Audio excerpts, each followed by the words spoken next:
4, 3, 2. I press go live. And I assume that we're now live. So hello everyone out there in TV land, or YouTube land. Hi, you're with Superchuffer. It's midnight, it's always midnight. This is right around your left ear. I'm with Steve of the Dead. We are doing the podcast Thus, about how people think, feel and behave. And we've got a bit of a strange and special one for you today. The lady you can see on your screen is Colleen Ballinger, is that right? Yeah, it's Colleen Ballinger, yeah. She's also known as Miranda Sings. You might know her better as that, especially if you've got small children. You see, the thing is, I don't really know her, so No. Steve's going to be telling us all about her. She's the lady that did quite a famous ukulele apology recently, and she was apologising for some quite bad things, wasn't she, Steve? She was. There are very serious allegations involved in this, and yeah, when this sort of all kicked off on YouTube, at first I was like, wow, this is very DSP. Maybe I've been doing too much DSP because I keep being reminded of him. But then I stepped back and I watched it a few more times. I was like, no, there are some serious...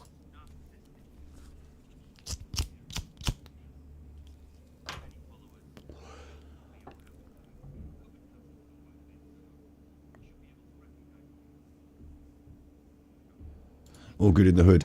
Shouts out everyone in chat: JJ Kane, Dover and Dolly's mom, Barbara Sullivan, Lynn, Jackie Rice, Angela, Saz, Princey, Manuela, Helen, Andy.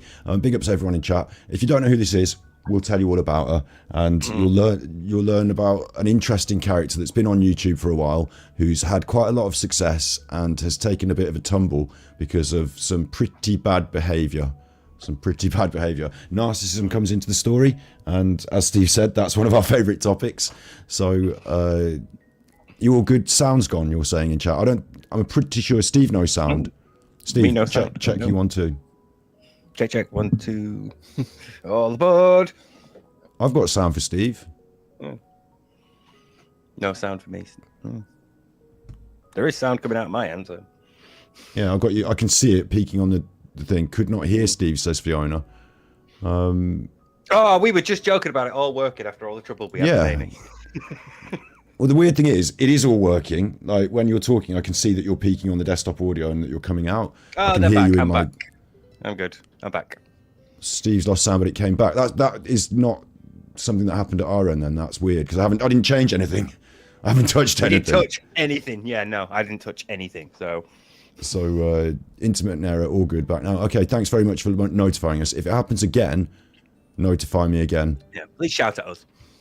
Yeah, weird. That's a strange one. That's a very strange one because everything I was saying, you should have, if you were going to lose sound, you should have lost me as well. But yeah, okay, no worries. So yeah, we'll get into it then. Yeah, since the sound's on. First of all, who is this lady, and why should we be talking about her, Steve? Well, first of all, Scott, let's just really sort of like go for it and go. How you doing, man? Oh, you want to do a little bit of a start? You want to do a intro? Just like ease into it a bit. Easy. We've got a lot to talk about. So. I didn't want to. I'm all right. I'm all good. I didn't want to. You know, when we do these episodes, I like them to sort of feel like if you were going to watch this in 5 years' time, you could just watch this and it's about the thing that it's about. So if I timestamp it, date stamp it, by today's the day that Trevor Francis died, so that's a sad one for the Birmingham club. But it's in 5 years' time, it won't be as relevant. So yeah, other than that, like it's a pretty cool day, pretty good day, and I'm looking forward to doing this. How are you? Yeah, I'm good. I'm good as well. I've been a bit tired recently, but otherwise. Well, is that it? You were the one who wanted to have this little chat at the start, so... Yeah. Well, you've got to, how you doing? Yeah, I'm all right, yeah. It's usually a follow-up, man. Just all right, yeah. Well, you have to follow up. So how are you doing? Yeah, I'm okay. I'm tired, but it's nothing out of the ordinary for me and my back. So, yeah. I've been having fun with ALT over with the DSP stuff. So, been keeping myself entertained and busy. All good in the hood. I've been watching some of that stuff. It's been really fun, the ALT stuff. And in chat, how are you? Are you all good? Yeah. To be honest, actually, it's been great to have Amy on, hasn't it? It was great to have Amy on last time. Yeah, and I've been away from this main channel a little bit, and we need to come back strong. They're saying in chat it might be your mic. Maybe is your mic position and are you talking into it constant? Because maybe if you're looking around and doing things, it might vary. It might cut out. There we Seems go. all right to me. Again, I'm monitoring it at my end. I can see it being fine. So maybe just talking to the mic. Loose wire. I shouldn't have a loose wire. Everything's connected and secure. So yeah, I'm going to move that out of the way just in case. Should be okay. But yeah, Amy was great, wasn't she? Yeah, I thought she did a really good job. So I thought she was a really good guest. And we've been away from the stream a little bit this last week after that, but we've got a season. Oh, hello. Oh God, you did that right. Grandmaster Sid Sophos sent tippies. Where's my coffee? Big up Steve of the Dead and Scotty, I frigging love you, man. Big up, Steve. Superchuffer owes 3 hugs. Sound literally completely goes.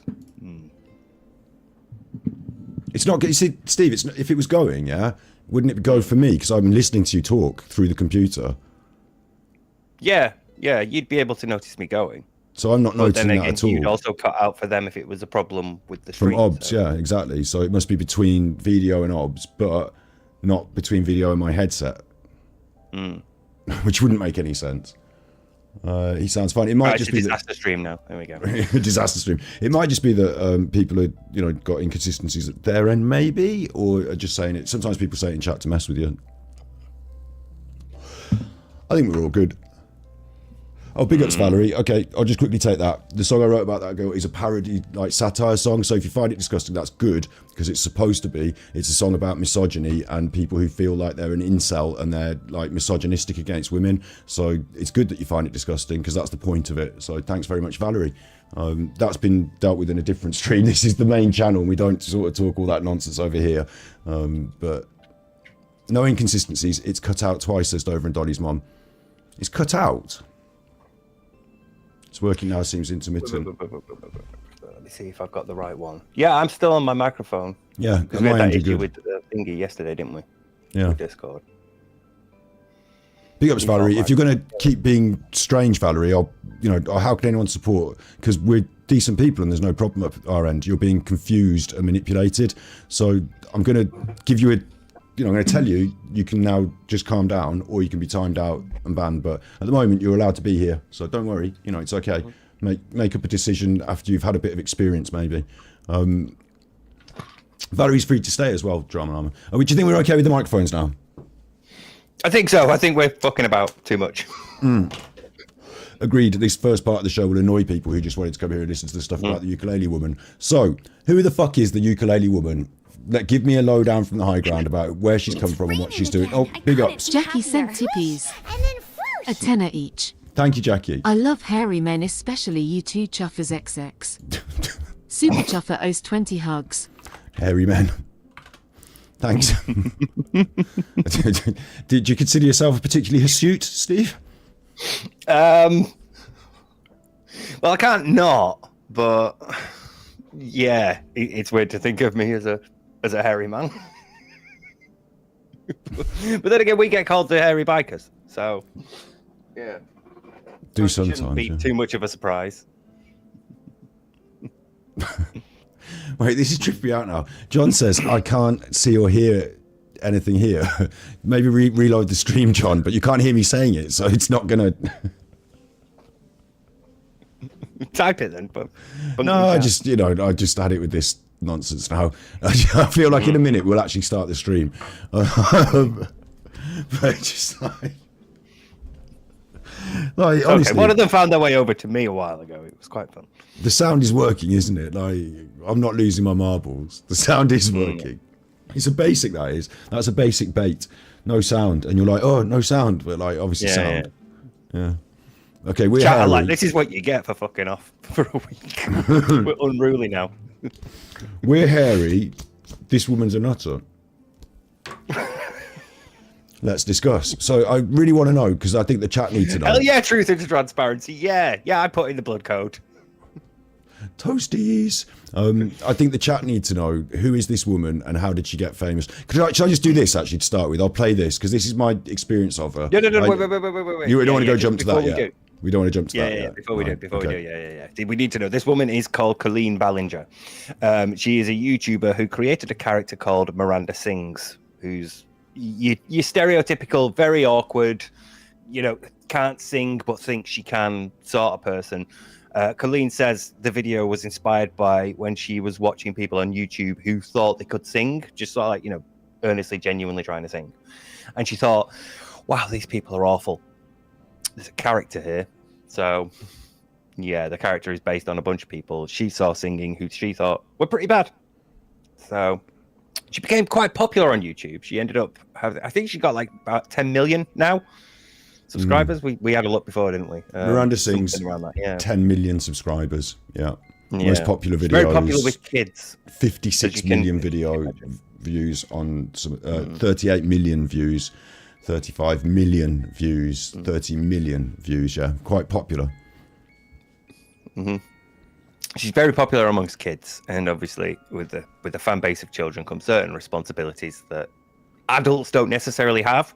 We, with an adult audience, aren't necessarily beholden to the stricter guidelines that someone like she should be, because she's creating content for kids. So when you upload to YouTube, there's a button, isn't there, that you, I don't know if everyone knows this because you don't see it on the other side of in the audience, do you? But there's a button that you have to press, is this suitable for children, yes or no? And yes if or no. it's children's content, you have to click yes, it's children's content, and if not, then you're in the adult world of YouTube. So all of our content is always no, not suitable, obviously not suitable for children. So I always click that. I'm not making any content directly for children, but I'm guessing, like what you said here, there's even a video, one of the most popular ones, with a child.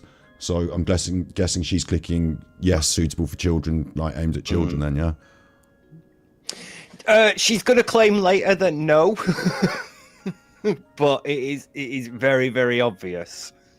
This is content made for children. I mean, what adult really wants to watch cutting open squishy kids' toys? That's true, right? But I can see also a really weird overlap of this one says Nicki Minaj Anaconda, and it's got that picture of Nicki Minaj, and you can see her basically right up her backside. So it looks like some of this might not really be that suitable for children. And the heavy makeup look is comedic, but also, again, it's like slightly, it seems a little bit adult to be plastered in makeup in that way. Maybe. I don't know. It treads a funny boundary for me, this does. It does, yeah. There's a fine boundary that she crosses. But I think like the sort of heavy lipstick, heavy makeup look is supposed to represent the awkwardness of young children transitioning into teenager. As you're starting to go through puberty, and so you're fully aware. You're becoming more aware of social trends around everything else, and you're trying awkwardly to fit in and define your personality and your identity. So you're at that awkward phase in your life of about 13ish. I realized what the sound quality problem was when I was trying to mute myself. I was muting you, so it's entirely my fault. How'd you like that, everyone at home? It was entirely my fault. I was gaslighting myself there. Good one. What a raise. Someone call Sam. Jackie Rice says she's got a big gob. She does appear to have quite a big mouth, doesn't she? That seems to be one of the features of her content. So is there any particular content you think we should take should I take a quick look at one of these just as an example of some of her content? Let's not. Let's not. Because she is the sort of character that as a child you would find very, very appealing. Maybe even relatable, because everybody's either awkward or has awkward siblings. There's a lot of this one with this particular girl. This looks bad. Slime Walkers. I'll tell you for why on this. I'm going to put it on for just a second, right? I'm going to have to get the YouTube Prime. I'm just going to have to bite the bullet and get it. Ignore the adverts for a minute, right? But I know that there's a sort of there's people on the internet who sort of have like strange fetishes, and they might be looking at this in a different way to the way it's intended. Maybe let's just say that. So like getting a young girl and putting all slime on her, like as a concept. Mate, she's a Nickelodeon character. I love you so much. You're stuck to me. So this seems like an adult, and that seems like a young girl, really. It seems a little bit inappropriate, maybe, even just this. I haven't watched a lot of her stuff. This seems a little bit strange to me. But this is the sort of stuff that gets the millions and millions of views, yeah?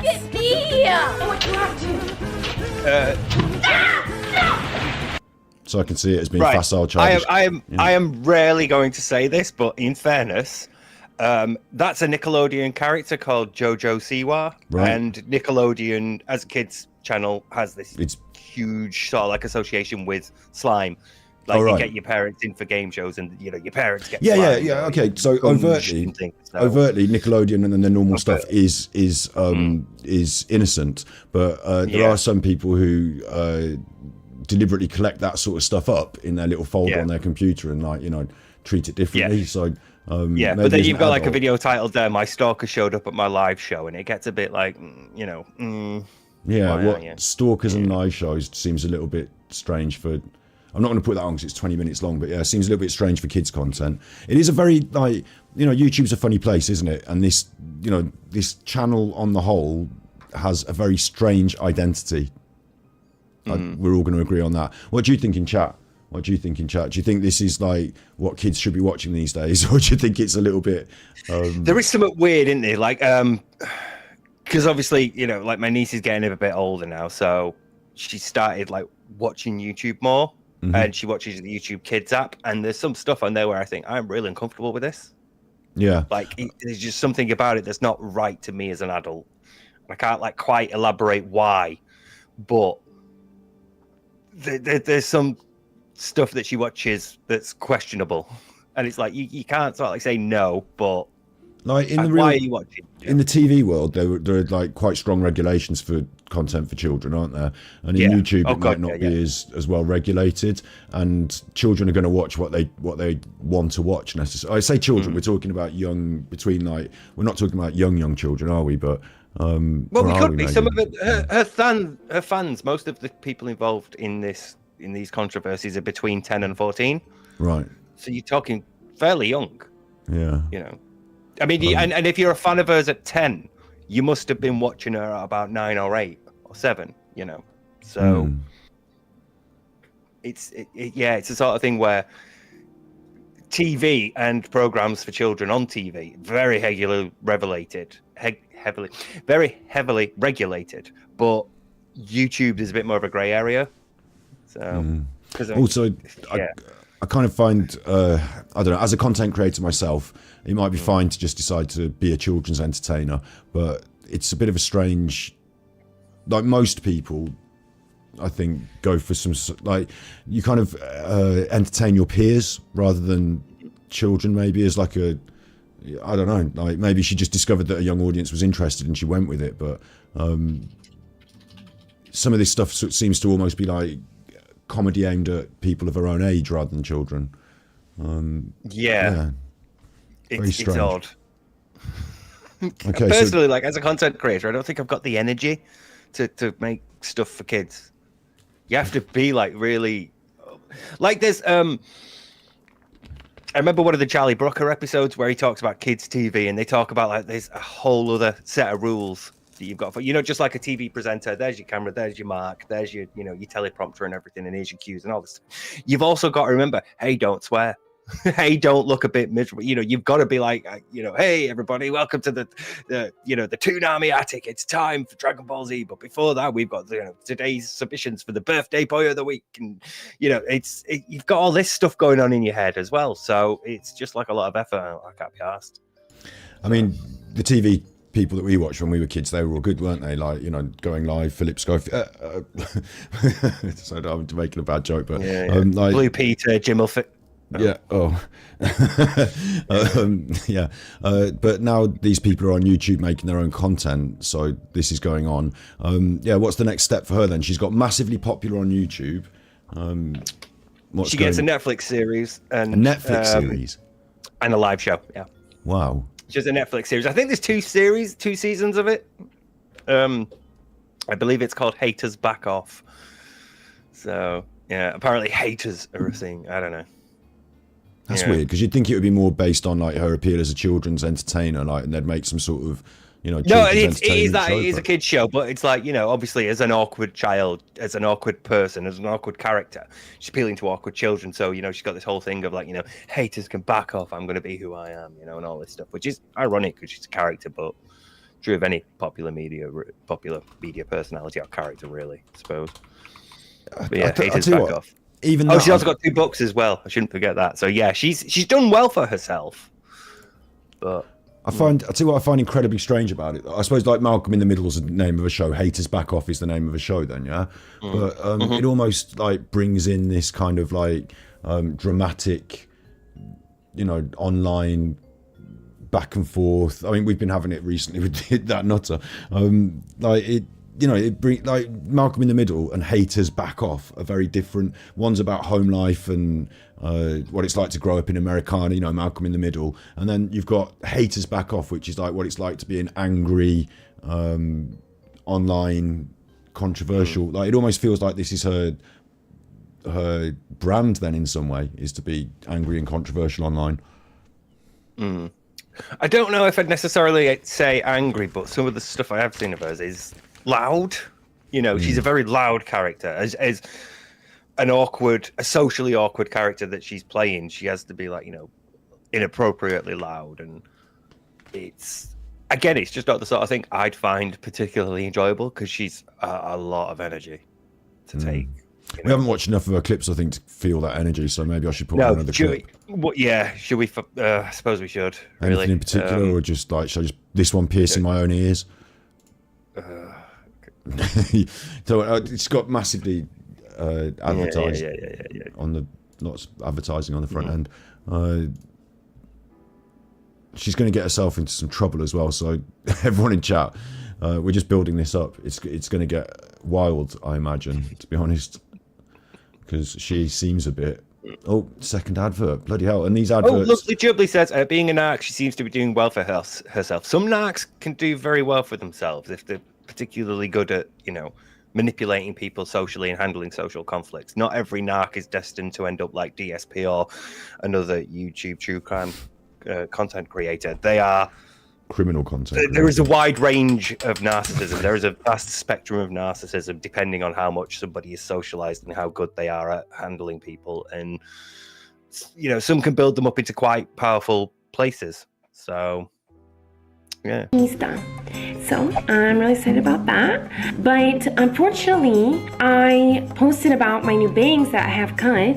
Like, it looks good, right? But I now pinned them back because I got a bunch of hate. Everyone was being rude and saying that they did not look good, when clearly it did. So they're just being haters about it, and I'm sick of that behavior. But now I need to show them who's boss, and I need to show them that I do know what I'm doing, and that I am sexy.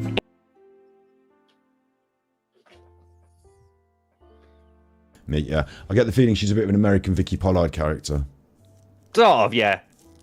I can see that coming through. Yeah, There's something. Oh, getting advert again. Right, I can't watch any more of this. The thing that struck me as well is she almost seems like a parody of her own audience. Yes, it's almost a parody of that sort of vacuous character that you would see in like American teen films. Like, I don't know why I'm thinking Clueless, because Clueless is actually a pretty good movie, but that sort of like, oh my god, Debbie and Janie were like totally hanging out at the mall, and then like Brad and Chad walked past, and they were like, oh my god, and we were like, oh my god, did you see that? Oh my, that sort of thing. Yeah, she's like, where the fuck that came from? Sorry, everyone. And she literally is sort of playing a sort of clueless character. Like, she's not actually sharp and well made up like those people. She's a bit of like maybe and that's the point, and you can see why that appeals to children who might be, sort of discovering themselves and their social relations with their peers and becoming aware of stuff like, social norms and expectations of you and how you're supposed to behave, And there's something in it as well that's a bit Ali G maybe, and like it could have worked as a proper character, but what makes it seem creepy and weird to me is that she looks like a grown-up woman with makeup plastered all over her face, rather than like, when Alan Partridge or Ali G, there's a suspension of disbelief in the audience, but also they look the part. So they're sort of fairly age appropriate, whereas she's a good 10 or 15 years older than her target audience. So yeah, maybe if she was like 20 or 25 rather than 30 or 35, that might be a bit different. But then again, she did start this, like, she's been doing this for nearly 15 years, I think. So she probably did start in her late 20s when the character would have been a bit more, a bit more appropriate to the audience she was going for. But the thing is, I suppose she's gotten older while her audience has sort of stayed the same. It's always been this character aimed at that sort of audience. And we'll see this in a bit when she gets onto the live shows. But yeah, for now, there is a nice chunk of racism we should show as well.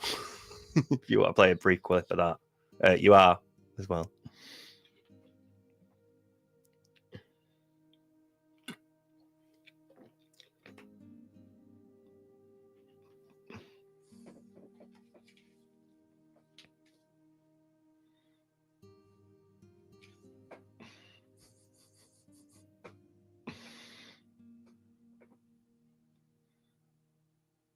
I can't hear you, Scott. What am I doing? What am I doing? Yeah, I would say this is racism then, but it's parody of racism because she's playing a character who would be racist. So she gets away with it, or is this not racism? I don't necessarily. I mean, yeah, you get that point of like, is Ali G racist?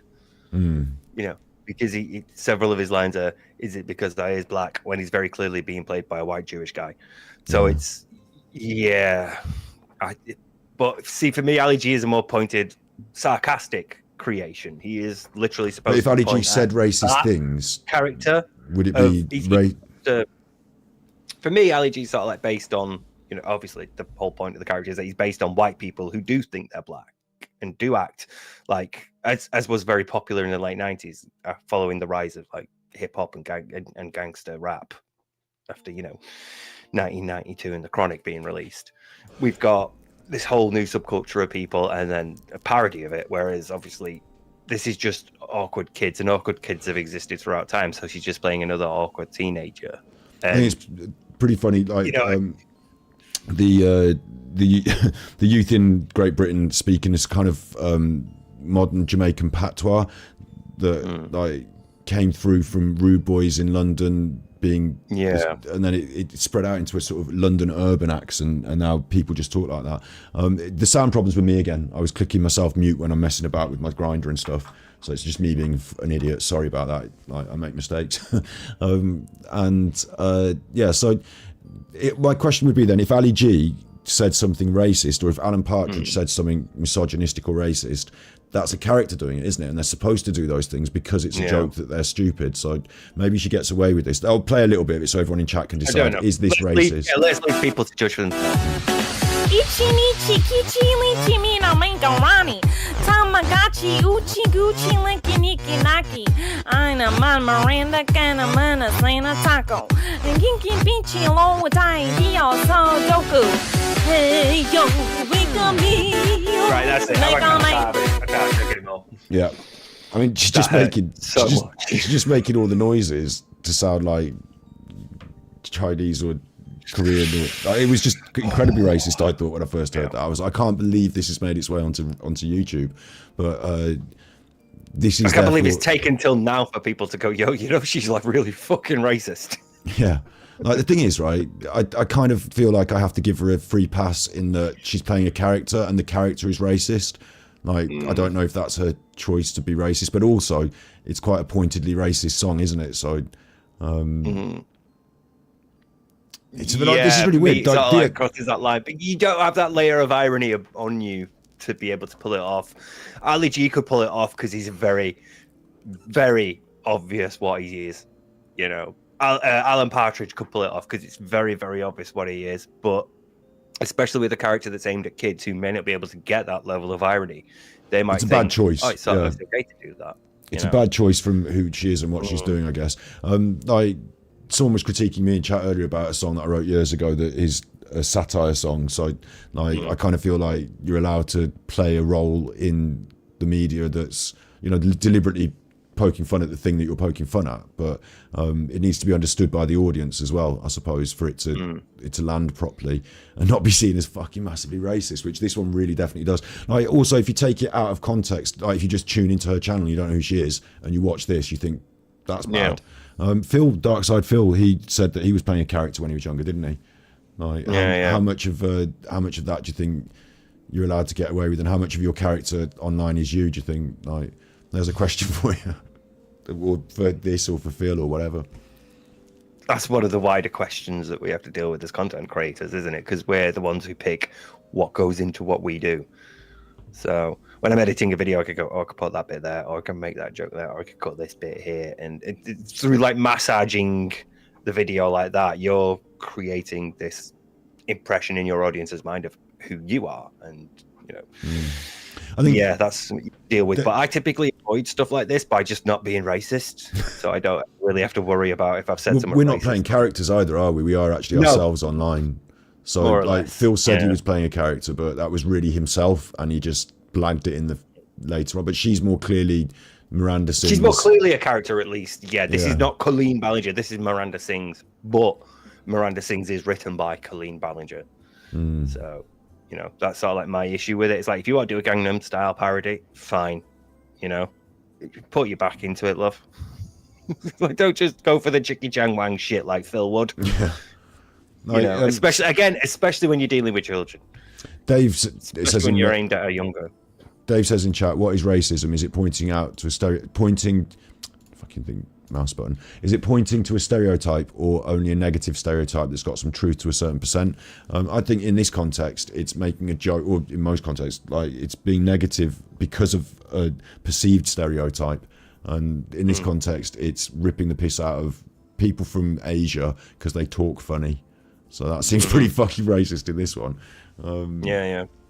If you're doing a Gangnam Style parody and you've got the lyric Tamagotchi in there, you just stop. And so Drama Lama says, is her character racist? And I'm saying, yes, it is because of this. But I don't think she constantly makes racism a feature of her comedy, does she? Or like... No, I don't think... No, there are...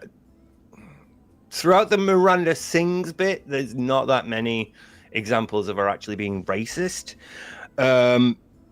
Colleen herself is different, but yeah, there's again that was Miranda Sings the character. That was Miranda. So that's Miranda Sings the character. So move us through the story then. We've got Miranda Sings the character. She's extremely popular. She's been on Netflix. We're going to get to this ukulele apology at some point, and we're going to move through it with at some detail, point we are. But I'm just going to quickly open our Discord because I've got a few things to send you. Because in 2020, I think it was. A chap named Adam posted a video called, I believe it was called Colleen Ballinger Stop Lying. And he outlined... Sorry, I'm just lining up a channel, yeah. Oh, right, okay, got you. So you want me in Discord for a link? Yeah, we don't actually have to play this video, but... Like, she's also got her main vlogs channel where she's not this character, and this channel's got 3 million subscribers, and she stopped making videos. She's been making videos. Sorry, she's been making videos on this for a while. Up until the apology, but this exists, and in this, like, she's got kids herself. She's had twins. She's, you know, being a normalish sort of person. Normalish, like she's being herself, I suppose. This is the real Colleen Ballinger behind the scenes, not being a racist. All right, so that link I've just sent you is Adam McIntyre. It was 3 years ago, 2020. He is a former fan of Colleen's, and he got on particularly well with her, to the point where he was actually given sort of control over her Twitter account for a while. She asked him, will you run my social media for me? You've got such, you come to me with some good ideas about like how to increase like awareness of Miranda Sings and things that I can do, the funny things that I can tweet. So would you like to run my account for me? He's like, yeah, holy fuck, yeah, this is like my idol. And she's asking me to do this thing for her. She's giving me she's letting me into her community, into her circle. She's trusting me with this really, powerful thing. I've got her account. I'm in charge of her social media. This is an incredible thing. So he does for a while. And then he suggests a tweet that could be taken the wrong way. On National Coming Out Day, he tweets, as Miranda Sings, that Miranda has found this very difficult, but she is finally coming out as a Meghan Trainor fan. And obviously it's not, not the best Meghan joke Trainor? in the world. Another YouTuber? Or no, Meghan Trainor. She's a pop star. Pop star. Fucking hell! I'm showing my ignorance now. Meghan Trainor's a pop star, and it was that's not even a bad. I suppose it's bad because it's coming out, and you're making. It's on coming out day. Homosexuality, and obviously rather than a lot of people around the world who are in positions where they can't come out because it would put them in danger of, and so making their lives in danger. So yeah, I see what you mean. It's inappropriate, especially on that particular day, to tweet that. So was he responsible for tweeting that, or did he was responsible for tweeting that? But I think at the time he's like 14 or 15, so maybe he's not fully aware enough of the wider contexts around that, and maybe you shouldn't trust a 14 or 15-year-old to run your social media account if you are. Okay, little time out for a second. This guy, Adam McIntyre, I'm just noticing he's got 350,000 subscribers. So I'm guessing that he had his own presence, like you said, before he has signed since, him up. I think. Or did this happen since Colleen Ballinger and... after 2023, after the release of this video, things died down for a bit. Because obviously Colleen released an apology video where she addressed some allegations, and she also turned her audience on him. This lad got death threats for speaking up about some of the abuse he suffered. This guy was a He was YouTuber in his covering own drama right and stuff. before he got into her. And what I'm noticing is, I know there's a couple of people I know from like my life that they're young people who've got into YouTube and done quite well, and like it's a different world to me. However, seeing them at 14 get hundreds of thousands of views and like doing really well, I'm not surprised, because they're talking to an audience of their peers on a format that their peers use. So a bit like TikTok is today, quite a lot of younger people got quite big on YouTube. So it appears that he's done quite well. When he first started, he wasn't getting loads and loads of views all those 6-7 years ago, but it's gone quite well for him since, because he's now on 300,000 subscribers, and latest video is getting hundreds of thousands of views. So a lot of this has been talked about Colleen since, because following the tweet about Meghan Trainor, obviously Miranda Singh, Colleen has to issue an apology, and she deletes the post and then takes everything, takes access away from him again. Says, okay, maybe I'll keep my own YouTube, keep my own Twitter account now, but thanks. And then deletes everything that he's posted. And then she starts to badmouth him to her community. She starts to ignore him, and she tries having him cut off. Basically, she starts turning people against him. So he loses a lot of the friends that he's made through this community. And so in this video, he talks about, look, you need to talk. You need to come out and say. I want to time out for a second. That must have been really fucking harsh for him, because he's a younger person who's dealing with someone who he looks up to on the internet, who's bigger than him in terms of clout and reach, but also she's a grown-up who's working in this field of Netflix and stuff like that. And to him, it must have been a real brutal blow for someone to say, right, you're off the Twitter now, you're not in my team anymore, and I'm going to be mean to you. That must have been, as an adult, it seems really over the top to do that to someone that's no matter how angry you feel about what he's doing on your Twitter, which wasn't necessarily the best move from him, it seems like you should be careful about how he feels and thinks, because he's a young person and you're in a sort of duty of care position when you're dealing with that. Would you say? Would you agree? I would, because you're also the creator, you're also the star. It's like, it'd be like a movie star or a TV star coming up to you. It essentially is for them. Younger and younger generations are watching less and less TV and movies. They're watching more and more stuff online, and they're watching more and more things like YouTube. So for them, it is an equivalent. It's like if say like, what's it called, Neil Buchanan or Tony Hart slagged off your drawing. Tony Hawk slagged off you. Could you imagine? You sent it in, they held it up, and he's like, this one's. They do all of the others. I really love the way they've done these fish. Susie sent me in a picture of an elephant, and then Steve has done this fucking. I don't know what this is. It's all black with like spiky lettering. It looks like one of those album covers from those death metal bands. This is rubbish. We're gonna hang this one upside down, probably set fire to that, and turn it into something else. Like, Steve, never send us in another picture. Thanks very much, 8-year-old Steve. That would be and also, harsh. if you're friends with Steve, tell him that his drawings suck. You'd be fucking gutted. Trolled by Tony Hart. You couldn't imagine it, could you? No. But Tony Hart's just such a sweet guy. So is Neil Buchanan, to be fair. They're both cool. Different kind of example, the modern world, we're online, we're on YouTube, you're controlling her Twitter, and you're posting out, you're doing a lot of You're work like Arse Attack. Well done, Michael. We're growing up in a different world. But in this video, I probably should have skimmed ahead and got the time, actually. It's all right, you can just tell us what happens. There's a few peaks. It'll probably be one of these peaks. Yeah. I don't know, actually. No, it might be in a different one. Either way, he shows that Colleen had sent him lingerie. There was a live stream that Colleen was doing. As Colleen, not as Miranda Sings, but as Colleen. She was doing a live stream where she opened up all random packages that people had sent her. Right, and one of them was lingerie, and the guy that's with her, who I believe was her brother at the time, the guy that was with her at the time was on camera, not with her, on camera with her. He was like modeling it and showing it off, and they were like, "Oh God, look how hideous it is," and they jokingly say to Adam, "Do you want it?" And he goes, "Yeah, all right, I'll have it." As a joke, between him and his friend, he's seen her as a friend. He's been working with her. He's getting on well with her, so she sent it him. She has her own relationship at this point, or she's single? Yeah, she has a husband. She's married at this point. There's not like some behind the scenes flirting going on. Like maybe he, as a young person, looks at her in that way potentially. As a young person, he might, but he's not expressed any interest. No. So no. Between them, there's nothing like flirty, and then there's a joke about some underwear. By the way, so no. There's a joke about some underwear on a stream, and he receives it in the post as sort of consequence of that. Yeah. He said his mum took it, and he didn't understand why his mum took it at first, but now as an adult, he can see why, and how inappropriate it is.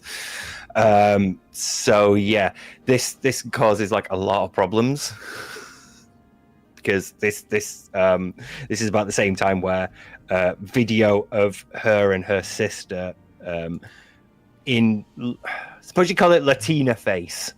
They're doing really offensive accents, and they've put on really heavy tans, so they're very heavy makeup, and they're doing it'd be like blackface basically.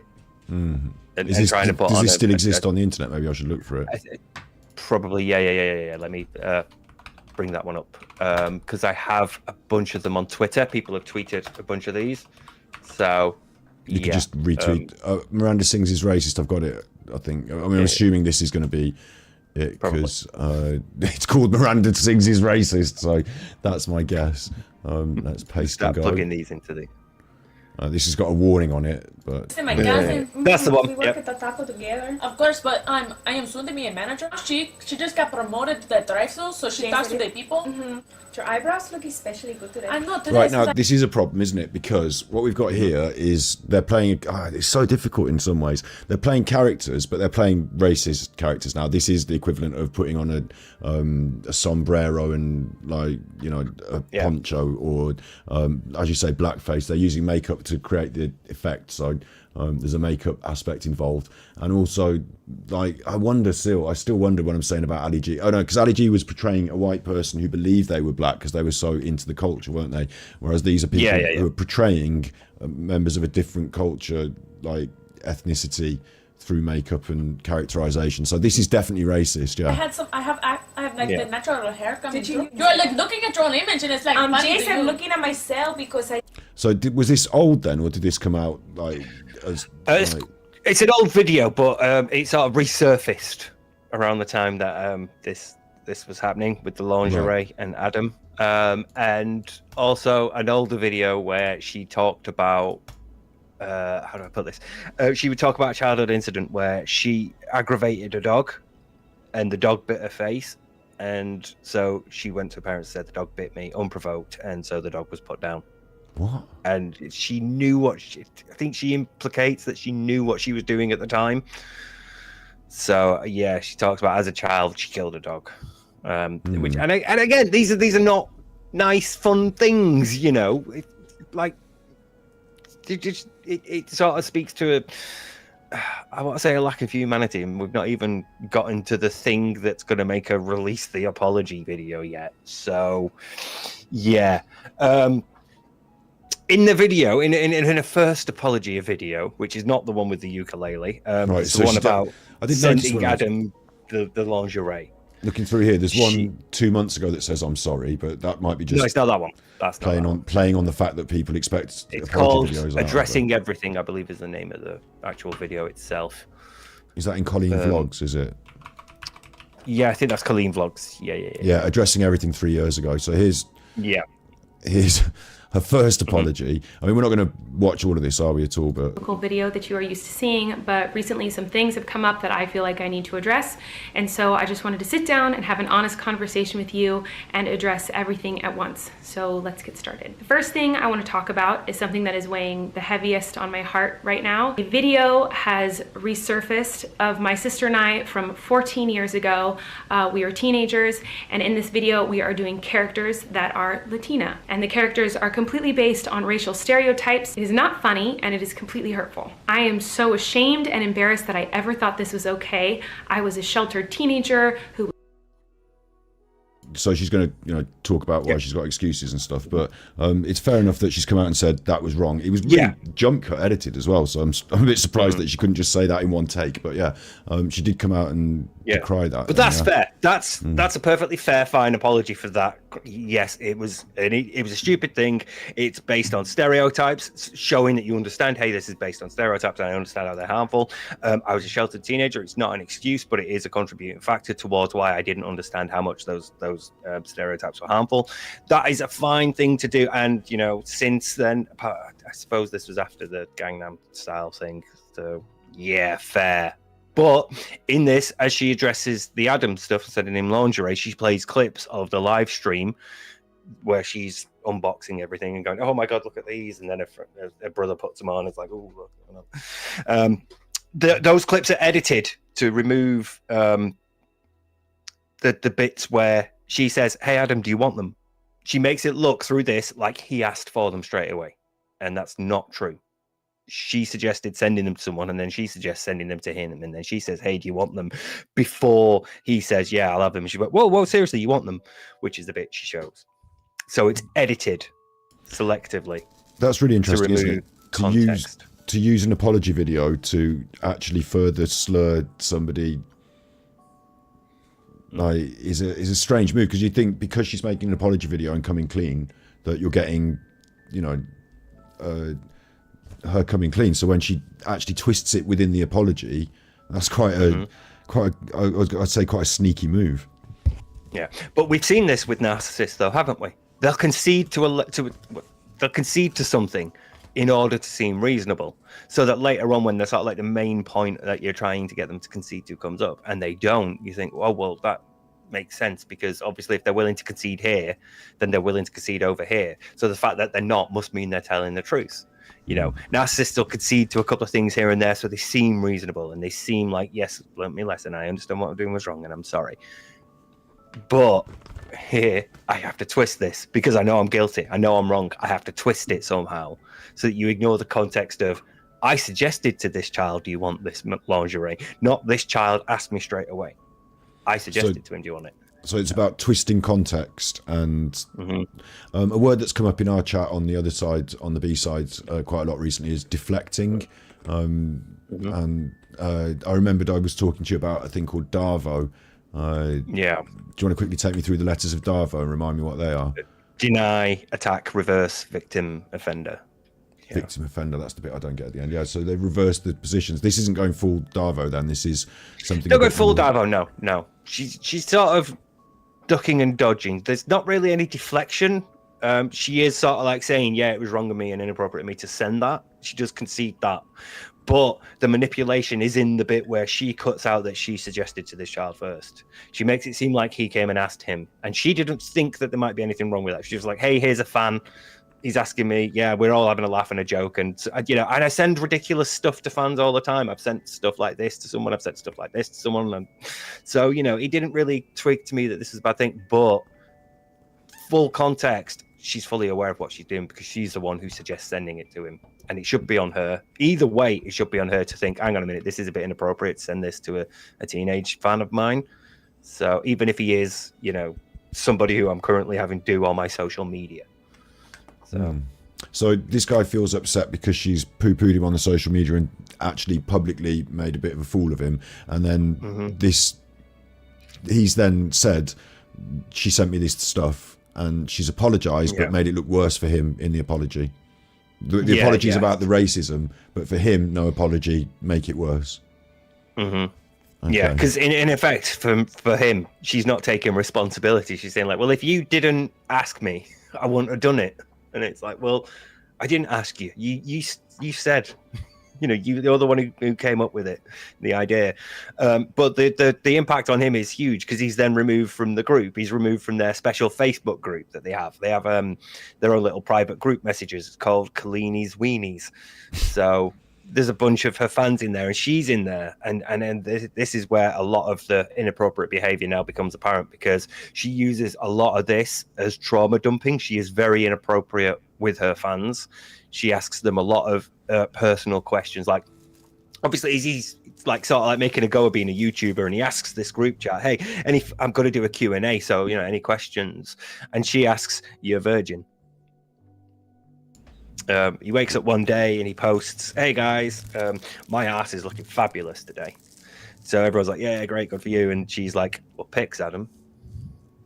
So she gets a bit inappropriate in this again. Yeah, right. I've got a timeout. Jessica said, when did this happen? This apology thing and all that was 3 years ago. So 2020. Is this been all happening 3 years ago, or does it continue on like into more current? Because she sort of like manages to essentially bury him. She sort of like manages to move things away. So she has another few years, but it all starts again about 2 months ago. So what happens 2 months ago? He mentions it in 2020. Is it that it comes up from the past again in 2 months ago, rather than 2 months ago she was doing this? Yeah, because somebody else comes out and says, 2 months ago, somebody else released a video. Somebody that harassed this person, somebody who harassed Adam, comes out and says, I was wrong. I did this thing. Right, so things come out. Things come out, and then more and more people start saying, oh, hey, I also had interactions with her, and they were quite questionable. We're going to get into a few of them. So, yeah, it goes a bit quiet for 3 years-ish. He's sent death threats. He has to, sort of like really distance himself from basically everyone he knew and was friends with because she's turned this group of people against him. And all the while she's in the group chats telling kids about her, like the problems that she's going through with her partner as they're divorcing, and she's asking them inappropriate questions, and she's just basically venting in this group chat to children. This I was going to say, this seems really weird that like if you're on this sort of level with like big numbers and you've got this inner circle of people that are in your group chats, some of whom are administrative like mods, I'm guessing, and like this guy was actually doing a social media, wasn't he? So like you've got this inner circle, and then you're communicating with them on this straight, like bringing up strange concepts that they wouldn't have in their day-to-day conversational world, like and putting that in there is a very strange thing for her to be doing, isn't it? Like you would think that she'd have other people to talk about that stuff with, and she'd keep it fairly professional with this group of people in the inner circle like that. Yeah, I mean, like we've got friends of our own age, so when we need to talk about like relationship stuff or like private stuff that's going on in our lives, we go to our friends and talk to them. We don't do it in a group chat with people that are 10, 15, 20 years younger than us. And also I'm thinking we've got a Discord, and lots of people talk about their lives and stuff in Discord, but that's more appropriate because we're all adults in our Discords, aren't we? So this is the leader of a group, and they're all younger people than her. The thing for me with Discord is that you can separate it. So you can have within the Superchuffer Discord, you could have like an on-topic bit for discussion of our videos, a bit for the B-side channel, a bit for off-topic stuff about like music and entertainment. We can have the personal forums. We can have a jokey forum where it's all just jokes and puns and tweets and things. So you can break it down so that people are given contextual awareness of what's okay to talk about in this room. What's okay to talk about in this chat? What are people going to be talking about in here? Plus, again, because of like the nature of the content that we make, people are going to be a bit older rather than of an age like this. With children, something like a Discord especially should be very heavily moderated, and I just wouldn't really. I'd have like post on my community tab. As a YouTuber, I've got community tabs. Post on there. Maybe you tweet with people or something, or have like a fan page. I have a Facebook fan page, sure, but having group chats is very strange to me. So that's what I found very odd. I put our Discord link in, and I put the coffee.com link in for anyone who wants to tip. Thank you very much. But the Discord, I find, like you said, there are those different channels and groups, but as I'm not some big superstar here, and I do join in the chats, but I feel it's almost like a forum for the people, you know, all you in chat, all you in the stream now, you know, you can talk on your own terms in your own time with each other. So I don't feel compelled to run the Discord, so to speak. You know, I just let people interact and chat, and I believe they use it a lot more than me, really. If I need to say something, I say it mainly on a stream. You know, I'm here actually doing the talking, and this is their opportunity to have more of a space for their voice as well. So it's strange to me that she would be sort of in there in that way. You know, for their group chat to be their group seems okay, and for her to be, you know, popping in and out sometimes, maybe I suppose is all right, but for a regular participant in a group chat with all these young kids who are watching her seems a little bit like yes. Yeah, it's very odd, but a lot of stuff goes down there in that group chat, because obviously it's fucking called Colleen's Weenies and she's using it to vent. So yeah, apparently it's on Twitter, not Facebook, but either way, yeah, a lot of the allegations that come out are sort of backed up by screenshots from this chat, and obviously It's not just Adam. Other people come out and say, hey, look, I've got screenshots of her saying this and doing this as well. So yeah, he has to do his thing where he's like, distance himself now. What we on? So what's happening on this story then next? Then so she's in this chat and she sent these inappropriate messages. I heard that she'd sent one about sexual positions. Like, I don't know much about this story, but I heard she sent. What's your favorite sexual position? She did ask. I believe she asked Adam that one. That might have been one from Adam. But yeah, that's one of the things that she's asked. She asked again. These are inappropriate things to ask of your childhood fans. These are children. These are still like functionally, for all intents and purposes, children. Well, and they're not going to have a favourite sexual position, are they? Unlike Derish, who is reverse cowgirl. But like, most people who haven't done sex don't have a favourite sex position. So what I'm wondering is, as well, are these direct messages to people one-on-one, like DMs, or is this a group chat and she's asked a strange question in the group chat? Because both is fucking like problematic. The group chat side of things would be problematic because she's saying it to everyone, but at least everyone's publicly seeing it and it's not like so creepy in a way, because if it's one-to-one, you know, hey Adam, what's your favourite sex position, that's got a lot more potency to it, hasn't it? Yeah, no, this is an open group chat. She's asking everyone. But so like again, when Adam asked, hey, I'm doing a Q&A, does anybody, everybody could see it. This is bad as well because it gets everyone talking about a topic, and the topic is what's your favourite sex positions, and she's the adult leader of a juvenile group. Yeah, quite inappropriate. Yeah. So in June 2023, this when it all resurfaces now. There's another fan called Cody Tyler Dahl. This video has now been deleted, but she posted something called "Why I Left the Colleen Ballinger Fandom," and you can find on Adam's channel, he does a watch and a react to it. But she discusses basically, you know, being against him and then sort of like realizing that I'm actually on your side. And so Dahl talks about how Colleen did much the same with her as she did with Adam. She made her feel special. She made her feel like, you know, you're going to help me here. You are being like welcomed into this inner circle. You are being trusted with this thing. I'm giving you like, you know, access to all these accounts, and you're going to help me. You know, you and I, you know, I'm getting attacked by all these people because of this video that this guy did. So, you know, I need people like you and fans like you. And so a lot of emotional abuse, a lot of manipulation and pressure put on these children. So I go, yeah, Colleen, I'll do it for you.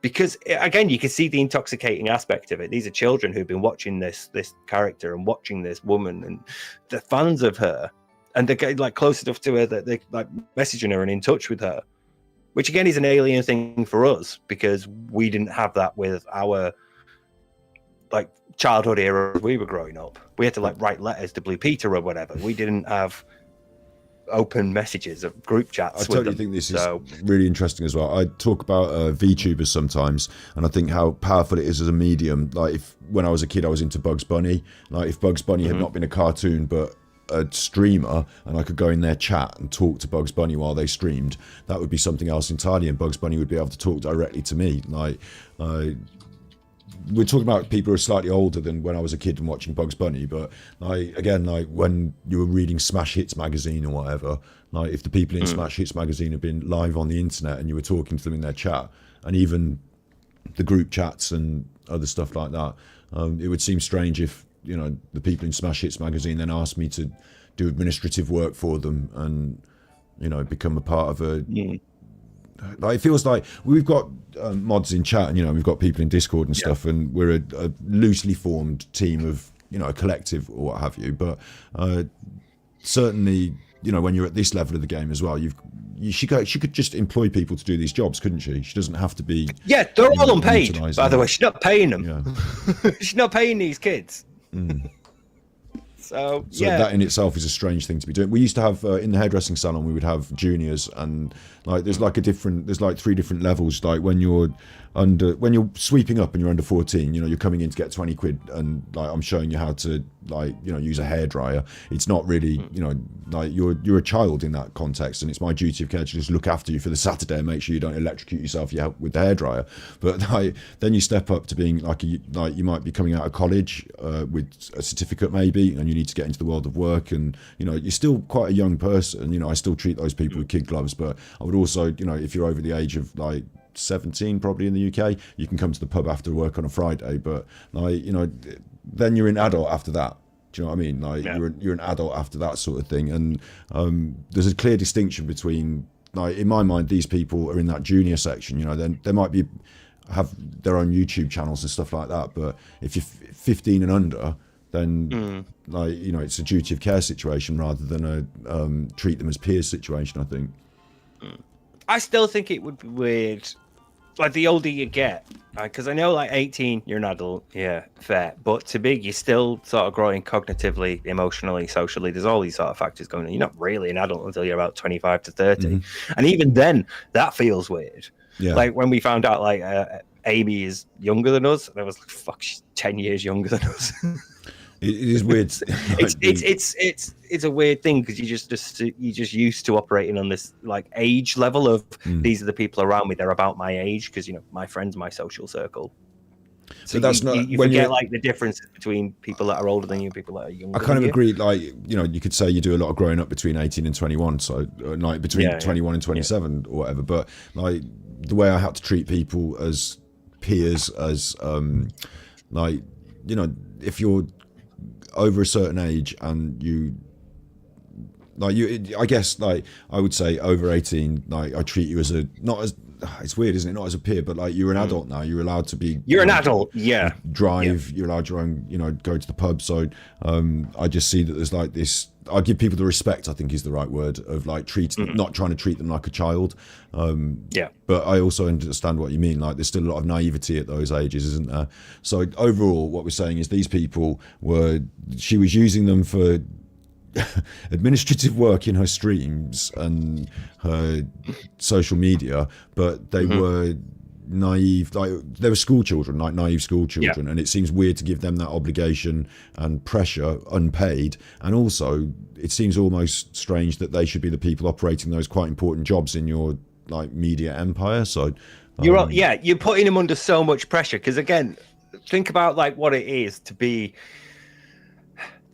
to say something stupid on Twitter and to get into like a lot of pressure from it as a content creator, which she did for the Meghan Trainor joke. And that was his tweet, his idea. And he ran it past her and she said, yeah, go for it. It's a great idea. It's hilarious. People will love it. So, you know, ultimately the responsibility is on her for saying yes. I didn't know that. Yeah. She has she's veto, throwing him to that. She's throwing him, this child, to the weight of like a social media cancelling. So it's almost like she needed someone to just like throw under the bus, and he might as well do, because like it's better than her going under the bus. So it's kind of a shrewd move again, like kind of a sneaky move, because if you were employing people and they were over the age of 18 and you did that to them, then you'd be taken to some sort of industrial tribunal, or you know they'd treat you in a much more adult way. Whereas this kid is probably just like made some videos and been upset by it and has nothing he can really say or do about being slandered on social media by this woman. So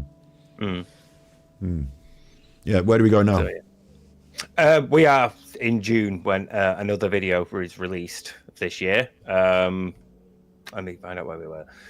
Yeah, so we are aware that Colleen's Weenies is a thing. We are aware that we've got some questionable things being talked about in there. And so we're now going to jump to about a week later. So we're still in June, where a Miranda Sings fan describes an experience she has on stage live at the Miranda Sings show, where she was left feeling a little bit, let's say, uncomfortable. Yeah, I'm just going to send you this because it's this has video. So yeah, it's on Twitter. So, okay, Twitter me. This is the girl herself posted about this, because obviously as a live show, Miranda would get people up on stage. Let's say children up on stage. This is not Twitter. This is not Twitter. Hang on, wait. Before we watch this, this is not Twitter anymore. This is X. Oh, sorry. No, it's Twitter. It might be Meta, but I'm calling it Facebook. It might be Outlook, but I'm calling it Hotmail. It might be X. I'm calling it Twitter. I don't know why this is just like going to really do exactly words what I said I didn't want to do with these episodes, which is to make it topical, which means that in 10 years' time, this seems weird when we're saying this, but I think X is a really bad choice. Now X, in 10 years' time, when they watch this, people are going to be like on their X phones, watching it on Xtube, and like thinking what a naive thing I'm saying. Waiting for the X shuttle. Yeah, it feels really harsh, and like X Core is the name. X Core is the name of the company. It feels like we're now like under some totalitarian regime, and like our social media's gone like all blacked out with an X. It's almost, I'll tell you what, with the right wing stuff that goes on Twitter and with Elon Musk and stuff, the X is a little bit close to one of them with the, people have joked, that was the original design. But so it was a bit oppressive. Big up Sandy for the tippies. Andy sent tippies. Thank you. Great stuff, guys. Superchuffer owes 10 hugs. Get that on my notepad. She just looks insufferable to be around. Like, she's just too much energy. Not Andy, but that woman. Yeah, that her. Yeah, the character. Not you. She's on the tippies. Not you, Andy. I love you. Thank you. This here now is... It says here, the tweet says, the whole bit here was that I farted while in this position, which one is really childish and two is fucking embarrassing when you're already in a vulnerable position. I was only a teenager here, and you can see that I had to stop and cover myself up before I even stood up. So she's got someone up off the audience and they're on the stage. Yeah.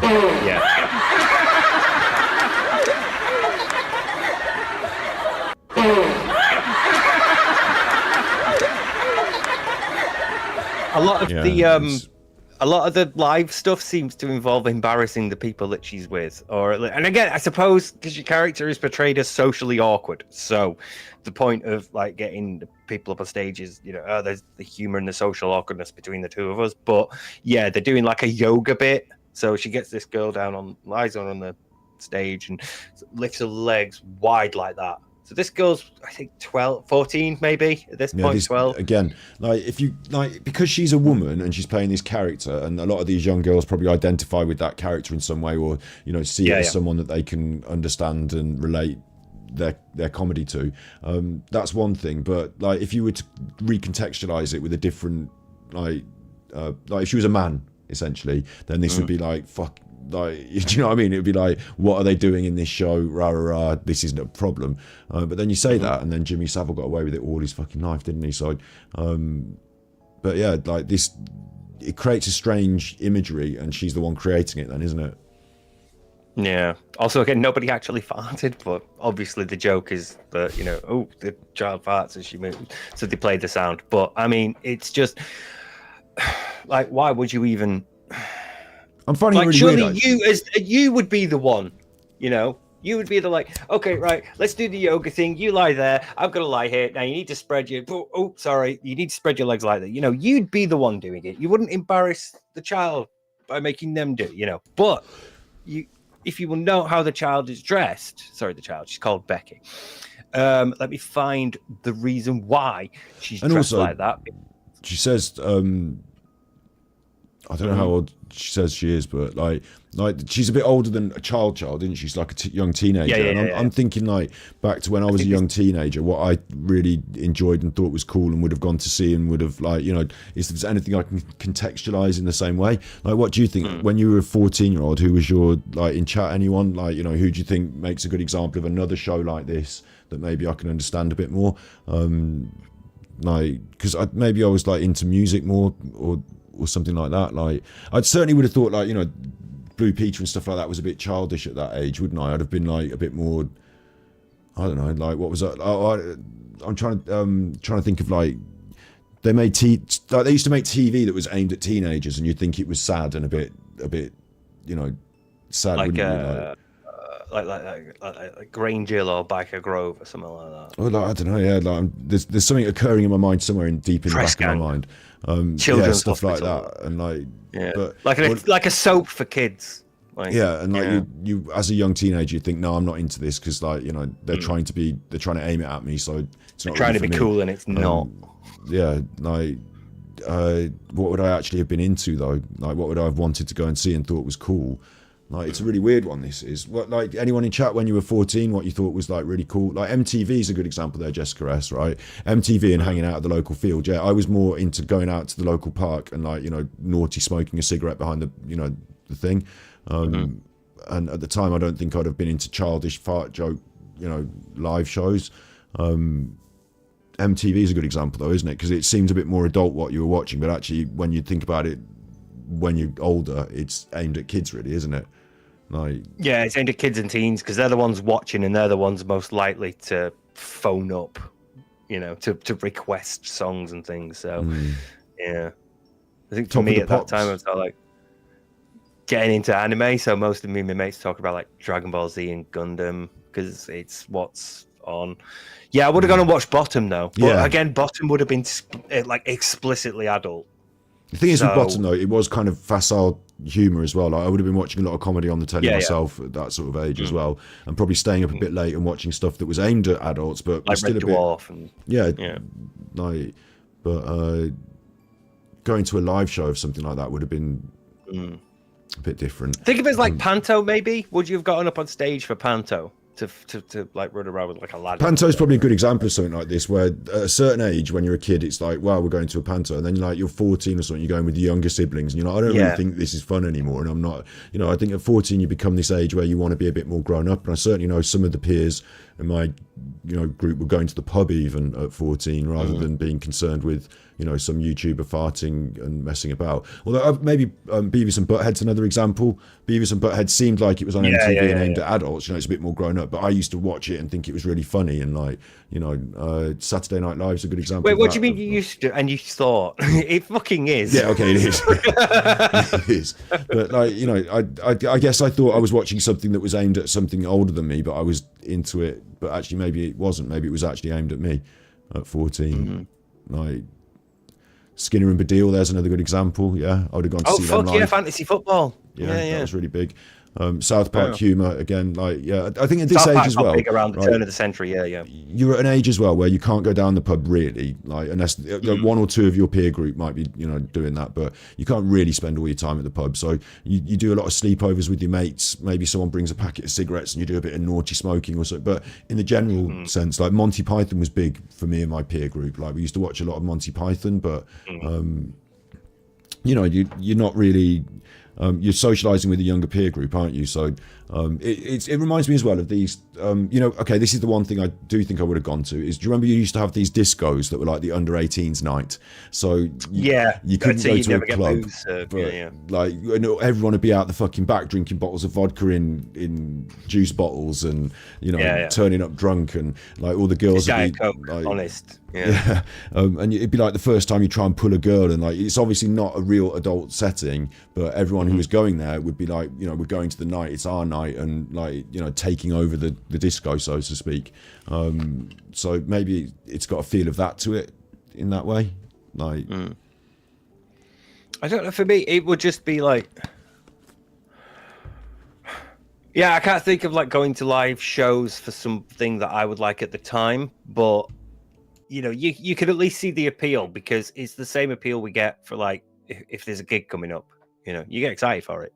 Like, you know, I spent a week like going to see Iron Maiden, and it's like, oh fuck, I'm hyped for Iron Maiden now. So You've hit a nail on the head here as well. I was into music at this time. Someone else in chat was saying about music, and I think I couldn't go to all the things I wanted to necessarily, but our local, you know, there was a band called Citadel, and they put on a night at the school, and like, you know, you go to like school disco style gig. Do you know what I mean? And like Citadel were student union, like big shouts out to Citadel. Lewis Cruden is now actually in. He played Ozfest with his band. Citadel rings a bell. So Citadel are not existing anymore, but the Apartment 26 were the band he moved on to, and that's got Biff Butler in it. So he was the son of the dude from Black Sabbath, and they actually play stuff. Anyway, like, point is, we used to go to these gigs, you know, and we'd be like young, you know, naughty, you know, mom's picking you up sort of thing, but you'd be at a gig and it'd be your mates playing in the main stage and it'd all be fun. I thought of a joke as well, which I thought was inappropriate, so I'm glad I've forgotten what it was, but but shout out Ren and Stimpy. That's very represented. Yeah, I used to love Ren and Stimpy as well, Yeah. Roller rinks and bowling alley, says Beth. Yeah, a bit of this sort of. It feels like there's this sort of vibe to it, isn't there? I remember my joke now. It was that there was a club in a local town which I didn't go to ever, but I heard about it through some of these other lads at school. And apparently, this fucking shoestrings, right? They did it like under 18s night. Everyone was always getting fingered at shoestrings. Like they're always coming back saying, "Oh, I fingered so and so," and I did. I think they were just blagging, you know. I think they were just like trying to improve their social status. But you know, they're always coming back saying they fingered someone at shoestrings. Like, sorry, I didn't do any. Didn't get to go to shoestrings, but I think that was all that was going on there. As far as I could make out, everyone was just I think that's all that was going on there. Yeah, it was Heaven and Hell here. There used to be a club here called Heaven and Hell. They used to have like two floors, one night, one. Yeah. How do we define an influencer? ACW. I'd say somebody who uses social media to promote themselves, I guess. I mean, okay, so I have a friend who's an influencer, but she isn't like a Kylie Jenner or something like that, or a Kardashian. But she does a lot of fingernail art. She's went around to her house once. She had proper kit, proper light boxes, and like close-up macro lenses for her camera so that she can get really good. And she gets like samples sent to her from all these different. They get samples sent to them from all these different. Makeup companies, nail polish companies, and makeup companies and things like that. And they've built up like a bit of a following for themselves doing that, and it's like you are technically an influencer now. Yeah, what it is I think as well with Instagram and things like that. Instagram, especially a generation after Facebook. They post a lot on Instagram. Yeah. Like there's like the Facebook generation, the Instagram generation, then the TikTok generation, and really the Instagram generation started this concept of I am popular. My life looks great through these pictures. Loads of people follow me. So any brands want to sell some stuff, and it becomes like a lifestyle sales thing. They're sponsored essentially, aren't they? So if you've got a group of people, you can become an influencer. I think it's a tired word now. I don't think it matters so much, but like the way we operate is not in the same way. But if this podcast got big enough, like you would be considered by a marketing company to be influential, an influencer of some description, and we'd probably have to sell chocolate milk and Lucozade, but everyone's got a different market they could potentially sell into. So it's more of a marketing term for me. You know, marketing people want to turn your social media status into something that they can turn into a job. It's using following currency, isn't it? Your following is the thing that you can sell, because you can say to people, look, I've got this many subscribers, so potentially this many people are going to see your advert. Celebrating selling advertising space. That's what it is. The strange thing about it is that in YouTube, it used to turn your content. Like nowadays, there's much more of a. I'll tell you what, I'm really interested in this.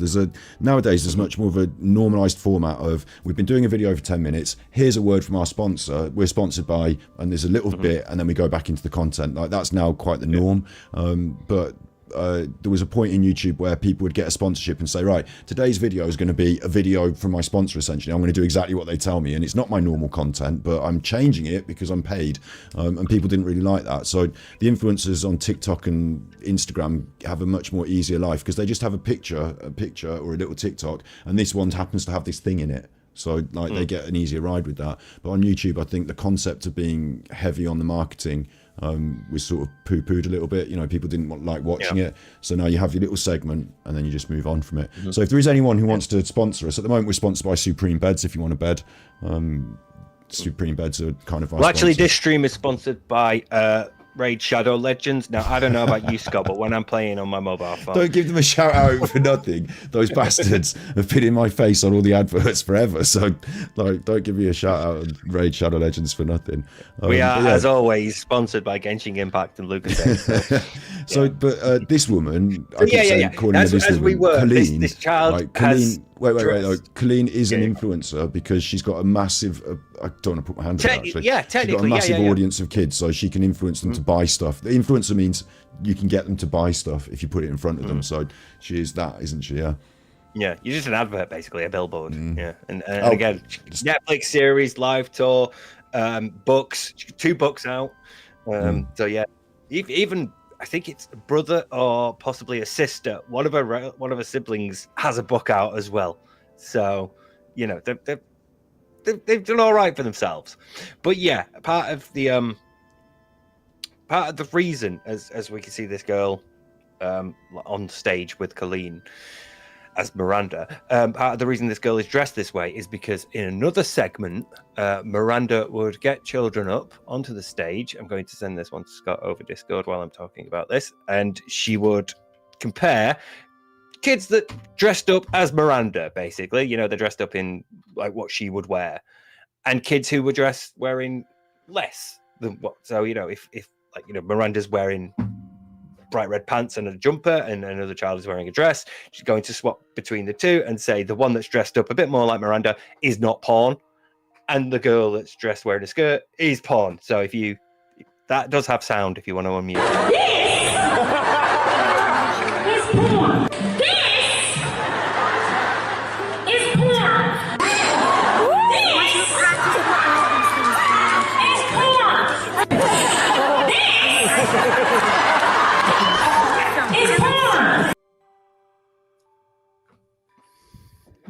It's like a catchphrase. Yeah, it's a bit. And so the girl was like, actually, I want to get onto that bit. I want to get onto the bit where you know, I'm that girl. But instead, she was chosen for the yoga skit. But I'm not entirely sure what you like. I get a joke there. It's a bad joke, but I get it. You know, I get the joke is in an awkward, uncomfortable position, you fart. I get it. But the other one, I don't get. That's not a joke. That's not a joke. Oh, she's wearing less than me, therefore porn. I don't quite get the humor. It's sorry, excuse me, my cat's meowing. Yeah, even the cat doesn't. Even the cat's like, what the fuck? It's no, like it's hard to judge what a younger audience would find funny, but it's like a catch. Like I remember when we were kids as well, like certain shows like the Fast Show and stuff like that. Like your catchphrases catch on, and they, you know, it's kind of the like absurdity a meme. of the catchphrase. Yeah, it's like a funny meme Fast thing, Show, isn't that it? was. Yeah. Like, I didn't find that funny necessarily myself either, but like, you know, they seem to like it. So this girl's been put up on stage. She's been put in a compromising position. Strangely enough, this is something that she's done in a live show, so people are all there watching it. It's not like she's trying to hide this, is it? It's like actually overt behaviour. But the girl's not happy afterwards. That's part of the story now. Yeah. And to be fair, that's a very traumatizing thing for a child to be in. You know, I'm just gonna have to deal with the cat. You carry on. Yeah, no, it's fine. It's fine. It's cool. So yeah, these are like incredibly inappropriate situations to put children in the first place. And the idea that at least with that, you could sort of hint that there's a sexual. She's saying porn, porn, Beth. Yeah, and yes, Snips and Dover and Dolly's mum. There's very Janice from Friends, like, oh my god, sort of thing to her. Oh, Chandler! Oh my God! Yeah, well, that's pretty good, man. Chandler. So can we move on from this bit so I can get rid of the picture of the girl with the legs open? You can get rid of that picture from her, yes. But there is one other rather particularly infamous section from the live show where she is sort of hypothetical acting out a date with a 9-year-old boy. And just play this one full on. I'm not going to say anything. Just unmute and play. And so now, watch this. We're on the date, James. It's really romantic. Oh, we're getting close and personal. Oh, but I'm so hungry, James. Hold on, I got a snack. She has hidden a bag of cheese puffs in her pants. Was this in my self-help book? Was it? Because I brought self-help with me and I was just wondering. Well, shouldn't you know if you've read it? I'm just kidding, James. I'm just kidding. I love you. I'm just kidding. Do you want a cheese ball? I'd love one. I can't believe I'm reaching in there right now.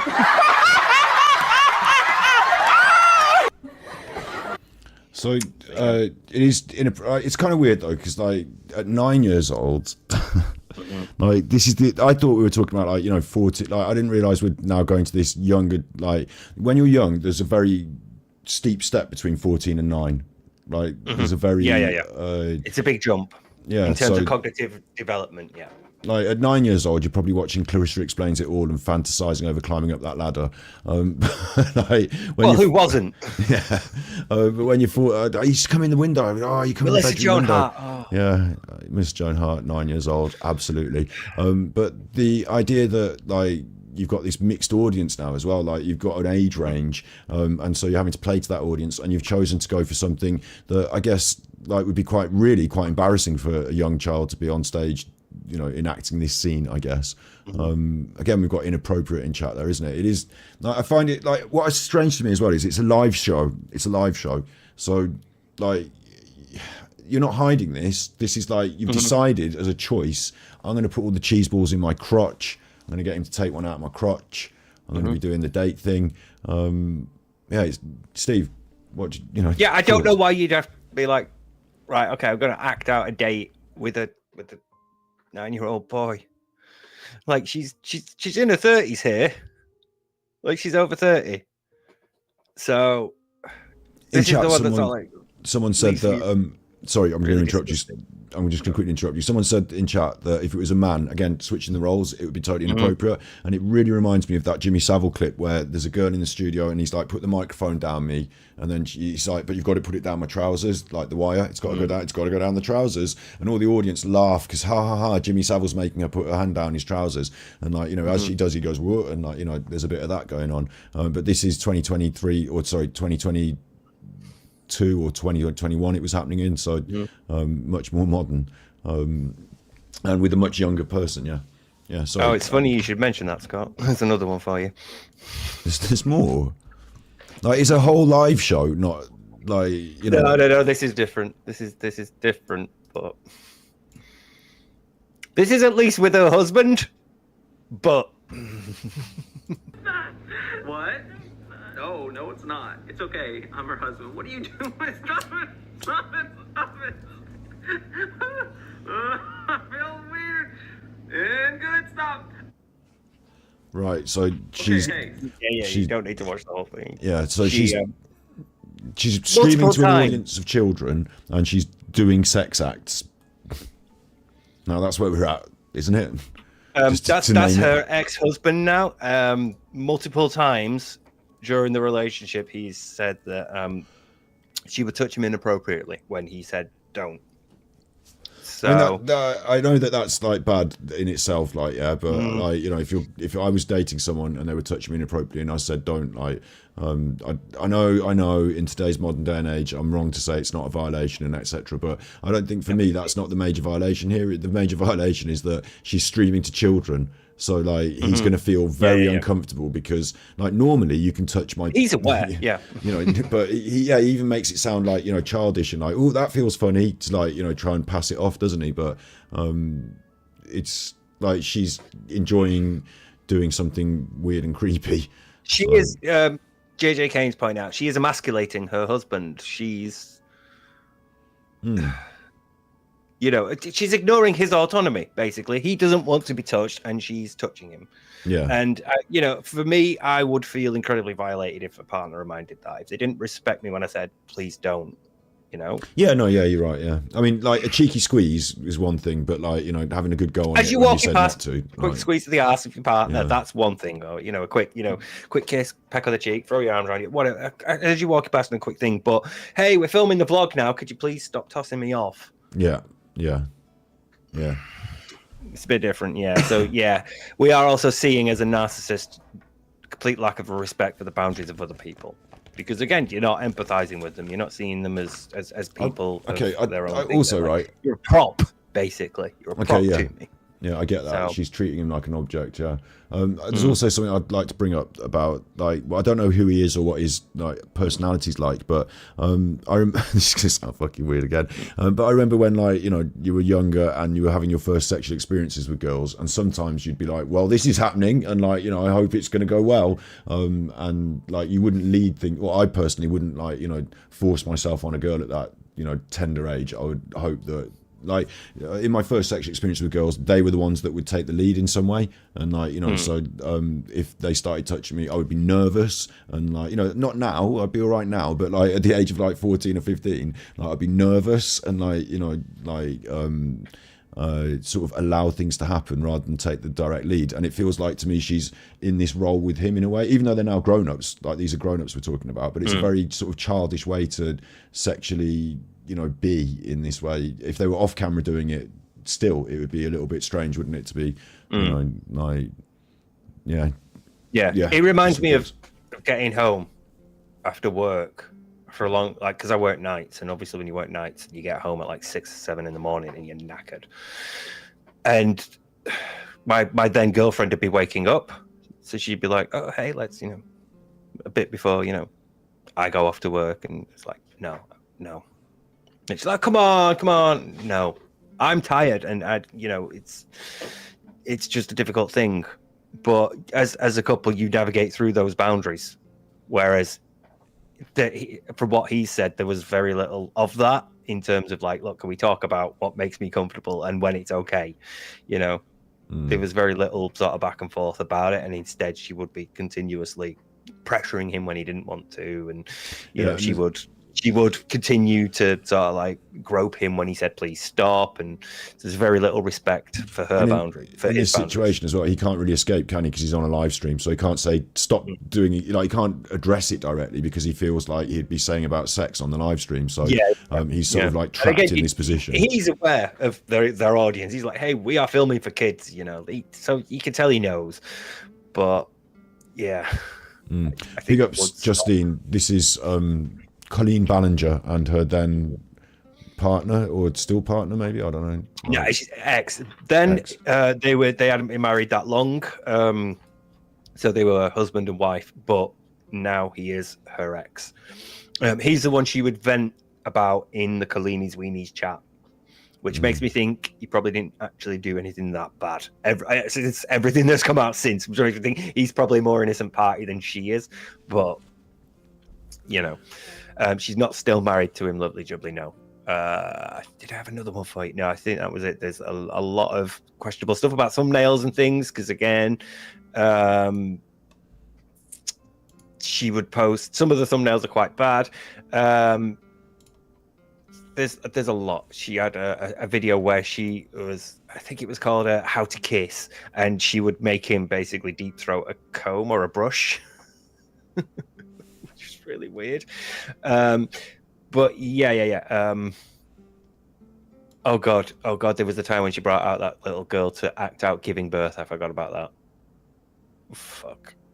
So basically a lot of questionable shit she's done in like a pattern of behavior as well. I want to ask about this aspect of it, and hopefully you're going to talk about it at enough length for me to quickly go do a bathroom break and do a beg. Go on. But the question I've got for you is about this like live show aspect of it. Like here it's live on a stream as well, but like she's doing, like, this is a bit different from what she was doing with those kids live on the live shows. Like she was doing that live on the show, like making those choices, and her content as well.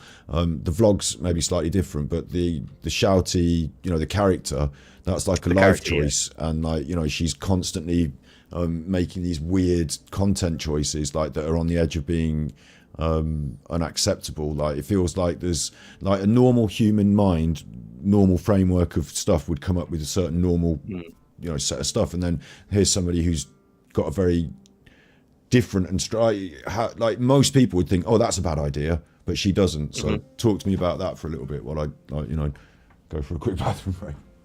Oh yeah, there is absolutely. So I suppose you'd say a lack of filter, because I'm just trying to find a couple of thumbnails from some of the videos now, and she would have videos titled like "Sisters Do the Chapstick Challenge," where it looks like her and her sister are kissing, and she has.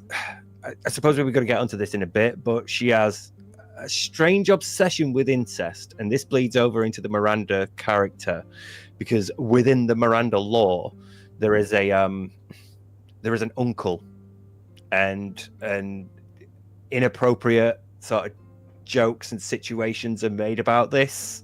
Here we go, some thumbnails. The Guess the Body Part Challenge. I'm sure you can imagine what the thumbnail for that looks like.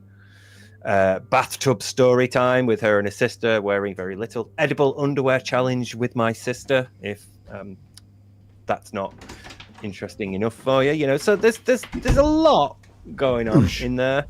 But the weird sort of incest thing is even brought up. It's even brought up. One of the writers of Miranda Haters Back Off. This woman called April Keogh wrote a blog where she talked about her time writing with Colleen on the Netflix show. And what was he called? Was he called Uncle Jim, I think?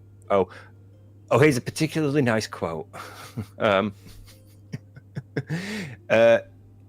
Immediately upon entering the writer's room, I was treated to story after story about her sold-out shows, how obsessed her fans were with her, and the lengths they would go to get her attention. On the second day, she hauled in a small portion of her collection of art made by her beloved Mirfanders. This included several papier-mâché Miranda heads, homemade figurines, stacks upon stacks of fan mail, and drawings of something called the Daddy Saddle. The Daddy Saddle, I would come to learn, is an item featured in many of Miranda Sings videos, and it's used to allow Miranda to more easily ride around on her uncle's back. The uncle character is something that Colleen took great pride in. She had spent years building him into the essential Miranda Sings lore, and once we began to break stories for the show, it became clear that he was going to be an integral part of it. Miranda and Uncle Jim had in the character's words, special relationship. She often pitched stories in which Miranda and Uncle Jim would be caught in compromising positions or stomach-churning moments of intimacy that could always be easily explained away by a clueless Miranda.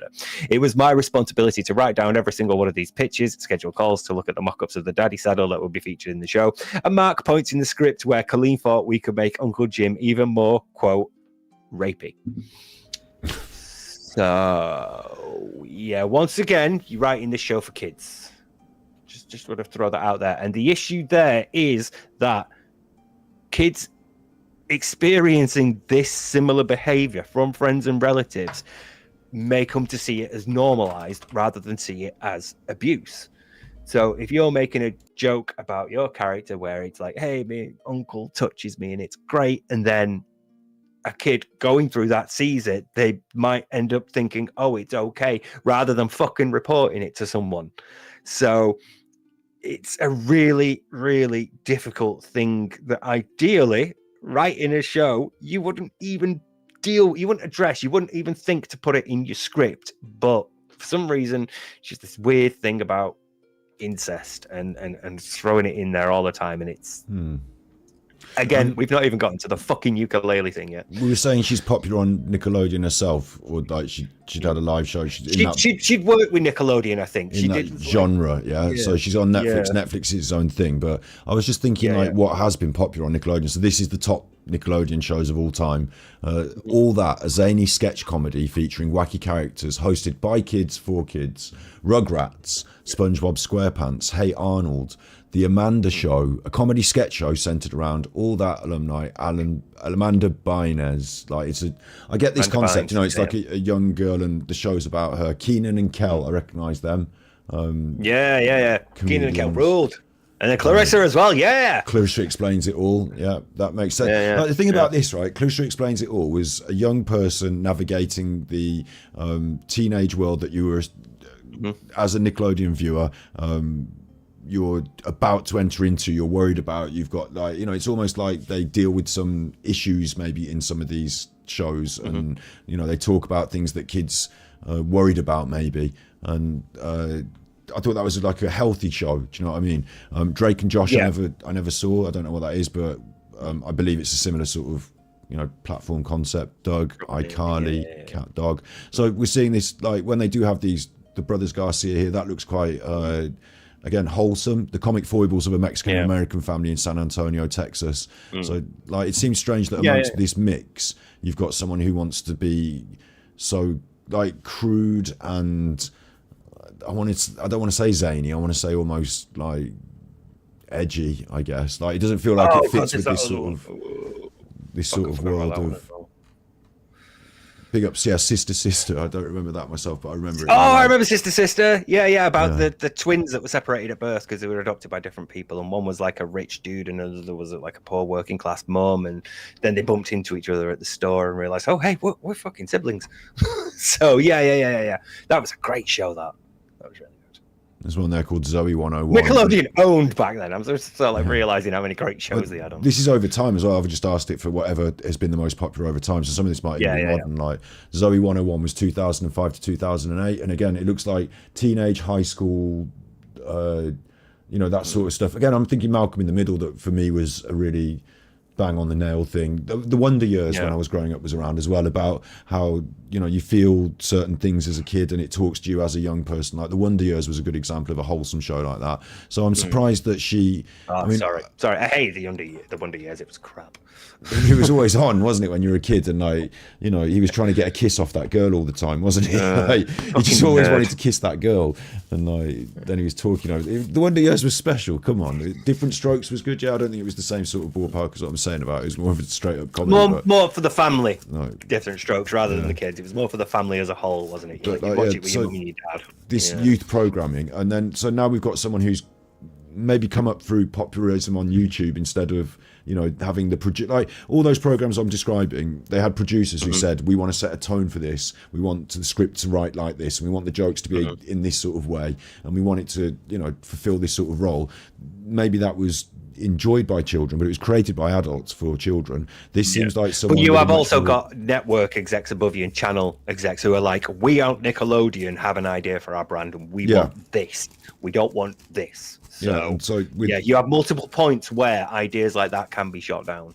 And with her, she's just like, I think of a funny idea, I do a video, and it gets incredibly popular. So she doesn't have any of these layers of in fact, like, she can ignore a lot of those things that might shape those shows to be what they are, and so her choices are a lot more immediate as well. And this is what she's come out with, and yet it's like, you can't argue, I guess, with the numbers, can you? Like, kids they were massively into this then, I'm guessing, and that generation, instead of having Clarissa Explains It All or the Wonder Years, they had Miranda doing her shouting and yelling and playing her character. Yeah. But again, the difference once more being that 30-minute kids show or 25-minute per episode show filmed in a studio has like a production time attached to it. It has a period of time where it's filmed and edited and done, and then it goes and is aired. Whereas this is like however quick you can put out a YouTube video constantly. Right, I've done my video, onto the next one, done that one, onto the next one, because the ads are racking up, the money's racking up, the view counts are racking up, the subs are going up. You just need to keep pumping content out. You could do it in as quickly as 10 minutes. You could have a video out. So there's like a pressure to push stuff out. I wonder how independent she was as well, because at a certain point you can get involved with like an agency, you can get media managers, or so to speak, but it seemed like she was getting those kids to do all those jobs. So I get the feeling she was probably just in control of her own content a lot of the time. I believe she does have a legal team now. But that's why these bad decisions would have happened. Maybe like that decisions on the live show. Again, if you've not got that filter, like, you're making bad decisions. But maybe that's how it's got through. Maybe I'm still a bit confused about why this person would do some of these things. But do you want to? Where are we even on the story during she's on tour while this is kicking off. She was on tour, so she actually managed to get.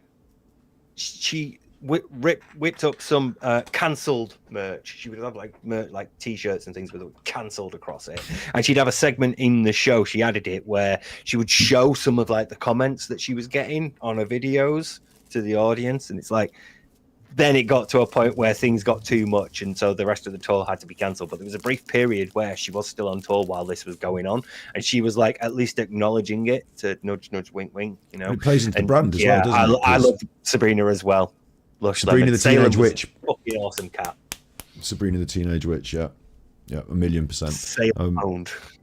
Oh, love the, Salem. It's great. There is something like part of her brand is against the haters. So like the fact that she had some sort of media storm while she's on tour probably helped sell a few tickets, to be honest, amongst her loyal fans, wouldn't it? And you see, where do we see that? Do we see that in other narcissists, Scott? Can you think of one? Because I can think of at least 2 others straight away that are like, yeah, fuck the haters, ignore them. Don't pay attention. They're the haters. You know, they're taking my content out of context, and you know they're twisting it. You know, probably even use the word toxic at some point. Maybe, I don't know. And interesting, it would have helped her to sell a few more T-shirts as well to stuff it to the haters, wouldn't it? So. Yeah. So the story has gone that she's had popularity on YouTube, and when we're talking about popularity, I think we underestimated to sort of mention this bit. I suppose those numbers, like those millions of views, getting on Netflix, like that's life transformation stuff, isn't it? That's like living in a fantastic dream world at this point, because you've got loads of money and you can basically do what you want. You've got the creative freedom to basically do whatever. Netflix have gone, here's a series, do whatever. So you're like, fucking great. Top of the tree. Like, does she live in which part of America? Do you know, is she from? Is she like LA based? I'm not entirely sure where she's from in America. But she's toured all over the place. Yeah, like, because I think there's a point where you could enter like this LA echelon of like, you know, Hollywood echelon, you know, invited to things and mixing with the parties, and like that must have been quite a heady concoction for her, especially if you're saying she's a narcissist. Then she must be living like, I think we should line on that point a little bit more. Like, she must, like, what would she be thinking as a narcissist to receive this huge positive feedback from a vast audience and massive financial payout? Surely she's like living her fantasy then. Well, probably good. I deserve this. I am owed it. You know, I was expecting this. It took you fucking long enough to get here. You know, but there would have been a huge stroking of the ego to it. And again, to be fair, to get 10 million views is not 10 million views, 10 million subscribers is not an easy thing. So there's obviously some appeal to her content to an audience somewhere. And that's not inherently a bad thing. It's just the content of that content is questionable for the audience that you're selling it to. So we have an issue where she's given a platform, and it's great because she's used it for, you know, this original character that's, you know, it's not an original concept of like your socially awkward teenager bumbling through life. You know, that's not original or new, but she's doing her thing and it's working for her. But then you start getting into the questionable stuff. You scratch below the character and you see the creator. And that's where you get stuff like, I wrote a joke into this episode where a character walks into another person's bedroom, and because that person has the sheets over their head as they're pretending to be asleep, this character goes, oh, well, I was going to rape you, but the quilts will stop me. So, okay, good night, and walk off.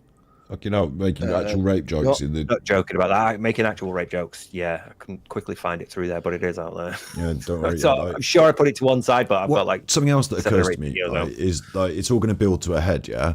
But how? Like, it seems strange to me that other people would have been picked up on, like, I don't know, like. If you're Frankie Boyle, you can just do a whole set of rape jokes, I suppose. But if you're doing this sort of entertainment for this sort of audience, it would seem like just one of these things would be picked up on, and then there'd be a lot of problems. Like, maybe it's the fact that she's independent and she can just carry on as long as the audience wants to turn up. But if like, because maybe if she had like management team or something, they might have pulled her from this tour. But like, you know, things have been building to a head, and she keeps dropping these. You know, she keeps doing these things, doesn't she? In fact, did that get aired on Netflix? Did it, that joke, or was that from? I don't know if it aired as part of the series. I think it did, because the videos of it appear to be like studio quality. They're shot. They're not like the fact that they would even, you know, write that into the script and go ahead with it is like insanity in itself as well. Like, but then maybe she had a, you know, maybe like you said, she had the if you're in a contract where you have the creative control, then you have the creative control. So I guess like, you know, they just do what they have to, abide by the contract maybe. I'm going to get a window for this. We can bin this one off. Too many more windows than Buckingham Palace, mate. Right. Yeah, same. Yeah, Oh, I was gonna rape you, but if you're into the covers, that is way too much work. Sweet dreams. So I get the joke, actually, not really right? what you can say about that. I get the joke, right? But they should, like, it's very close to the bone for the audience. But like, I get the joke, actually, which is like, if an intruder came in and you hide under the covers, because most young people hide under the covers, don't they? So the joke is clearly like, oh well, that would stop them, sarcastic, wouldn't it? That would stop an intruder. Yeah. But you don't have to say it in that way. You could say what I said. Like, even then, I'm sanitizing it automatic because I don't feel like saying what she said. Like, that would stop an intruder. But so like, it had the music, it had a bit of production. I don't know if it was from the actual Netflix series or not, but like the fact that she's, again, like, that would be enough, really, wouldn't it? In one, like, in the normal traditional sense of media, like, if you did that, if Malcolm in the Middle did that one week, then like that would be the end of Malcolm in the Middle for the rest of the weeks, wouldn't it? But I think maybe it's something to do with her being independent, that she just gets to crack on. So yeah, build us to her head then. What this guy's been crying on the internet. These videos have come out about her doing a live show. We've got bad jokes and a personality that's a little bit on the edge. We've got thumbnails that people, I can easily see these are inappropriate. The one on the top right there that's just cut off says "What Men Really Want" 6 years ago, and it's a picture of the sexy lips. So obviously some of these are quite inappropriate. Yeah, and that was 6 years ago. But I'm surprised again that it keeps getting sort of passed over, so to speak. But yeah, so build us to a head then. Again, though, having previously apologized for something like, say, your racial joke where you're mimicking Hispanic sisters, your audience is sort of like, okay, you apologize, fair enough, we can roll on with this and carry on like normal. We'll ignore that other bloke because you're telling us to ignore him, so that's fine. So when it then comes out in 2023 that this other person has released the video saying, hey, I harassed this guy and I'm really sorry about it, because it turns out, yeah, you were right, Colleen is quite abusive, and here's some more examples of that. And people rediscover his video and start taking that seriously, and more of this information starts to accumulate, and all these examples start to, really build up and get collected together. Colleen disappears for a bit, a bit of radio silence while you're preparing a statement. That's understandable. And then she uploads a video simply titled "Hi," and that's where we're going now. It's finally time. Could you go from the start though, because she doesn't start it with the ukulele, and we sort of like need to talk about the body language for a brief moment. Okay, I remember. I don't know if she's edited this right, but didn't she at the start say the people in my or did she say this in the song? The people in my team said not to say anything, so I'll sing it instead. Yeah. Right, but I don't know if this video includes that, because it looks like she just is sat there, and then she no, it does. Don't play it yet. We still need to talk, but she does get to that point in a bit where she says, they told me not to say it, but they never said I couldn't sing it. So she does that. I thought she started with it, but she doesn't start with that. No. Oh, it's in a little. Yeah. Okay. So she starts, as you can see, sort of like fairly quite low and quite unassuming. All right, that's a very timid time posture. out. So what's going on is she's making an apology video because of all this stuff that she's done that's been brought to light. It's become such a media storm that she requires to like address it. Yeah. So she's apologizing for, if I can just get this in my head correctly, past racism. No, that's been done, and you apologised for that before. Past racism, right. Yeah. She's apologising for sexualising children on stage. She's apologising for talking to children in chat rooms about sex positions and sex stuff. Inappropriate conversations. The boy that got upset, is he got thrown under the bus? Is she going to apologise to him, or is she not being forced to apologise to that aspect? Is it mainly the sex allegations that she's doing? It's mainly those, yeah. But obviously, as sort of like the spearhead of these allegations, he might be sort of, referenced but not outright said. Like how a narcissist a narcissist content creator might say, oh, I have detractors or I have my haters, but not necessarily directly address the substance of the argument being presented. So in forensic detail, we're into 2 hours now, right? We're gonna go a long one tonight, I feel. But what we'll do is 10-minute apology. You know, this could turn into 10 hours, so we'll just see how we go, right? I've got problems, sorry. I know we've both got that same problem. I've thought that I was doing a good job. I thought that would take like 20 minutes, half an hour to get through. Yeah. And like I've actually dug in, like that's why I called the title of today's video in forensic detail. So as long as we're all happy, we're going to go on into hour 3. Strap in, everyone. The concept now will be as well. She's paused here. You're going to talk about the body language. I'm going to press play after that, and then when you want to time out and pause me, we'll pause it. Yeah. And we'll do it in chunks like that. Probably it's a good idea if, like, you know, when she's doing the song, we listen to a bit of a chunk of the, even if you want to break it down segment by, but listen to a bit of a chunk, and then we'll get in. Yeah, because I know both of us. The way I do the other reacts is I'll listen to 2 words and then pause it, like 2 more words and then pause it. But like we've got to let a little bit of things flow. So and you've all seen my channel, you all know. So Steve likes to make 6-hour videos about a cat. Not even as you can see. Sorry, yeah, trying I'm doing to it appear now. Very supplicant. Yeah, she's very sorry. She's very meek, and she's taken. It's a very clean frame as well. It's very clean composition. There's not much distracting in the background. It looks like she just sat on the sofa of her own, right? She has chosen to do this. Like all narcissists, it's all about image. She has chosen to make this video, which involves choosing to write what is about to follow and rehearse it. This is a one-take thing. So she's practiced and rehearsed it. So she has chosen to do that. Everything you are going to see from this moment on is image. It is manipulation specifically designed to portray an image, because otherwise she'd just be talking to camera. But she's not. She's chosen to do this. She's rehearsed this. Okay, that's a really good, interesting thing as well. So talking to the narcissist, manipulation and image. I realise it in a way, but like, because I'm thinking of my own private narcissist as well, the one that I've got on the go. I'm thinking, image is important, so important, isn't it? In fact, it's used as a tool to this point. Then, and what we see, what we're given here, like you're telling me, is someone who appears very soft, maybe, and sorry, like. Looking down at the start, I agree with, and the frame is very like homely, I guess, muted colours. I wonder if there's anything in that, but okay. Do you want me to move on then? Should we press play? Yeah, we can press play now. We can see how we start. Yeah. So time me out when you want me to stop. Yeah, will do. So feel bad for me, and then that's the moment where everyone's like, no.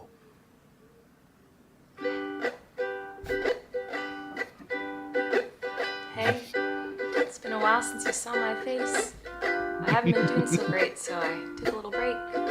A lot of people are saying some things about me that aren't quite true. Doesn't matter if it's true, though.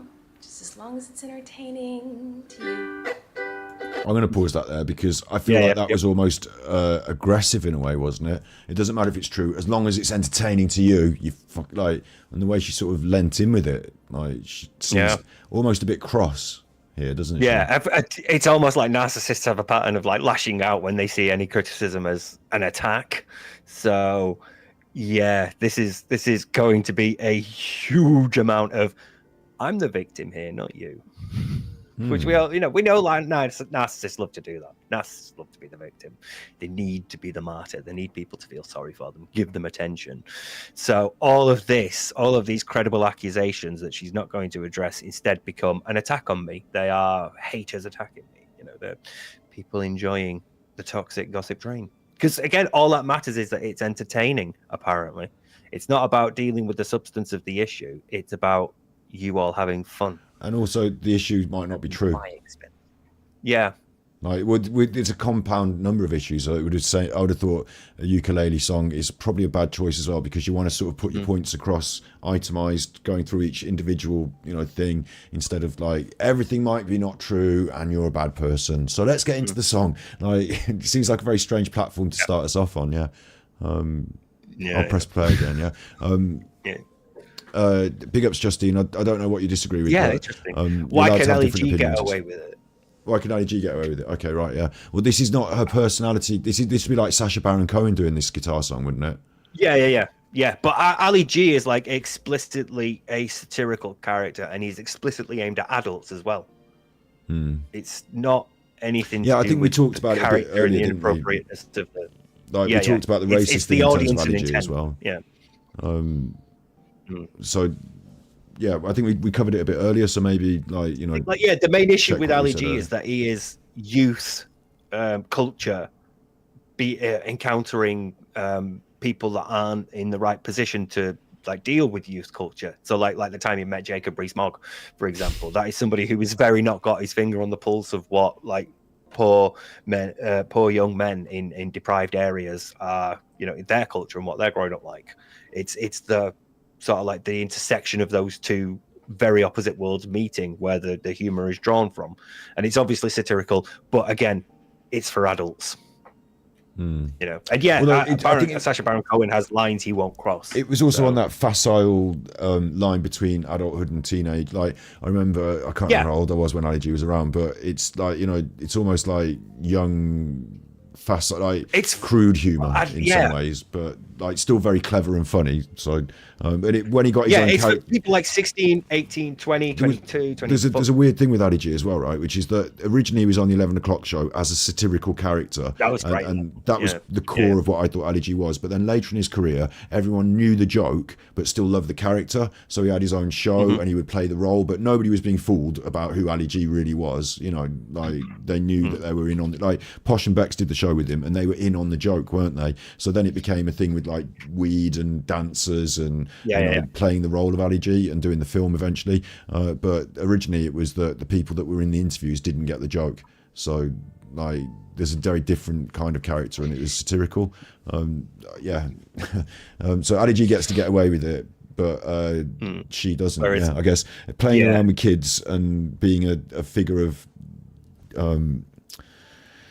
being a public figure in the world of children's entertainment and messing about with young people is a different sort of kettle of fish, isn't it? Yeah, should we play a bit more of her narcissistic... Also, just very briefly before we move on, she has a filter over her face, and I don't know if it's very visible on stream, but in the original video, it's very jarring. It sort of almost pushes into Uncanny Valley because the tone and texture of her, like her cheekbones and her jaw, is different to that of her neck and her chest and shoulders. It's very unusual to see. But you can see it, especially later, if she gets very close to the camera, you'll be able to. It's very weird. I don't know if I need to make it loads and loads very bigger. Heavy. Probably not. No. The bigger I make it, the harder it is to read the words and shit. So, it's on YouTube. It's there though. That's the point. It's we're massaging the image again. We're massaging the image. So yeah, you carry on. And also the choice of a little ukulele song, like the choice of a little, like immediately when she brought out the ukulele, this feels like fucking weird. Like nobody else has ever used a ukulele to do a song to apologize, but it kind of trivializes it in a way, doesn't it? Like it's not a serious apology. It can't be because I'm playing a fucking weird ukulele. Like, we'll push on then, Right? You guys having fun? All aboard the toxic gossip train. You're chugging down the tracks of misinformation. The toxic gossip train. You got a one-way ticket to manipulation station. Toxic gossip train. Tie me to the tracks and harass me for my past. Cause rumors look like facts. If you don't mind the gaps, I won't survive in the crash, but hey. I'll pause her there because it seems like a nice moment to pause her.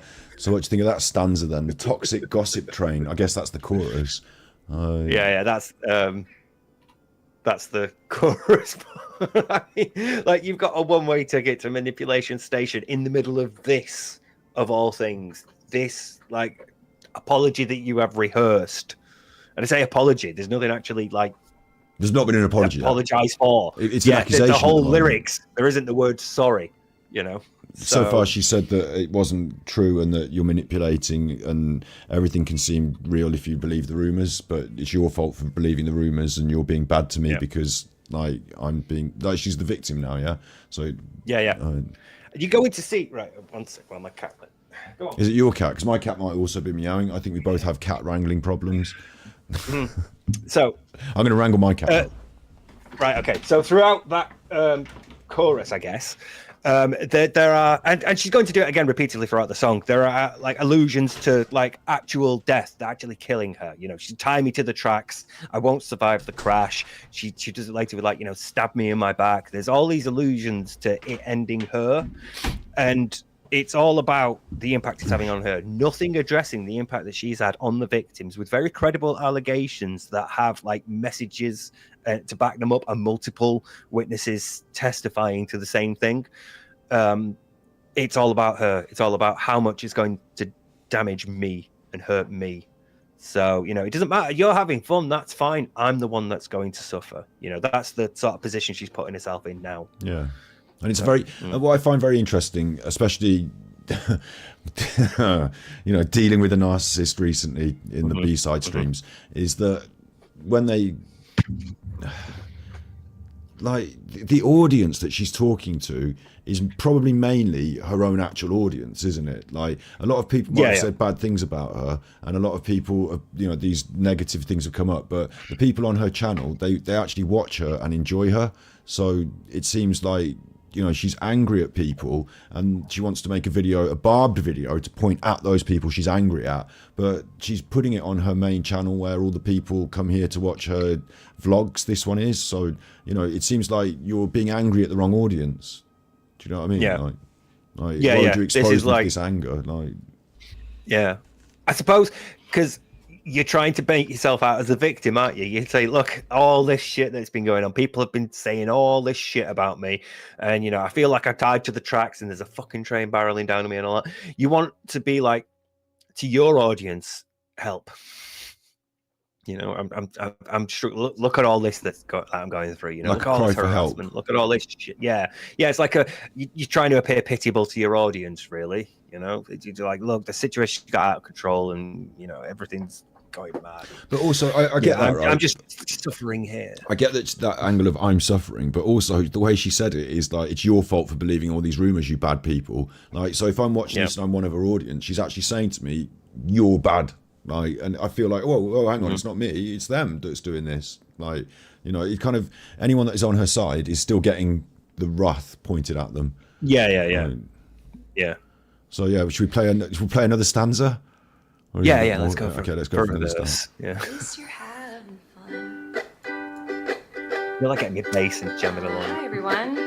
I've been wanting to come online and talk to you about a few things. We're talking now. Yep. Even though my team has strongly advised me to not say what I want to say, I recently realized that they never said that I couldn't sing what I want to say. So. Right, I've got to pause that. There you go. Again. Right, yeah, go on. Yeah. It seems so. My team has told me that I shouldn't say anything or can't say anything, maybe legally, but they didn't tell me I couldn't. So I'm going to get around my team and stitch them up and actually say it in the song. So fuck you, team. Fuck you, my team, who are helping me. I've managed to get around your stupid rules, and I'm still basically saying what I want to say, but I've turned it into a song. So, like, that's a really trite and pedantic way of getting around the rules. Fuck you, everyone that helps me. Like, am I right in summarising that? It's like your typical narcissist semantic, like picking at like you said this exact thing so I could go around it. You said that I couldn't say anything. You said I shouldn't go out there and make a statement. You said don't say a word. But you didn't say I couldn't sing. So, you know, you bust out the guitar and start giving it. So it's, and again, though, you state, right, if you're going out and giving a statement, you would probably have like your bullet points maybe, but you'd want to give it like there to make it sound like as natural as possible. You might edit it to cut out like pauses and gaps where you're going, right. But I suppose otherwise it would be fairly straightforward and quick. I agree with that, but what I would also say is that I would want to, like, almost like today's title, forensically, you know, go through, if you've got issues, like, let's get it all gone through. Like, I'll go through absolutely everything in fine detail, so we don't have to but like, here it is all out in the open. Whereas like, none of that here, like, no examples, just me and the ukulele and my threats. Like, it seems like you say, it's like, I guess I would agree you'd want it to be natural and come across. I think less of how it comes across to the audience sometimes, and more about what I would like the facts of an argument maybe. But we are in the media world, aren't we? So yeah, I would agree you'd want it to come across authentic. I suppose authentic would be the right word, wouldn't it? Yeah. Because it would need to be authentic for it to be believed. Like, So if it's not authentic, you've got a problem. And then I suppose you start thinking, how do I dress this up? Because I've got a problem, because it doesn't look authentic. I've done 2 takes without the ukulele and it looked awful. So any more points about the team? I tried scat singing, you know, didn't work, didn't take that one.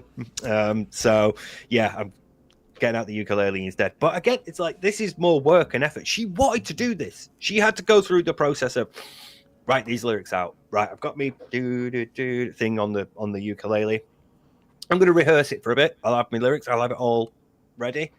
Even if you're like singing it, even if it's there in front of you, you're singing it. The point is, you've gone through it. You've written it down. I think she learned this. Practiced a couple of times. I think she learned one it. take this. Yeah, So, one take. I think she learned it off by heart. Yeah, When I'm doing like rap stuff, like if I don't know it off by heart, I can't really do a proper take of it. Like reading it. You have to. Yeah, you have to learn it so you can start improvising within it. Like then you know you've learned it. The aspect of this as well that I'm thinking is it's almost like a very fuck you to her team, but like the idea that she knows the eyes are on her, so she's decided to do it as a little song because she thinks her songs are great. So like, you know, this is going to be a real, like, if she's probably thinking as the narcissist, I'm guessing that I'm going to do this really cool fuck you song, and like Lily Allen's song fuck you. Do you remember that? Oh yeah. And like, she's probably thinking this can be a moment where like everyone loves this song and how well I handled it and how I told all the haters to fuck off, and this song can probably go to number 1. And you know, she probably thinks like by doing it as a creative work like this, that in some way, you know, I can imagine her think, you know, when I win my Grammy for this song, they'll all be, you know, they'll all be saying sorry to me. Like, There is actually like a rumor going around that she did it as a song specifically so that she could then like copyright strike people who reacted to it and had it in their videos. Brilliant. There's not that it's a rumor going around. There's not that much information to show that she's actually doing it. The only time anyone that sort of covered this has actually we're doing it now. Like, yeah, I know. Yeah, so that was fine. We've most people are sort of like covered under, you know, fair use law anyway, because you critique. But she sent legal notification to Ethan Klein from the H3 podcast, or he podcast if you're a DSP, and he said it's basically to do with let me find it. She sent him and him alone legal notification, something to do with like don't find it. Let's just assume it happened. But otherwise, most of the time people have been able to play this fine. Have you got any point at like this particular stanza as well? She said that she couldn't say it, but she could sing it. So have you got any other point to make about that before I press play again? It's your narcissist thinking I'm smarter than you. You said I couldn't say anything about it, but you didn't say I couldn't sing anything about it. So I, as a narcissist who knows better than you, my legal team, I'm going to do this. You know, and your narcissist always thinks they know better than the experts, whether they're legal advice, whether they're your doctor, your vet. You know, your narcissist thinks I know better than you. So I'm going to take your advice and I'm going to ignore it. I'm going to go and rehearse for a bit. Got a song to do.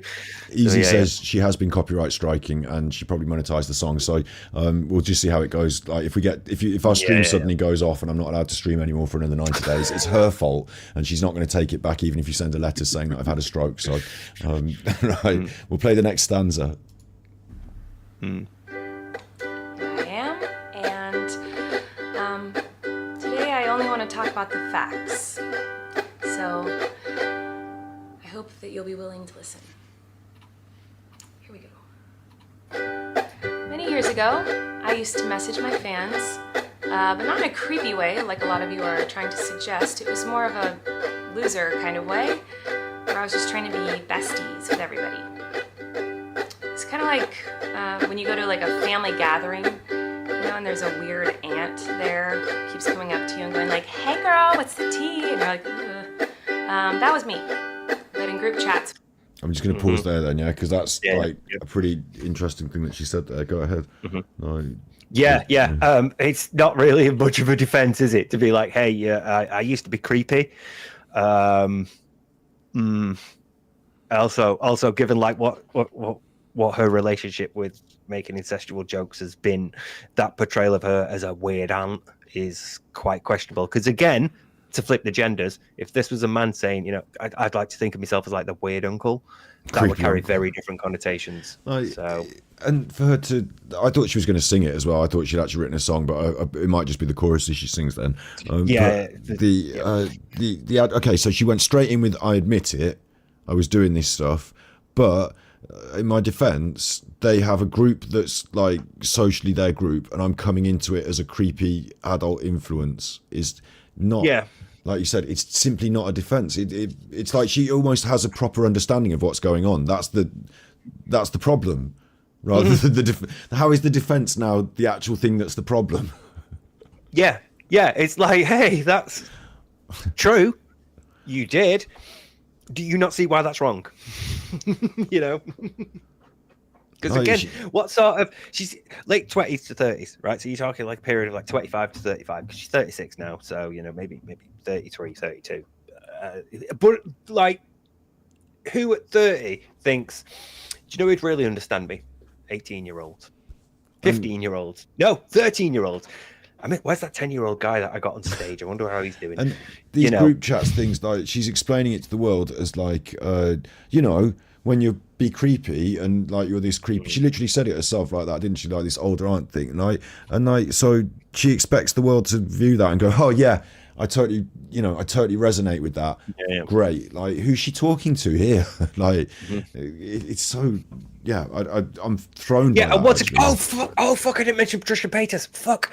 Right. Okay. So don't forget this behavior, this creepy behavior that she's talking about. I used to be really creepy and weird, but you know, it's fine. It's nothing. She's downplaying and diminishing the severity of the accusations, because we are talking about her asking, like, young people, hey, send us pictures of your ass. You know, are you virgin? What's your favorite sex position? She's venting about the stuff that her husband and her now ex-husband, you know, did during the relationship, and hey, you know, go through the divorce and all this stuff. She's giving all this stuff.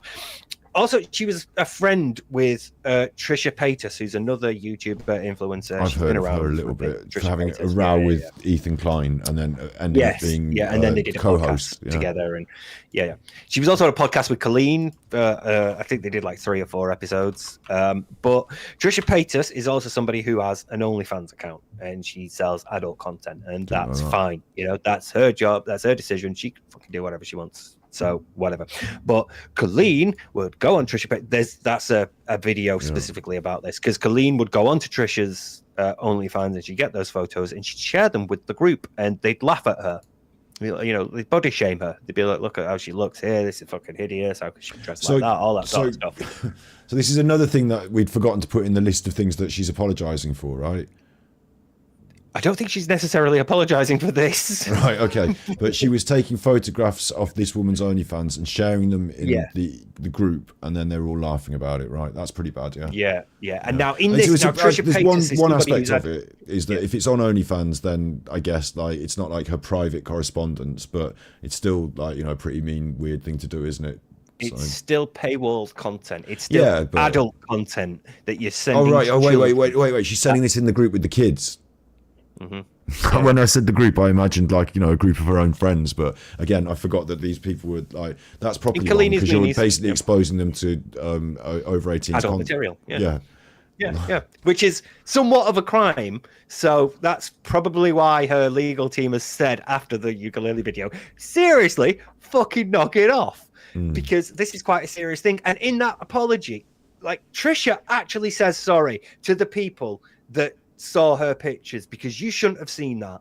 It was inappropriate and it was wrong, and I am so sorry that you had to see that against your will, because if you come to my account, if you come to my OnlyFans and you pay for it, fine, that's what you get. But to be sent that in a chat with your, you know, with this person that you're a fan of, and you're thinking, oh my God, I'm so close to this. When you're young and you can't fully contextualize it and understand it, it's a very different thing.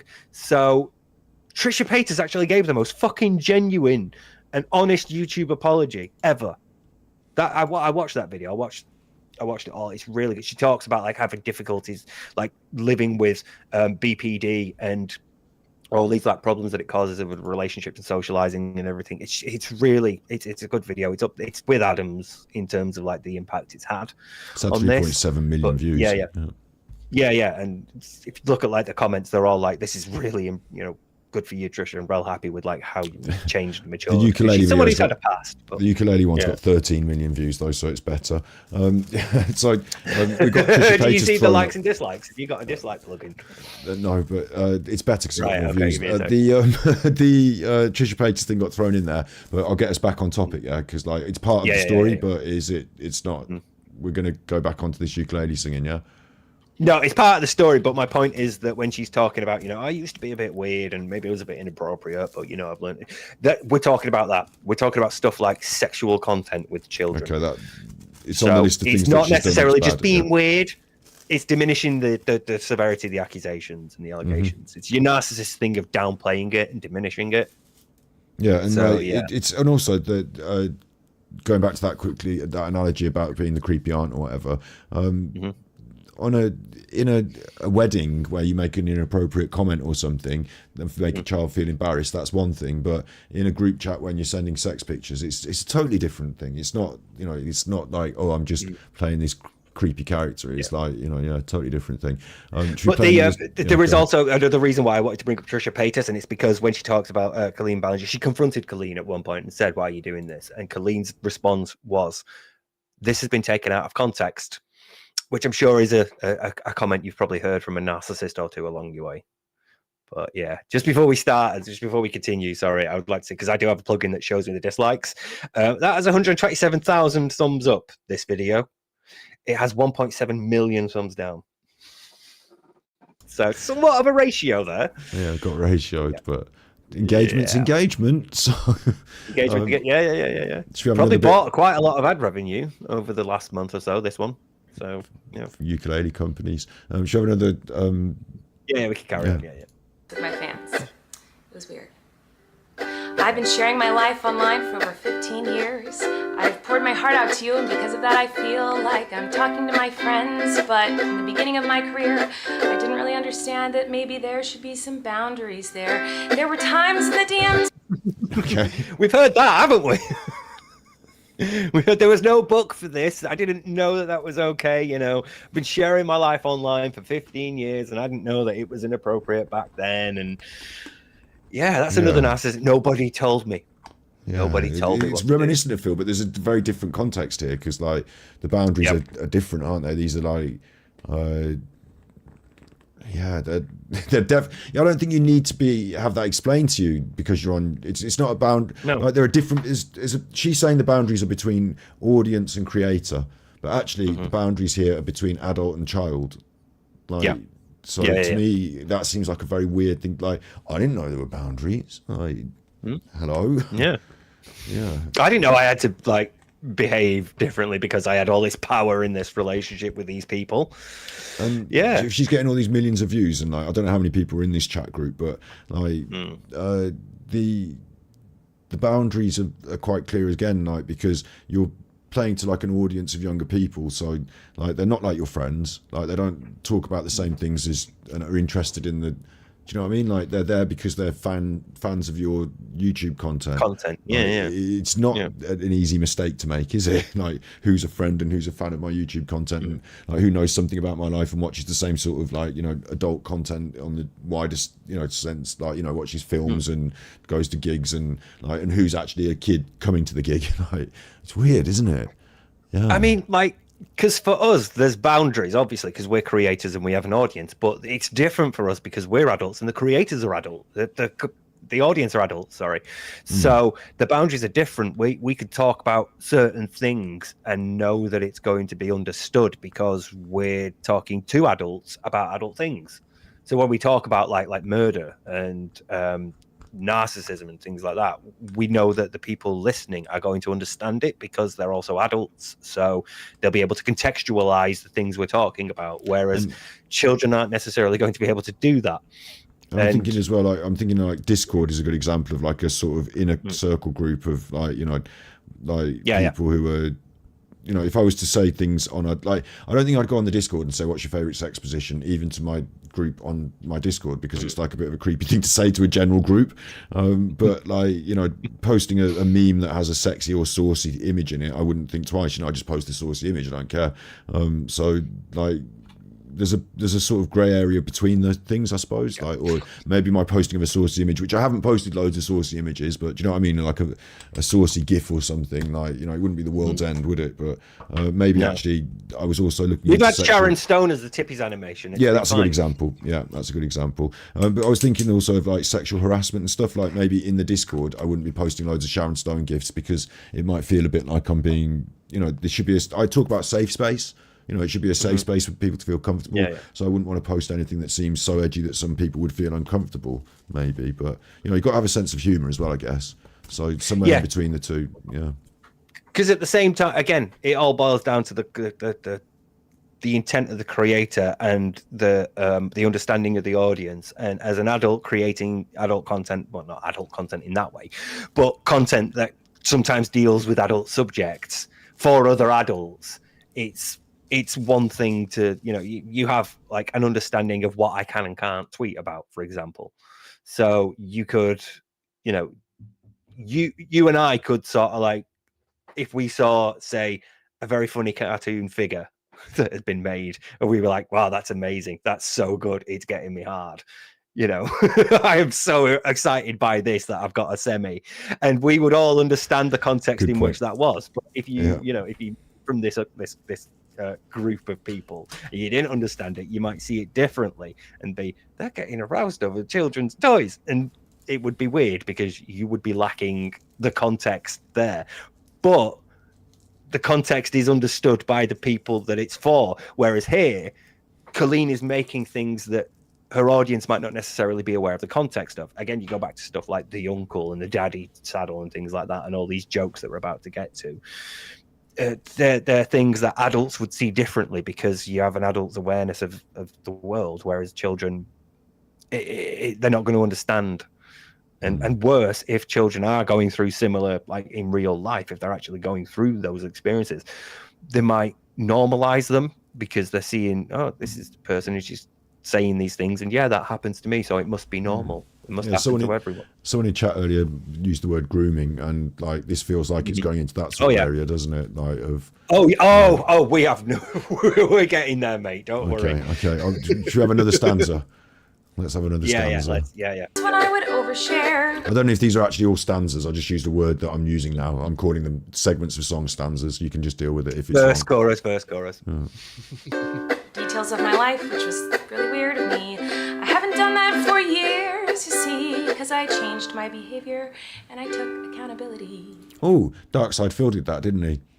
He did, yeah. He changed and grew as a person. Now he's completely different, and you can't criticize him for his past behavior at all. Is that the same here then? She's just basically written all that off because she's changed now. Yeah. Look, I did an apology video for this shit previously. Is that not enough, basically? Okay. So I'd like her to elaborate on how she changed her behavior and took accountability, because you'll notice throughout this song she doesn't actually go into detail about how she changed her behavior. She's not going to elaborate on that. That's just the fact now. It's what I like about the narcissists as well is they will they'll like make this statement, for example, this, and then later on she'll probably like go back and say, no, if you check, I said that I changed my thing, so I've said that in that song there, so it becomes her own piece of evidence. Like, this is now factually, I've written it, it's there factually up, so therefore it's fact, and it becomes part of the law, so to speak, like LORE law, to say she can look back on her own. No, I remember, this is the, look, there it is. Yeah. Like, look at herself as proof, so to speak.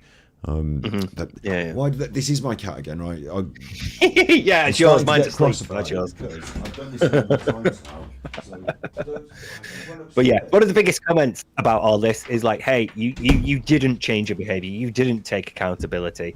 You've openly apologized for previous stuff, and that's fine. But since then, a bunch of new stuff has happened, and you have yet to take accountability and apologize for those. So instead, you're just going to minimize it and be like, no, it's not my fault. It's all you. It's all drama. It's all gossip. Rather than actually, yeah, this is bad behavior. I can acknowledge that, and here's how I'm going to change it.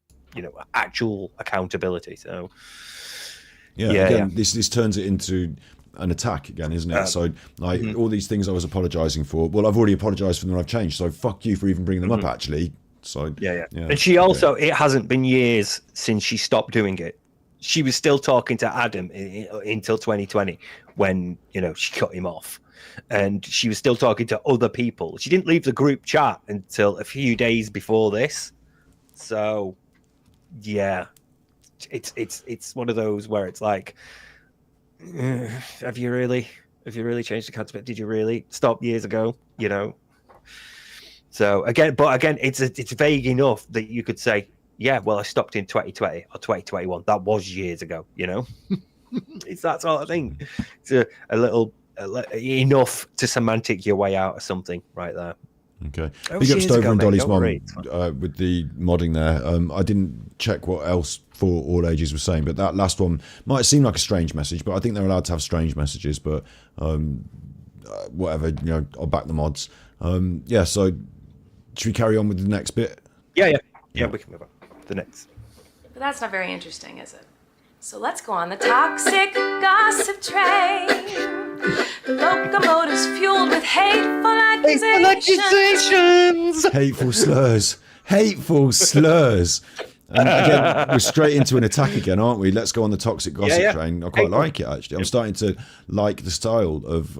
it gets stuck in your head, mate. I've had it in my head for like a month. I quite like the idea that, because I've had to be in situations in my life where I've had to apologise, and I believe the most important thing in an apology is to first of all say sorry, then say what it is you've done wrong, and then explain how you understand what you've done wrong has hurt some, whatever you're apologising for, explain to them in words that they understand, that you understand why it's wrong, and then again apologise and maybe say if there's anything I can ever do to remedy this situation. And lots of times when you have to apologise to somebody, they probably don't want, they're probably cross with you, so they're like, I don't want you to do anything, just leave me alone or something. Whereas this apology, I quite like the style of, well, fuck you for a start, right? And the thing that I'm apologising for, really, fuck you again, essentially. And you're bad people. You're on this, anyone listening to this, let's go on the toss, that. It feels like it's made, like this video is quite personal. She's on a little guitar, she's doing it into the camera. Feels like I'm on the toxic gossip train, and I didn't know I was until she sung this nasty song at me, and now I feel like I'm being attacked. So it's like quite an interesting apology style. Yeah. And the worst thing is, like, you can feel it. You can see her after all this break kicks off, and she has to come off tour, and she's sitting there day after day. Her legal counsel and her social media team are telling her, don't say anything. Don't say anything. And you can see it bubbling up. You can see the frustration of wanting to see that, at least with DSP or other narcissists that we might cover, they are unconstrained by that. They are free to go on stream if they want and vent if they want. So we sometimes get amazing salt from them. But here, she'll have been sat at home doing nothing because she can't upload now. If she tries to upload another video, it's going to get flamed with the comments and everything. And it's quite addictive as well. Even I'd admit it, being a YouTuber, you see the number go up when you release a video. Oh yeah, and then, you release another video, the number go up, and not being able to do that, watching her stats die off. I've actually on this channel, deliberately took a bit of a break, and I'm prepared now for another bit of a season. I tried to not be worried that obviously the view count's going to go down when you don't upload, but she's, like you say, forced to not to, and she's probably boiling inside. I feel like I know better. I feel like I can sort this out. I feel like once I've got my thing out there, that's it. It is fine. And she's just it'd be like being tied to a chair, but it's like being tied to the tracks. But you can just sort of feel the narcissistic rage bubbling up inside her that led to this over a period of a couple of months where she's writing and practicing.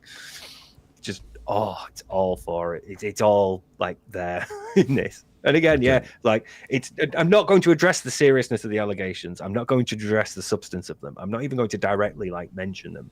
Which is hateful accusations, isn't it? Hateful slurs. Hateful slurs. Toxic gossip train, steamroll over someone's reputation. Toxic gossip train, hop on board but close your eyes, otherwise you'll realize that the train is made of lies, and that person you despise maybe didn't deserve to die, but hey, at least you're having fun. I'll pause it. Again, it's reiterating the same point again, isn't it? Yeah, but we're also having a diminish what you're going through, diminish the allegations and the accusations, but instead over-exaggerate what I'm going through and the trouble that I'm having. It is still about your You're murdering me. You're killing me. This person deserves to die, you know? And it's like, not that serious. No one's calling for you to die. Nobody wants to kill you, but accountability is wanted, and you're not doing that. You're not showing any. So that's why this keeps happening. That's why people still keep saying the train keeps rolling on, because you've not addressed the main points, but instead you're going to be like, oh, it's rolling over me. People want me to die. You know. Yeah, the toxic gossip train became a steamroller there, didn't it? And again, like steamrollers crush you flat, squash you in cartoon terms almost. And she's a bit cartoony herself, isn't she? So I wonder personally as well whether, like, personally is a funny word for me to use there. She's still got a lot of subscribers. She's still got a lot of, you know, clout, I suppose, in some ways. I wonder whether if even with these allegations and whatever, if she can continue on to have a career simply just by pushing forward like someone like Darkside Phil does. And, you know, with the numbers she's got, maybe she won't be happy with the numbers, but, you know, she's probably in quite a comfortable position already. And, like, she could probably choose to do different things. Like, you know, she doesn't have to let this crush her, does she? She doesn't have to just determinedly, I have to be this, everyone has to believe me, otherwise, like, you know, like, she doesn't have to win necessarily. She's already won. She's got loads of money, I assume. She's, like, you know, made all the content. She could just do something else and just enjoy herself and, like, you know, walk away, even though as we would still judge her as being a bad person. She doesn't have to be in the public eye. Like, you know, she could, anything she could do. And I think maybe even on YouTube she could just continue being herself, and some people might just not care and still like her, like Darkside Phil has. But yeah, it's weird that she's got the weight of the numbers behind her to carry on. Yeah, hasn't she? She's got like millions of views. I don't know what the balance is, right? But okay, she had to stop the tour, maybe. But like, if she was on, you know, if she was getting the sack, you know, because she's independent. So if she was getting the sack, maybe she lost some contracts, some advertising, something along the way. She did, yeah. Okay, so that would be important to her, because otherwise, I'm saying what really is happening that's bad is that people are saying bad things about you, and you're getting less views. Like, it's not like, again, you're saying like she turned it into a threat on her life. Like, it's not that, is it? You could actually just carry on in different ways and make the best of whatever it is. But no, it's a threat to her life. Yeah. Just like if you've ever made a "This Is How You Don't Play," you nearly got DSP killed. This is, if you've taken part in this, at least you're having fun. It's all about, you know, who cares about what I'm going through? At least you're having fun. It's like, this isn't fun for the people on the other side. This isn't fun for the victims of your actions. This isn't fun for the kids who had to see sexual content before they were ready. You know, this isn't fun for the kids you embarrassed and humiliated on stage. Yeah, no one's having fun, are they? This isn't fun. Recontextualizing the outrage against her as people like enjoying, like, again, I think it veers into what we talk about with detractors and me with that. Oh, meow, all right. Sorry, I trod on you. So I didn't get under the chair. It veers into this as well, where like some of the time the content that we make when we detract is fun. Actually, my background music has stopped, whichever video that is on.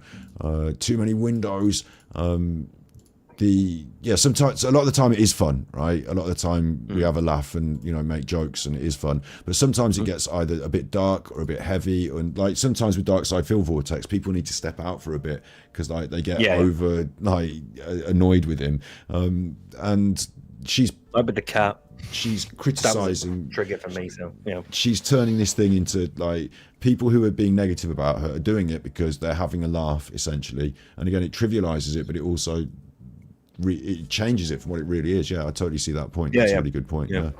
Okay, we'll roll on. Yeah, like a steamroller, like a train. In all seriousness, I do think it's really important to hold people accountable for their mistakes. You know, we should hope that everyone can learn from their mistakes and grow and change their behavior and be a better person. And this is something that I've always tried to do when I make mistakes, and it's something that I will continue to try to do. What? Oh, you don't care? Oh, okay. I thought you want. Sorry, what? Yeah. I thought that was a serious. One part of it. That's great. One part of it that annoyed me is everyone makes mistakes and everyone has to learn to change, and everyone, like, it wasn't I make mistakes, but then she did nail it. She said I make mistakes and I, you know, but then no, that was a bit. Yeah, exactly. She's like trying to be like, oh well, whatever I do is never going to be good for you, is it? I could make an earnest attempt to change, but it's never going to be good for you because all you want to do is drama and, you know, like make fun or make content or monetize whatever, blah blah blah blah. It doesn't matter about what I do and what like attempts that I make to change. I've changed and I'm a different person, but you don't care about that. You just want the drama. That's like the position she's putting herself in here. But again, everyone makes mistakes. We've all made mistakes. Very few of us have groomed children. Very few of us have had those group chats.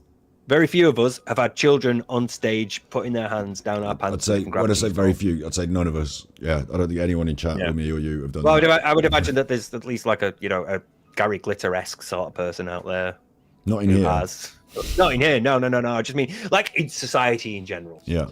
I can't say nobody else because obviously there's a Jimmy Savile or a Prince Andrew somewhere, but not in here. Not in here. Big ups to anyone in chat who's going to No Nights. You can come back and watch this and catch up on the big ups. And when you do, on demand, make sure you drop a like and that's all good. Yeah. But everyone this else, next bit, Scott. in for the big push now because we're into the third hour. The third hour. This is going well though. I'm really enjoying it. So yeah, we can do it. This next bit. This next bit. Yeah, I can't believe she stopped that bit that seemed like it was going well and made it into a she reversed Uno card it and made it into a bad thing. Yeah. But okay, next bit. Me to take accountability, but that's not the point of your mob mentality, is it? No. Your goal is to ruin the life of the person you despise while you dramatize your lies and monetize their demise. A little pause there for that. Nice alliteration, nice rhyming. I know we should do it in bigger sections, really, but it's interesting because that is exactly what every lolcow turns against the people that troll them, that make content about them, that like you monetize it and you're using my name for money. And they all say it, but it's a very strange thing to think that someone would in any of these personalities would think that's the person I should use for money. Like, if you really are into money, then you probably want to go somewhere else than garbage bin on the internet. That's not the best place to start looking for the money. Attached to Elon Musk, talk about successful people. Follow Joe Rogan's example. Don't even Joe Rogan's not the most loved person. He's done quite well. No, for but himself, he's made it. Yeah, he's made money. I don't know why Lolcow Central is always the place for people who seem to want to be multi-millionaires overnight by making videos about nutters. I'm in this boat. Steve's in this boat. We make videos about nutters on the internet, and it's not for the cash. I'll tell you that. Yeah, but that's the thing. Especially with narcissists, if you can only see relationships as transactional, we must be doing this for money because they do things for money. It can't be that people are genuinely concerned about the behaviors illustrated by people with evidence, like screenshots of messages, and sort of bring awareness to that by making videos going, hey, this girl, this woman, Colleen, she's pretty shitty. She's done these things. Here's all this evidence for it. No, it has to be it's mob mentality. You're all groupthink. You're all getting on the same boat and just sort of doing it because, we need money and we can laugh at them and just want to monetize their demise. Yeah. It's weird, so she's recontextualized that. I wonder if she's doing that for the audience or in her own mind. We talk about Phil and his delusions, and most narcissists have to believe this construct. They could create the construct for you and for themselves. So I guess it's a bit of both, isn't it? Yeah. There'll definitely be a lot of that involved in here, but again, it's just your narcissist. Look, Darvo, I'm the victim. I'm being attacked. I'm the one who's suffering here because of this mob mentality that's out to get me because they just want money on my back. They just want to make fame off my suffering. Again, recontextualizing as I can. Sorry, I cut you off there by pressing the button. No, it's fine. I switched off. Go on. Yeah. I already hear the comments on this video. She's gaslighting, manipulating. Oh, she's a narcissist and a rat. I would never make a mistake like that. Colleen, you fucking are. So if you know that, why would you do it? Doesn't change that. Sorry, that bit always gets me. That is insanity. It's insanity personified. I know what you're going to say. Because I'm doing it, you're going to say it. So if I don't want you to say it, maybe I don't do it. But instead, I'll do it, and then I'll admonish you for saying it in advance. So fuck you. What? How does this count as an apology? But it's like, again, these are legitimate criticisms. Yes, you are gaslighting, Yes. you are manipulating, you are a narcissist. Like, sort of like saying that, I can hear the comments already, doesn't change anything. It's almost like a double bluff in some way. It's like, if I tell you what I'm doing, then I can't possibly be doing it, can I? Because if I said gaslighting in my song, then I'm not gaslighting, of course. Like, she must know what gaslighting is. You know, she must like have an understanding of it. She must know that she's doing it. And then she said, right, I'm not doing it. So, or I am doing it. You're saying that I'm doing it. So therefore, like, double bluff, can't be doing it. Like, it feels like I'm being, the word, it feels like I'm being gaslit, isn't it? This is what it feels like to be gaslit. You fucking well are, yeah. Finding it incredulous and hard to understand, and it doesn't fit in my logical pattern of like thought. I can't understand why and how it's happening, and now I'm being gaslit. Yeah. Like, anyone who actually raises this criticism about me, I can already see him now. You know, that's dismissive. Again, it's like they're dismissing the severity of the accusations and sort of like saying, oh yeah, they're already going to say it. I can hear them now. They're going to call me a gaslighter. Do you remember? I hate, I do keep bringing it back to DSP, and I'm sorry, but do you remember that time when he was like, they say that I hypnotize you into opening your wallet because I call that power. Woo. It's like, the point is there. You do that. You are manipulating. That's what I mean, naming the thing. You are not.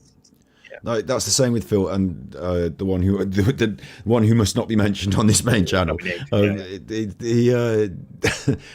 name the thing that they're doing, so it feels insanity to think that people don't spot it as well. That, you know, but in some way this seems to work on some people as well, doesn't it? That the gas, I don't know. Yeah, I'm totally thrown by her actually saying that, like, because we are here critiquing her on that. That's exactly what we're doing. Yes. So, like, in the 2D, 3D chess game, whatever it is, like, she can see it happening. So maybe she wants it to be happening in some way, deep down, like, because she knows she's making it happen. It's like, look, if anybody says it, I've already addressed it because I told you they were going to say it, so you can ignore it. It's some sort of weird roundabout way. You know, it's like don't forget, if they're going to say that, if you see it in chat, ignore them, you know. It's like saying, like, people are going to be really cross when I break this window, and then you break the window and the people are crossed, and then you're like, I told you they were going to be fucking cross, didn't I? Like, well, you didn't have to break the window then. Like, you thought this through, didn't you? Because you said it in the song. So why not just not do the song and then not have to get angry at the people for being mean at you for doing the song? It's like, do you know what I mean? Because there's the thing, right? You're looking at it to the point where you would have enough self-awareness to reflect on it and think. But she did. She said that they were going to say this. No, but like, right? Because me and you would think, oh, this might look a bit narcissistic. This might look a bit gaslighty. I should probably not. You know. Yeah, instead, she's said, thinking this is going to be a bit gaslighting. People are going to call this gaslighting. Fuck them. People are going to call this narcissistic. Fuck them. They're wrong. I can already see what they're going to be saying. You know, no. Whereas we would be like, oh, this might look a bit narcissistic. So do you think, do you think there's an element here of her, like, because I think the narcissist has learned the words, like, and they've investigated and they thought, actually, gaslighting sounds like a very good tool. Now that I'm aware of it, I'm going to actually employ it more often, you know, and I think that she actually knows she's gaslighting, or do you think she doesn't and she thinks she's just being cool and like... I think, because we sort of like discussed that very briefly at one point during the narcissist stuff, where therapy for narcissists is actually can backfire, because once they become aware of these things, they can then use them. Yeah. So it may very well be that your narcissist ends up coming out of therapy with a better understanding of how to properly manipulate and gaslight someone. But I think she sees this dismissively. She's seeing it as, oh, people are going to say this, so, and trying to like dismiss it out of hand that way. I can already see them. They're going to be saying this. You know, it's like when Phil says, oh, I can already see him making the wanking jokes. You know, it's that way of dismissing the argument without having to deal with it. If anybody says, you know, oh, this is quite narcissistic, or oh, this is gaslighting, I've already dealt with it. Already covered it. Disclaimer. I told you they were going to, so, you know, you can brush it away now. Okay. I feel like she's trying to dismiss that and again diminish the severity of the allegations involved. So. Okay, let's push on. Oh, I'm sorry, I didn't realize that all of you are perfect, so please criticize me. Bring out the daggers made from your perfect past and stab me repeatedly in my bony little back. I'm just going to really quickly do this one because a favourite, I can't believe I'm having to say this, a favourite phrase of of the he who will not be mentioned is he says, "He who is without sin cast the first stone." And I'm like, listen, I am without sin in this context, so I am casting stones. And also, thou shalt not steal, thou shalt not lie. They're really big ones. Like, in this case, thou shalt not fuck around with kids. Like, you know, like, stop bringing up the I'm perfect bollocks. It's irrelevant as well. Like, I could be the bad Terminator. You know, I could be the bad one that did all the bad things in Terminator 2. You could be Terminator 1 or Terminator 2. Yeah. I'm the liquid metal one, the really evil, sinister one. I'm not, but I could be that. And she's still done this shit. Like, it doesn't. It's so what? Like, you know, out there in the world, there are robbers and murderers watching these videos. So fuck you. I'm therefore innocent, I suppose. Yeah. Like, it's just what? It's like I do not have to have a completely clear moral slate in order to be able to criticize you for your behavior around children. I've made mistakes and I've fucked up, but it's always been as an adult, you know. Done stupid shit as a kid, and I've done stupid shit as an adult, but they've never involved like messaging kids in a group chat and asking them what their favorite positions are. It's weird that that's a defense here, because again, I suppose that's it though. Again, diminishing the accusations. She's like, "Oh, you can't say anything about me. You're not perfect either, are you?" He's like, "Well, no, but I'm not the judging one." Us. Like, I'm not the one getting kids up on stage and spreading their legs. It's this weird time loop thing. Like, I feel like I go in a time warp with the gaslighting, where like we were talking about what this woman's been doing. Like, if I was talking to her, I'd be like, "We were talking about what you've been doing, yeah." But now we're talking about what I might have done in the past that discredits my ability to discredit you. Now we're going on like Inception. Like, come out of the dream. Now we're reversing victim and offender. Like, we're even going deep on like into my past and things that I might have done. Like, hang on, like, stop that. Like, that's a different conversation avenue. We're talking about you and what you've done. Like, it feels like that's an issue there. And then something else I want to bring up is like the stabbing in the bony little back. There's like a multiple thing here. It's like I'm the tiny little victim, bony little, and also being stabbed in the back implies that you're like sinister, going behind her back. Like, people are doing this publicly. Like, they're saying publicly they're doing it. They're stabbing you in the face. Like, they're not stabbing you in the back, are they? They're like, but they're previously friends. They're previously people that right. were people. So they're turncoats now. Like, yeah.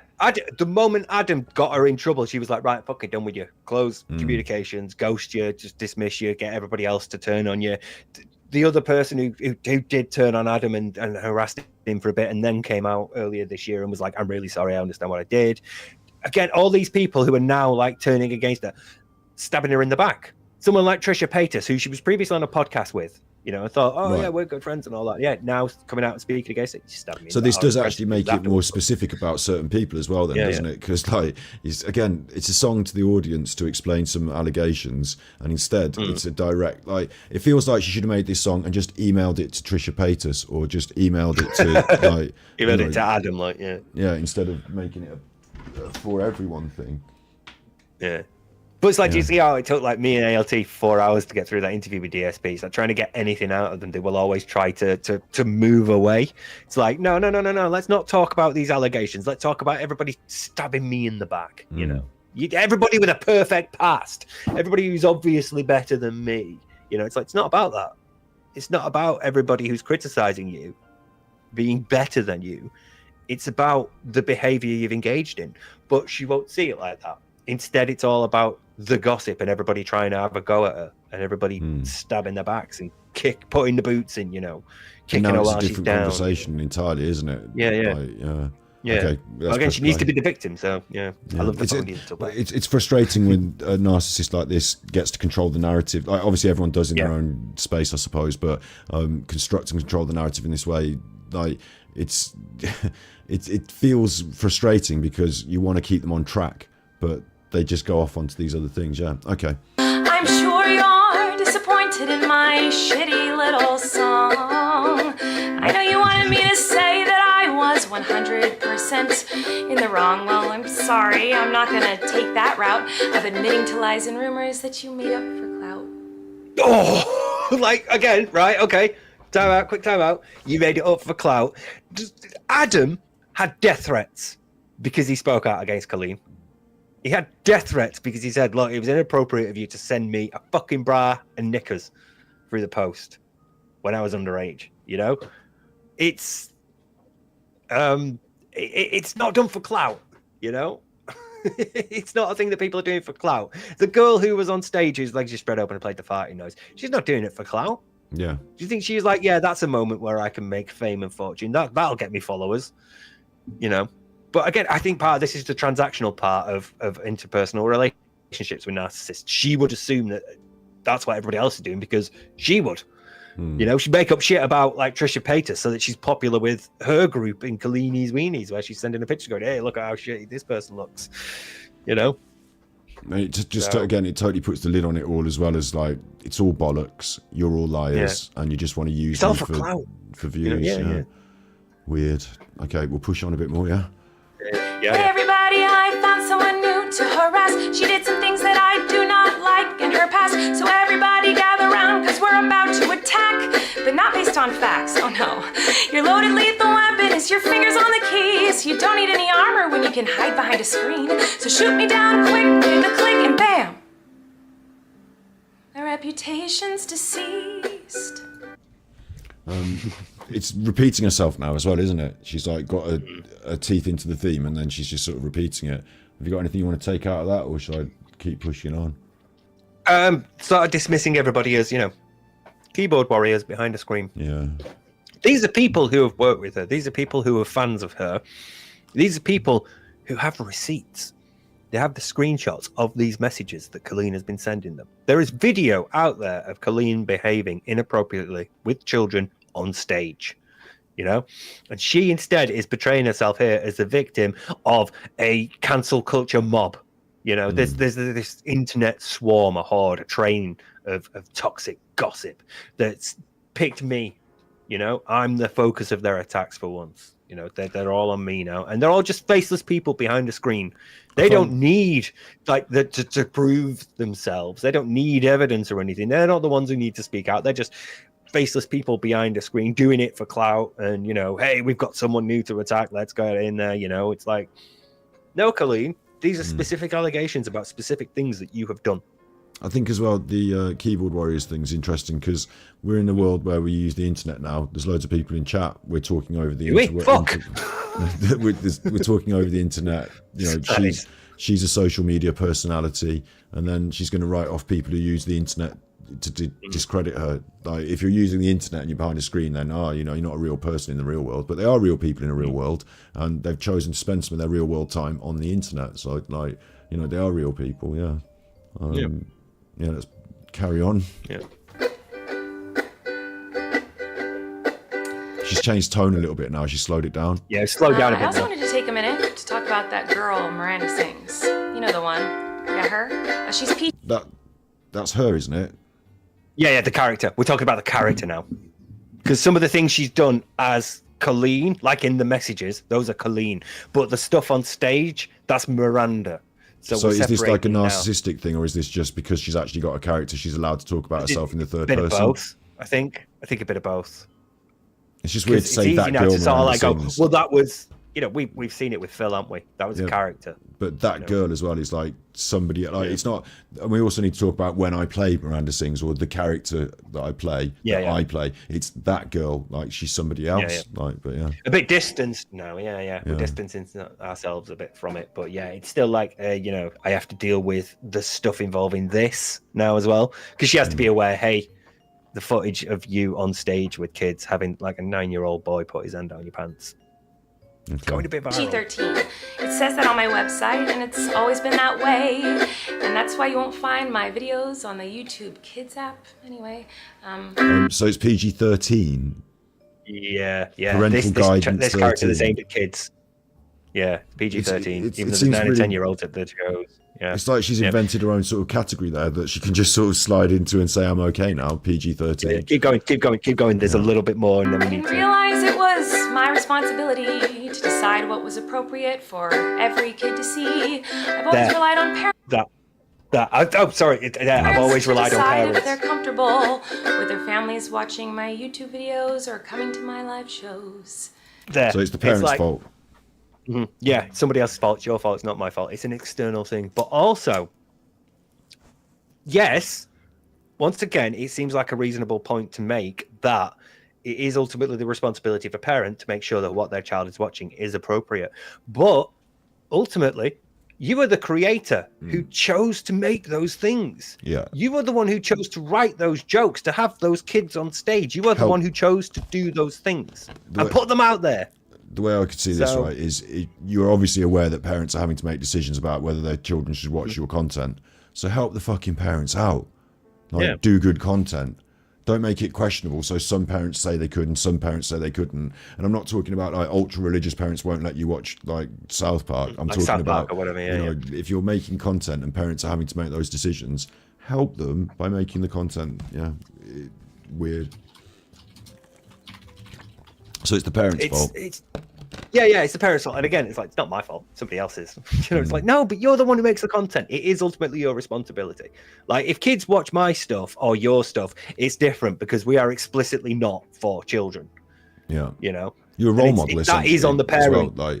Like our children. We're not role models, Jackie Rice says all children are everyone's responsibility. I kind of feel like that as well. Like, you know, you look out for children in general, don't you? And you're a role model on the internet. I know the character is the character, but yeah, like, wow, it seems strange now that we've turned on the people who are directly accusing her and being mean to her. They've had their chapter in this song, and like this song's on her main channel for her vlogs for the people that actually like her and support her. So she's accusing loads of people that really, and then very specifically got into this like backstabbing thing, and now she's going after everyone's parents. So widening the net there a bit. Yeah, okay, let's carry on.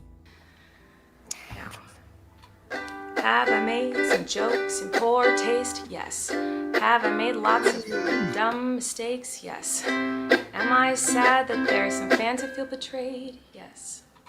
But was my intention to manipulate? Yes. No. Oh, right. Well, because the way you were doing it, yes, everything, yes. I thought it was going to be yes at the end as well, but did I intend to manipulate? No. I thought she was setting a pattern, but no. Yeah. Okay, so no, didn't intend to manipulate. No. It's like, but did I make some jokes? Did I make some jokes in poor taste? Yes. It's like, that's not a joke in poor taste, what you did.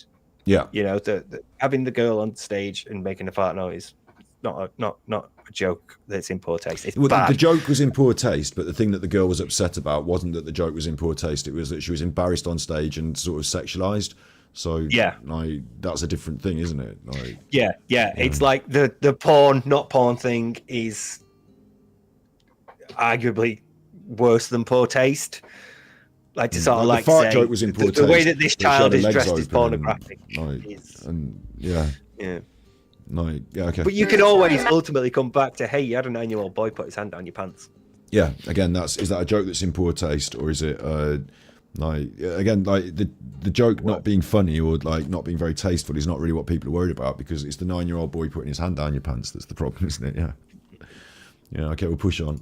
No matter what my intention was, because it seems as though everyone's already decided on that. Let me tell you. Intentions matter then. It's all about her intentions, not the actual actions and the things that actually happened, but her intentions. Therefore, you should be able to read her mind and discover that she's got innocent intentions, and therefore it's fine. Listen, don't worry that I'm stabbing you. My intention is to make you feel better. Is it? Because you seem to be stabbing me. Well, don't worry. Read my mind and see that my intentions are good, and then decide that it's no longer a crime. Thank you very much. That's not how it works, is it? I know that some murders intent does matter in terms of the scale of the crime and the punishment, but my great belief is intent matters. Yeah, intent does, but also you talk about hate crimes. Like if someone, like for example, if someone stabbed me because they hated my race, then that's a worse crime, is it? Well, for me, I'm still getting stabbed, so I still don't like it. I just think like doing the crime is the bad thing, and the intent is for me slightly secondary. But yeah. Forensically, it's intent is very important. So yeah, you maybe didn't intend to traumatize a child by getting him up on stage and embarrass him, but you did. That's the ultimate consequence of your actions. So I'm on that. Yeah, I'm on that front where like you can say you didn't mean it. It wasn't supposed to hurt, but if someone is hurt, then you have to accept it, don't you? You can't just. You might not have intended to drive your car through that bus station, but people would plow. You hit several people. So where are we going with this? Yeah. Like those people have been like. That's what I mean. Like I guess like that's the difference between murder and manslaughter, then, isn't it? intent. But when it's provable like that, like, I guess I get, like, you know, it's provable, it's acceptable. But for someone just to say, you know, I did this bad thing, but I didn't intend for it to be bad, so there you go. Yeah. I feel that's a bit. You might not have intended for it to be bad, but it's turned out bad. So now you have to deal with that. Yeah. You know, might not have intended to burn the house down when I started making a cake, but I still ended up burning the house down. So, you know. Yeah, but it's like when Phil talks about, you know, oh, you can't hold me accountable for that because I was drunk, and it's okay. like, yeah, but mate. No, yeah, exactly. I think there's a difference between, right, you were baking a cake, the house got burned down, and we all know that you were baking a cake, and we all can see that your intent was to not burn the house down. And there's a difference between everyone arrives home and you're stood there with the gas can and that burned down house with the can for the gas and a handful of matches, still weren't found out. Right here, you stood there with that and you say, listen, I know what it looks like, but I didn't intend to burn the house down. Honestly, I didn't. There's a difference there, isn't there? So, like, having the honest intent and being able to sort of prove it in some way, or for people to understand it, is one thing. But to actually just say intent, I didn't honestly intent. Like, I think it feels a bit unfair. Yeah. Should we push on? Because I tell you what, we're into our going into our we're into the fourth hour. We're through hour 3 now. We're into the fourth hour. And let's we've got carry on. Let's carry on. 5 more minutes of ukulele classic. Let me tell you, it's not very fun to have millions of people all over the world call you the most vile, horrendous, disgusting, life-ruining words. But they're all things that she brought on herself, and they're her actual, like, the actual labels for her actual behaviour. Plus, on top of that, it's not very fun to be the other people at the other end. So she's now learning what it's like to feel like for it to not be very fun, I guess. Like, it's just putting herself as a victim again. Yeah. Just, please feel sorry for me. Please feel bad for me. Look at what I'm going through. I've had millions of people calling me these horrendous, horrific, vile, life-ruining things. Like, yeah, but you did get a 9-year-old boy on stage to put his hand down your pants. And also, actually, this does my head in a little bit, because at first I took it for granted. I thought, yeah, you know, it must be horrible for this thing to be, but then I thought, like, you don't have to actually listen to social media or turn it on. Most of the world don't know who you are. Like, you can go to you can go on holiday somewhere and just get away from it. You've got, like, assumingly lots of money, and is it the worst thing in the world that people on TikTok or whatever said that you were bad? Like, do you know what I mean? Even though she is bad and all that, to her it doesn't have to. Like, she doesn't have to take it on board like this, and to turn it on us like it's the worst thing in the world, then we should feel sorry for her, is a bit unfair again, isn't it? Yeah. She is arguably in a position where she could have disconnected from this. She could have turned off social media. She could have turned off YouTube. She could have gone on a holiday and disappeared for a bit, like her team probably recommended she do. So, yeah, she could have done that, but instead she's doing this. She's gone for the pity party route. She's gone for I think I can convince everybody that I'm actually the victim here. And let me tell you about how difficult I've found it, because, you know, ever since I did that Miranda things, I've been struggling. People have been calling me this, and I'm not really this. I just did this, and I thought it was a funny joke, and blah, blah, blah. Instead of just going away, like disappearing for a bit and letting it all die down and then coming out with a proper statement.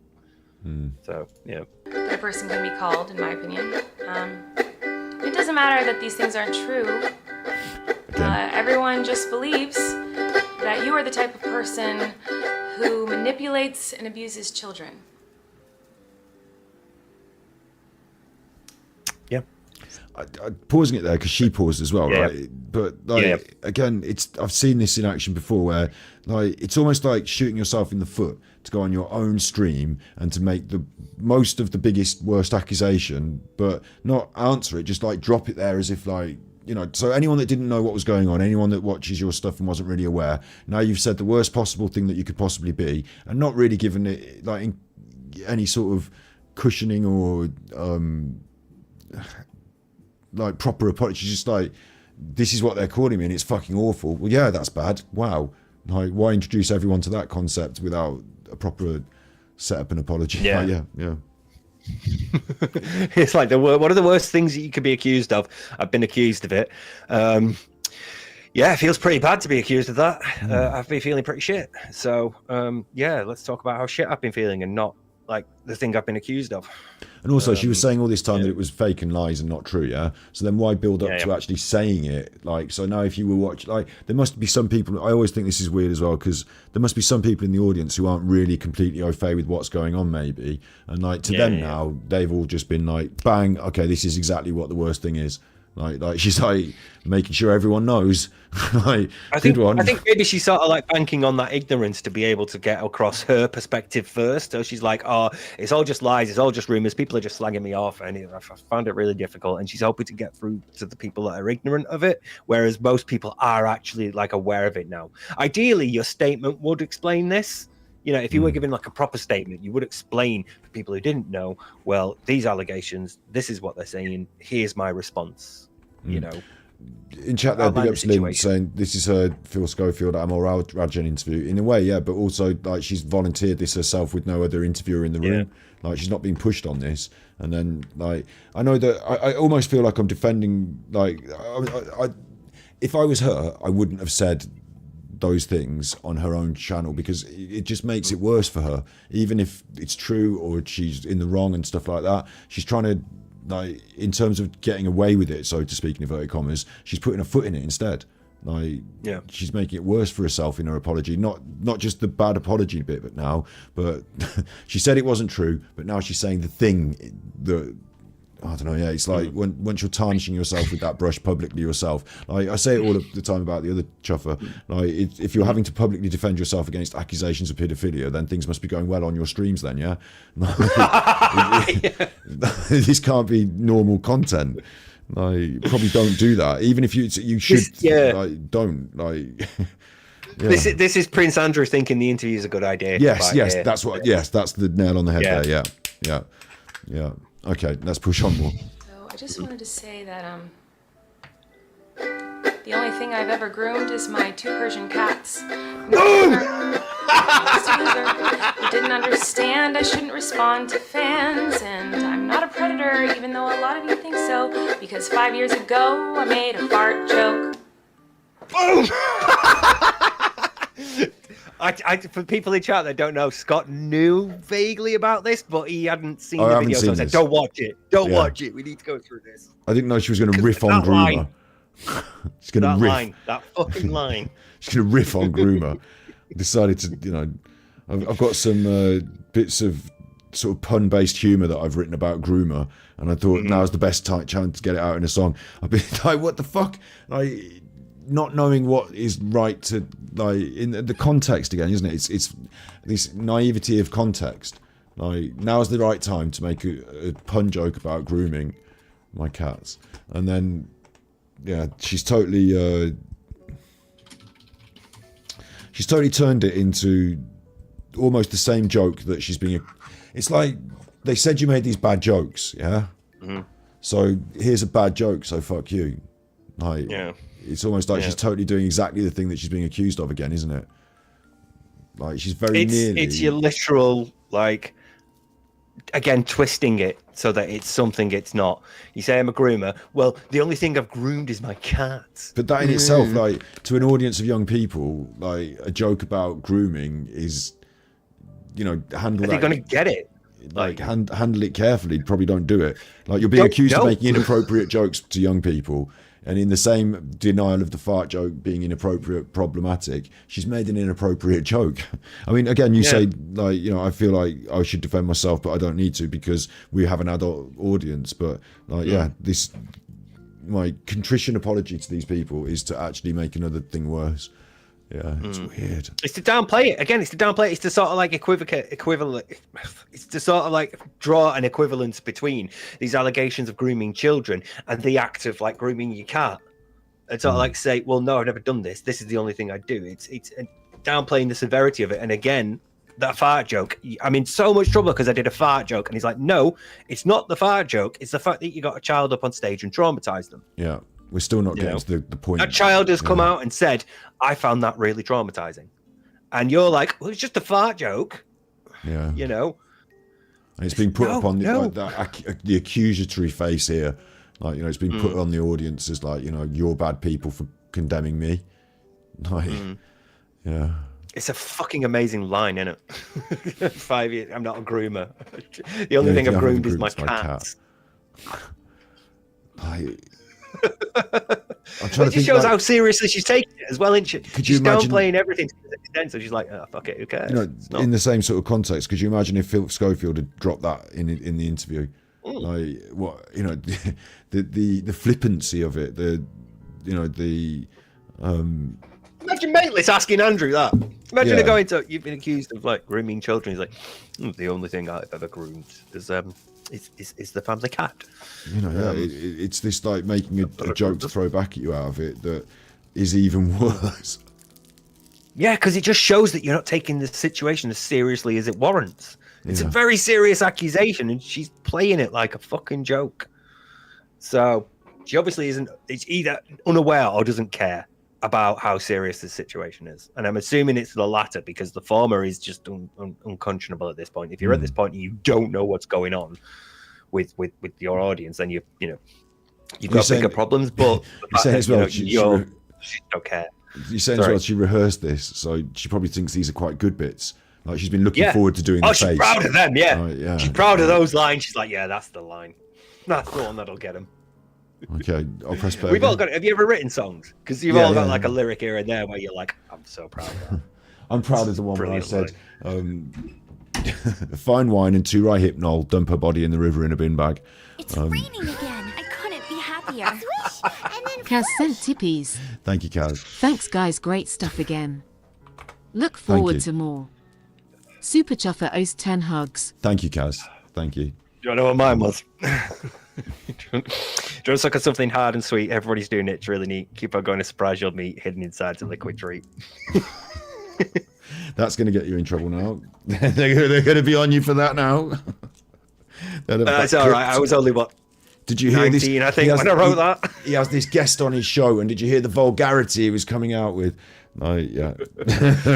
I mean, that obviously was not my favourite lyric ever. I've written some different lyrics, but I think that was like the first song I ever wrote, and it was called Blow Me. And it was like just 2 verses and a chorus. And I remember writing it. Floyd the Barber vibes. Yeah. I remember writing it, and when I'd finished, I was like, that's the best thing I've ever written. And then I thought, it's like my first song. I'm never doing better than that. Floyd the Barber to me is still like the feeling of listening to Floyd the Barber and like that first Nirvana album and like being in a sort of like dark shed, garage room, like, you know, like a garage room, like Floyd the Barber in a darkened garage. Anyway, I don't know. That's Nirvana for you when you're growing up. Should we carry on with her ukulele apology? Yeah. I just invented a word, I think, ukulelic. No. Ukulelic. She's still cross anyway. She's pretty cross. She's having a moment now. Oh, because remember, again, all rehearsed. Yeah, narcissists don't cry, do they? But they want you to feel like they're about to cry, and then they just, you know, bin it off. it's raining again. Or maybe, big ups. Snip sent tippies. Thank you, Snippies. Tippies for the vulgarity. Big ups. Superchuffer owes 20 hugs. Thank you very much, Snippies. Thank you. You haven't heard the second verse. Is there more? There is, isn't there? She's having this moment, yeah. And this is just contrived, isn't it? It's just an act. Yeah. Okay. Basically, yeah. Because again, it's all about image. So, even though I know this video won't change anyone's mind about me, I still felt it was important to come on here and defend myself a little and take accountability. How? But you didn't. At no point have you done so. Again.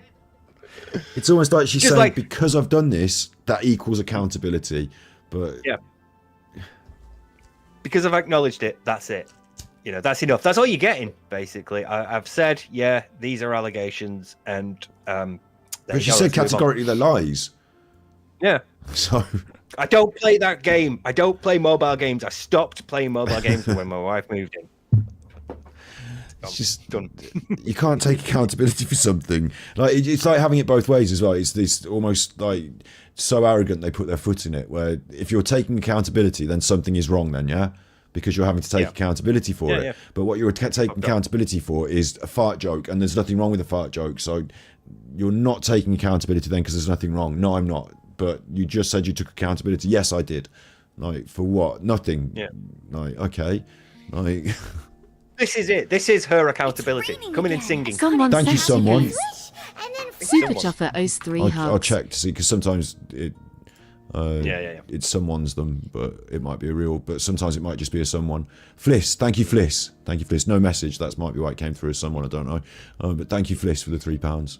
Really appreciate it. It's going in the kitty. Yeah. I've lost Colleen Ballinger on one of my many windows now. Here she is. So yeah. Again, this is her just sort of like acknowledging it and saying, yeah, it didn't happen. It was just a fart joke. I've only ever groomed my cats. There, accountability. Oh, what, you want more? For fuck's sake. That's it. That's what we're going to get a bit more now, yeah? Say that to anyone out there who has ever supported me in any capacity. I really, really appreciate you. Tips are preferred. For what it's worth, I never had any bad intentions. I am going to pause that there quickly. Yeah, she basically said to everyone that should have come at the start, in my opinion. Like, you know, to everyone, like, you should be thinking about the people who support you, and they're the people that you've hurt more than, you know, obviously the people that you directly hurt, but the people that put their faith in you and watch you, and like, they're the ones that are hurt by these actions, aren't they? Like, because they're watching this person, they enjoy their content, and now they turn out to be bad, and they're watching this video. So I might have thought to start talking to those people and giving my, you know, my love to those people before I went on to being angry at everyone else. And then she's brought up these intentions again. Like, so it's fine because she doesn't mean to be doing bad, but I disagree with that. Yeah. Do you want to pick up more, or should I just let it roll a bit more? You can let it roll for just a little bit more because there's one more line. Okay. This is going to be great. But I do feel like shit. Boom! I do feel like shit.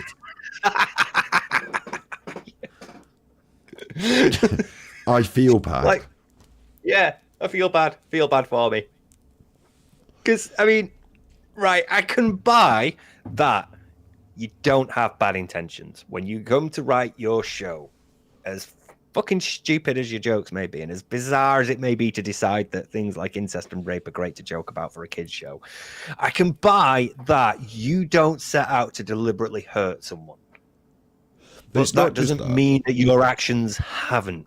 Yeah, and it's also like this stuff with the throwing the boy under the bus, and like there's a limit to how, like, when she posted the lingerie, for example, that was earlier on in the thing. Like, you can't, unless like Phil says he was blackout drunk. Like, you must take responsibility for the fact that intentions don't matter when they receive that. You must be able to understand the intentions, the options of intent, as you're posting it, and think this is a bad idea. Like, your intent was to post it because you did it, so that's bad enough. Like, whether you would like doing it in a mean way to try and make a bad thing happen, or in a nice way to try and make a good, like, you posted it. Like, I feel like throwing someone under the bus like that boy as well and being mean to them, like, that did involve bad intentions, didn't it? Like, there was no other intent. Like, she was being mean to him. Yeah, I feel like at times it like saying I didn't have any intent is worse, because if you're joking about serious stuff like this, you're either like unaware of it, or you're aware of it and you don't care, because otherwise you wouldn't like have put it into the script and filmed it, you know. Otherwise you would have been like, this is inappropriate. I suppose the crux of this as well, like when she was doing the squeeze in the husband's penis, is that if she had bad intentions, like, she's getting off on the fact that he's having a problem, like there's a sadism in there, like, and she's saying that she doesn't have bad intentions, therefore it wasn't sadistic, but like in that case then she doesn't understand how he feels at all. Like, so yeah, both things don't really, you know, sit right, do they? The problem with me is, as well here with this, is that you have to put someone on, like what do we have to have, like a brain machine now where we can read your intentions? Like, I have to just trust you. The problem with intentions is it requires trust. If it's not demonstrable, then it requires trust. And you've just seen that we can't trust her because of all the stuff she's done. So how am I supposed to trust her intentions? You know, like this goes back to something as well that's really bizarre, but like once, like not related to recent events, but someone nicked a bit of my content and there was a bit of back and forth, and Like they said, like, you know, their intentions mattered, but I was like, I don't know who you are, and I don't like know what your intentions are. So I don't know. It might not matter, but to me, it's irrelevant because I can't judge your intentions. You're just someone on the internet that's took some content. So like, I'm just dealing with this in a sort of copyrighty sort of. I wasn't copyrighting them. I was asking them not to use it, so I didn't have to copyright them. But you know, that sort of thing requires no like the. I feel like the law does have intent involved in the law, but I feel like, you know, the rules and the parameters and the boundaries, they're not related to your intent. They're related to whether you actually do these things or not in some way. You're right. I think it depends, and I think it's just a bit more serious because again, we're talking about kids stuff. We're not talking about like adults who can contextualize things and understand. We're talking about kids, and again, just to have an awareness of it if you're writing for kids is completely different than, you know, sort of like expecting it for adults. We're talking about like very serious allegations, and all she's doing is, well, I feel like shit. And then again, I feel like this intent thing again, like, yeah, talking about the kids thing, is you need to be aware of like intent, like not just intent, but how other people might perceive your intent, because you're dealing with kids on stage. So yeah, like, you know, like being inappropriate was the word that was bandied around a lot in chat at the start of this, and like you should be able to perceive how inappropriate things look and then not do them, because otherwise people might perceive your intent to be something like, if you have good intent, then you will know to not do these things and to not put yourselves in these positions, if you know what I mean. It reminds me of when my fencing coach was like mentoring me about stuff, and like at some points adults on a fencing trip, you know, might be alone with a child in some context, yeah. And he was like, to make sure that this like never is a problem, I don't know if there was any specific example, but you know, make sure like he would not put himself in a situation where he was like alone in a bedroom with a child, because then, you know, who knows about intent, like people might say shit and then whatever, like you have to, he would never put himself in a position where you would have to make a decision like that based on no like information trust or whatever. He would always make sure that, like, I don't know, the doorway's always open, or there were more than one person in the room, or do you know what I mean? Like, there's always more than one adult, because people can't judge intent after someone's made accusations, maybe. So like she should have been aware of that and not done these things that made her look really fucking bad if she had no intent to be bad. Well, intent is often the thing you end up having to prove in court, isn't it? So yeah, it's always an important thing, but it's very difficult to actually establish, because unless somebody comes out and goes, yeah, this was actually what I wanted to do, it's sort of on the prosecution to find the evidence for it. So yeah, it's and it's before a jury of the peers or even a judge, it's based on what they probably, from the evidence given, what they would believe to be most you know, most honest, most believable, and people would judge intent, wouldn't they? But we'd never be able to see inside someone's head. So even people that tell you their intent, you have to trust that they're telling you the truth. You have to trust that they're honest. So yeah. Right, okay, we'll push on a bit. Very obviously not honest. So that's a problem, isn't it? Yeah, because she's not been. Well, we can infer from that though, because now we know. We're watching this with the context of this is a decision that she's made. This is an actual attempt at image manipulation. She's not just sitting here and talking off. Yeah, we're judging her intent to do this, aren't we? Yeah. And also the aspect of, I say this about the other narc, is that you've got lie, and you're expecting to believe that between the two lies, that the thing that I'm not sure might be a lie or is not, you're saying that's definitely the truth. But I know this is a lie and this is a lie, and the middle of the sandwich, what I'm not sure about, I should believe is the truth now, because I'm starting to think if the two bits of bread are lies, maybe the filling is lies as well, because I'm just judging, you know, guessing now about intent. So okay, we'll push on. She's sad again. We're having a moment, a pre-planned moment. She forgot the chords.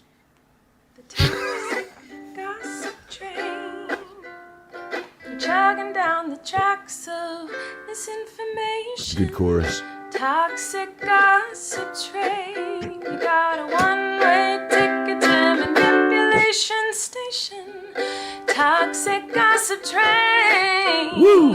You tied me to the tracks and it's raining again. I couldn't be happier. Someone sent tippies. Thank you, someone. Superchuffer owes 5 hugs. Thank you for the 5 hugs.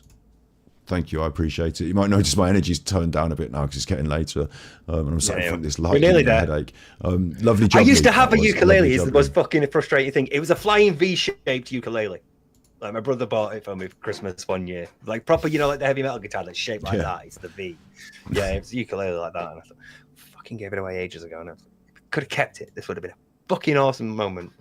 But yeah. Thank you, Lovely Jubbly, for the tippies. I don't know why it's saying someone instead of saying your name, but thank you, Lovely Jubbly, for that. Rumors look like facts when you don't mind the gaps. I won't survive. This is actually a feature of gaslighting that's brought out in song, is that the chorus repeats, and gaslighting is all about repeating yourself and drumming it in, isn't it? So quite clever to do it in song. But hey, I hope you had some fun. We're having it now. Wait. There's more, isn't there? I think we're wrapping up. Well, the video goes on for another minute and a half. Oh no, I changed my mind. Yeah, I changed my mind. Again, see, this is all planned. Again, that moment of like. No, I'm gonna carry on.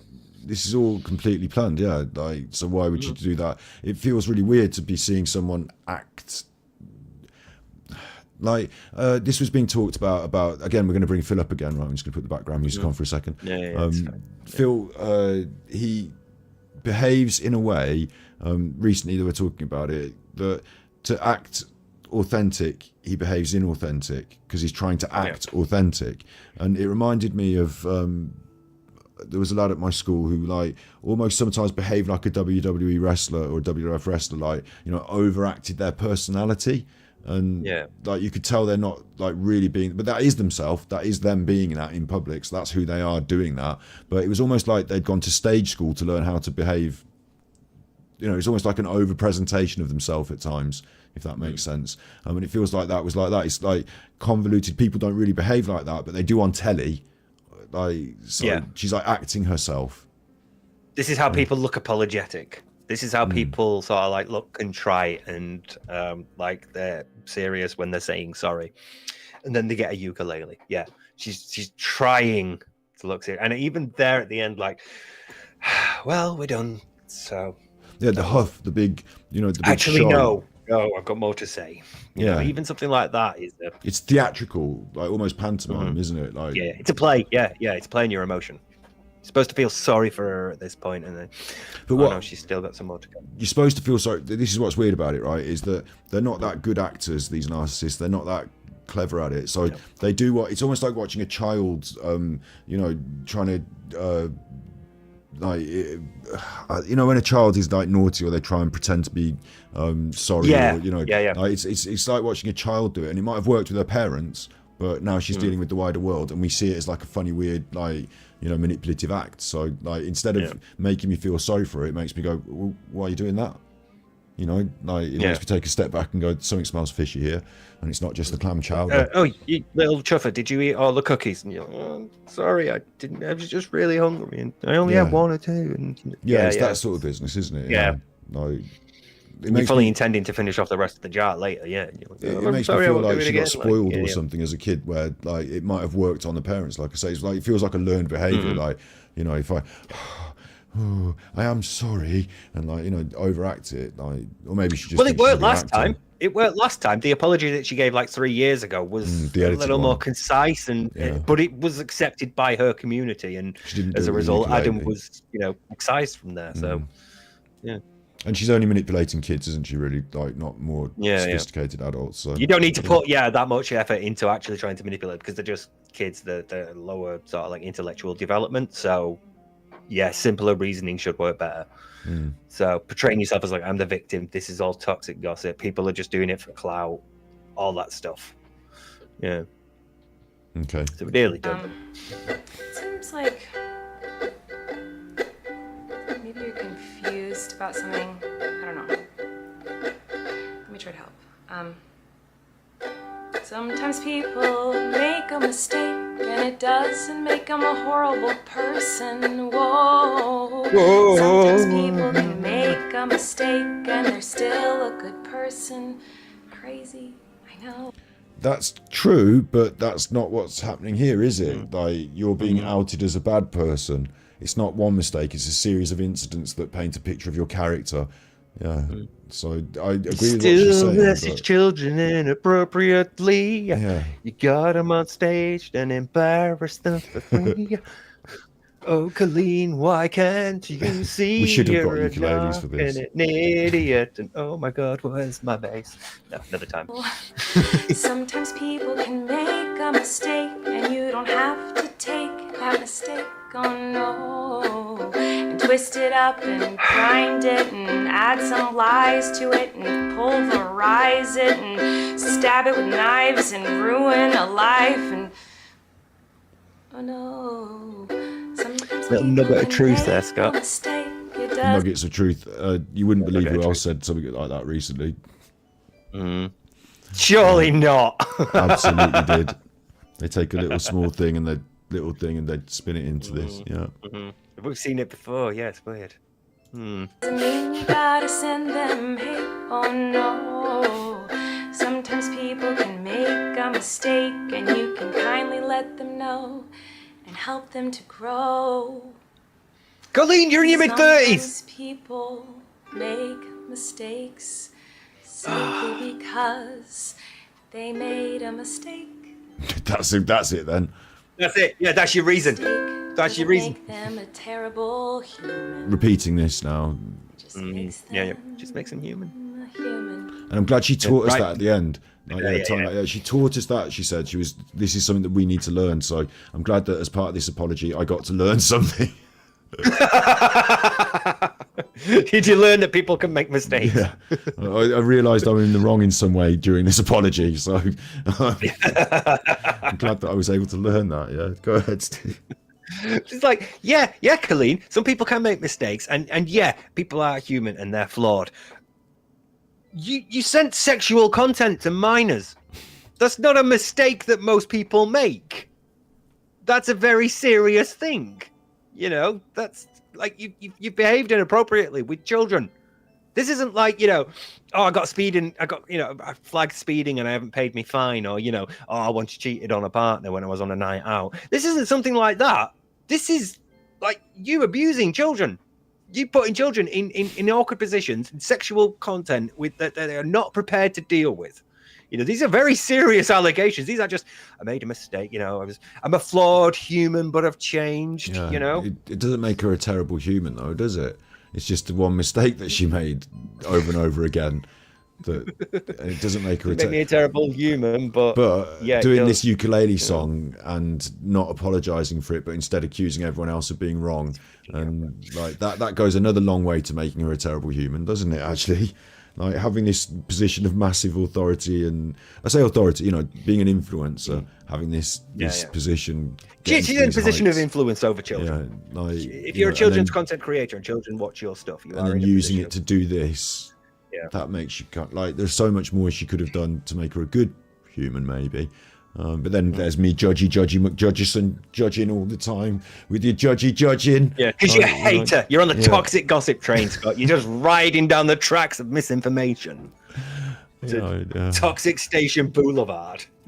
We talk a little bit about judgment, actually. Like, only judge less, not ye be judged, and all that business. But no, it is normal, isn't it, for us humans to like see this stuff going on, to talk about it, to that's what society is, isn't it? Us talking about the norms, the barriers, the boundaries, and saying this is right, that's not right, drawing attention to stuff. What do you think about that?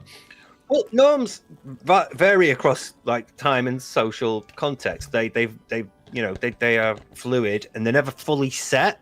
They're always like. They can vary from culture to culture depending on stuff like our opinions and what we expect of masculinity are going to be very different than what masculinity is considered in, say, like South Korea, for example. Yeah. But the point is that across most of these cultures, there are a couple of things that tend to stay universally prescribed. They're normally rejected. They're normally things like murder and rape and theft. They're the big things, the big crimes. They tend to be explicitly. The Aztecs. Yeah, but even they're like ritual sacrifice of people that weren't seen as people. You're you're the conquered enemy now. You're sacrifices. So. But in general, there are certain boundaries that we seem to. Yeah, and almost universally, one of those things is children. It involves children. Any crime involving children. Didn't the Romans used to have little boys in the baths? Didn't the Romans? Yeah, Romans and Greeks did, but so again, there's still a possibility that norms might change, and we might get that back. So there is hope. There is hope for you, Colleen. Yeah, maybe one day. I'm glad you contextualised that quickly before it got clipped into me sounding bad. But the thing I did worry about, it occurred to me while you were saying that, is maybe I don't know how the future's going to go. But have you seen the NPC stuff? Have you seen the NPC streams? I know the term meaning, but no, I don't know. There's an NPC stream. So this is NPC streaming. This is Cherry Crush was an ASMR artist. Right. Oh yeah, I've seen this. Also a pornographer, and this is her. You just say shit. Yeah. Roses, yum. Yeah. So whatever they tippy and put, she's interacting with, and she go on for I guess hours, until she gets a certain number of likes. It is, and if you give her a roses, she'll do roses, and if you do a hat, she'll go yeehaw, and so she's an NPC. Marshmallow. Crunchy corn, yum. Kitty paws. Pumpkin, yum. So obviously that must get knackering. Sorry, I'm just doing that for like an hour.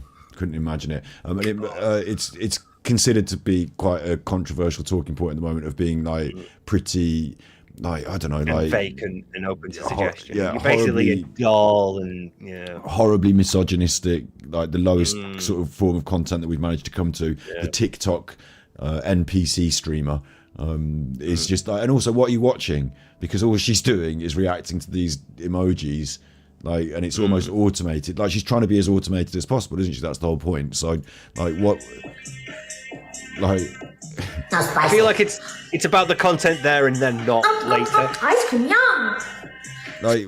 We've just done nearly 4 hours talking about a subject, and she's probably made more money than us going ice cream yum, ice cream yum. So I don't know how I would watch that as content. But... where's my tippies? I'm going to put the link in. You're right. Where's my coffee.com? No, we've already been very generous tonight. They're all good in the hood. But thank you very much for the tippies. Thank you. But we put work in, but she's putting work in of a different variety. But it's very popular. If you're willing to stand there and do that for 2 or 3 hours or however long it takes, more power to you. She's also a pornographer, so some of the things I've seen her being willing to do require a little more work than just sitting there for 2 hours and bouncing up and down and going ice cream nom. Although it sounded pretty similar. The way you describe it, Scott.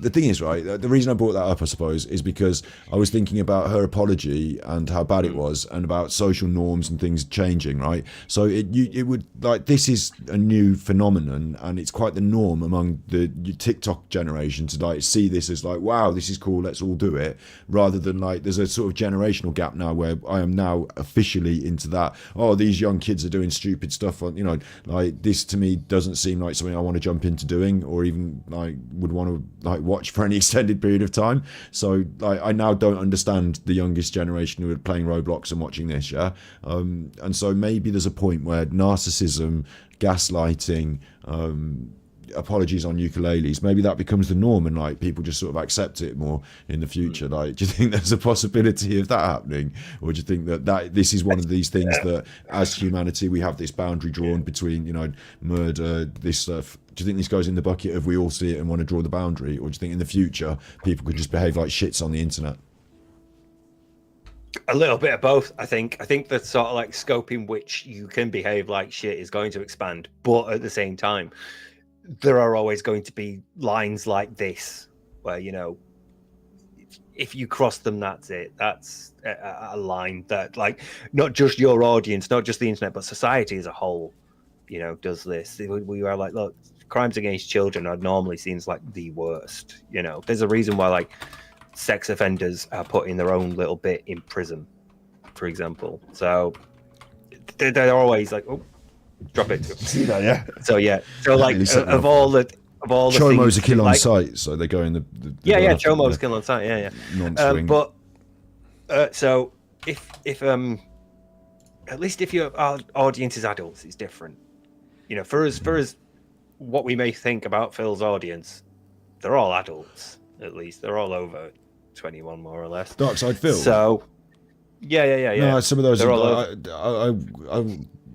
like Derish and I know, but what I'm saying Jade. is like it's different there because Phil is not on stage getting kids to put their hands down his pants. Phil They're is not even allowed to play Street Fighter with him, so.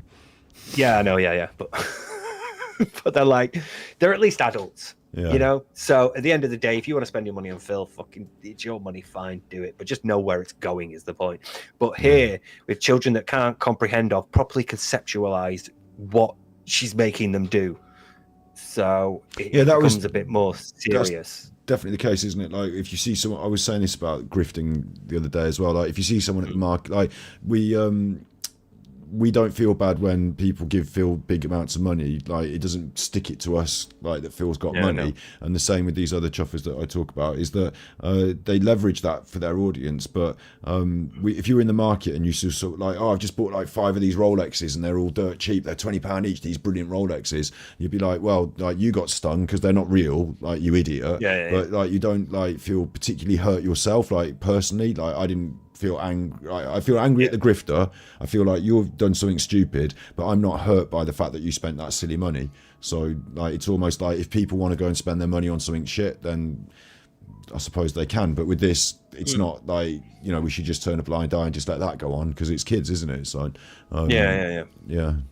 And again, like she does point out before, which is a fair point, it is on parents to sort of like keep an eye on it. But at the same time, you're the one creating it and putting it out there. You're the one who's behind those jokes. So, you know, there is a lot of responsibility that falls on you for being the one that gets the kids up on stage, for being the one that makes the jokes about rape or your uncle or your daddy saddle or whatever. So, and how would a parent find that out when they go to the live show and then they'd see this and like, no, it's a problem. Like how, like I think you've got. We were talking about this earlier with bigger networks have more of a say. Okay, it might be repressive for the. Creative, but more of a safety net because they're going to say this is not happening, I'm cutting that bit out, you're not doing this. But yeah, she's this independent who has that responsibility herself and really should be able to navigate that properly. And if she can't, then she needs somebody to look over her content, like over her shoulder, and say, I've seen your recent edit, please don't upload this until like, you know, she needs like a focus group to make it, to sort it out essentially, doesn't she? There is one last bit. There's more than it. There's like literally only just 10 one last, seconds. Yeah. Just let it play to the end.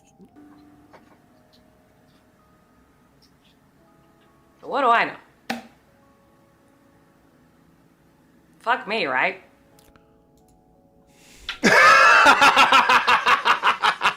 Has strongly advised me to not. Fuck me, right? But I'm gonna let you sort of digest that while I go and send a back tweet. So. Okay, I'm gonna give it like my appraisal as well, which is that I think she's deliberately used sexual language. Like she's not just. It's like she's got all the way to the end and then she's done something even worse than everything else as like a tongue out moment, like fuck you moment, but. The people that she's saying it to, oh well, fuck me, right? You know, fuck me. I'm the one that gets all the problems. Fuck me. No, but fuck me as in like she likes the idea that young boys want to have sex with her. So, like she had a infantilized man who she was squeezing his willy and stuff like that. She was coming on to young kids in the sex chat, in their own chat. I think that the phrase "fuck me," like stated like that, is sexual, and she's basically said a sexual thing. So it's almost like she's smiling to herself there at the end that these young boys still want to have sex with me and I can still make their little, you know, their little dander dance by saying the sexy words. Like, and then she cut it really quick because like now you can't like, oh, they'll have to rewind that and then rewind that over and over again, and then that becomes the bit that like lo and behold it is as well. When I look on the little peaks, you see there's little peaks that you can get on YouTube now. There's a massive peak at the start where people have rewatched the start a few times, like I had, to check if she said that bit at the start. Bit of a Mandela moment there, but Mandela effect. But at the end there's a peak as well where people have repeatedly listened to her say this last bit.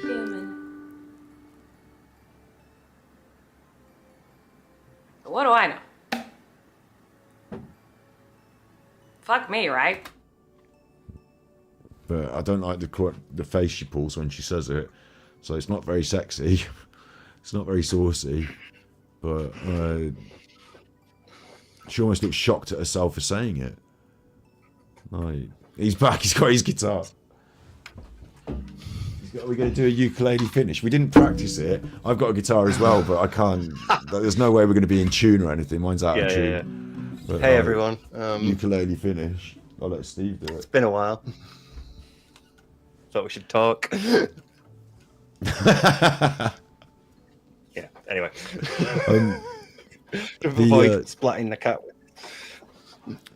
The thing I was just saying was, actually. I think she used sexual language, like almost like in a saucy way, like almost to tease and excite the young teenage boy audience, as well as like it's almost like she's done the exact same thing as she's just been accused of all the way through.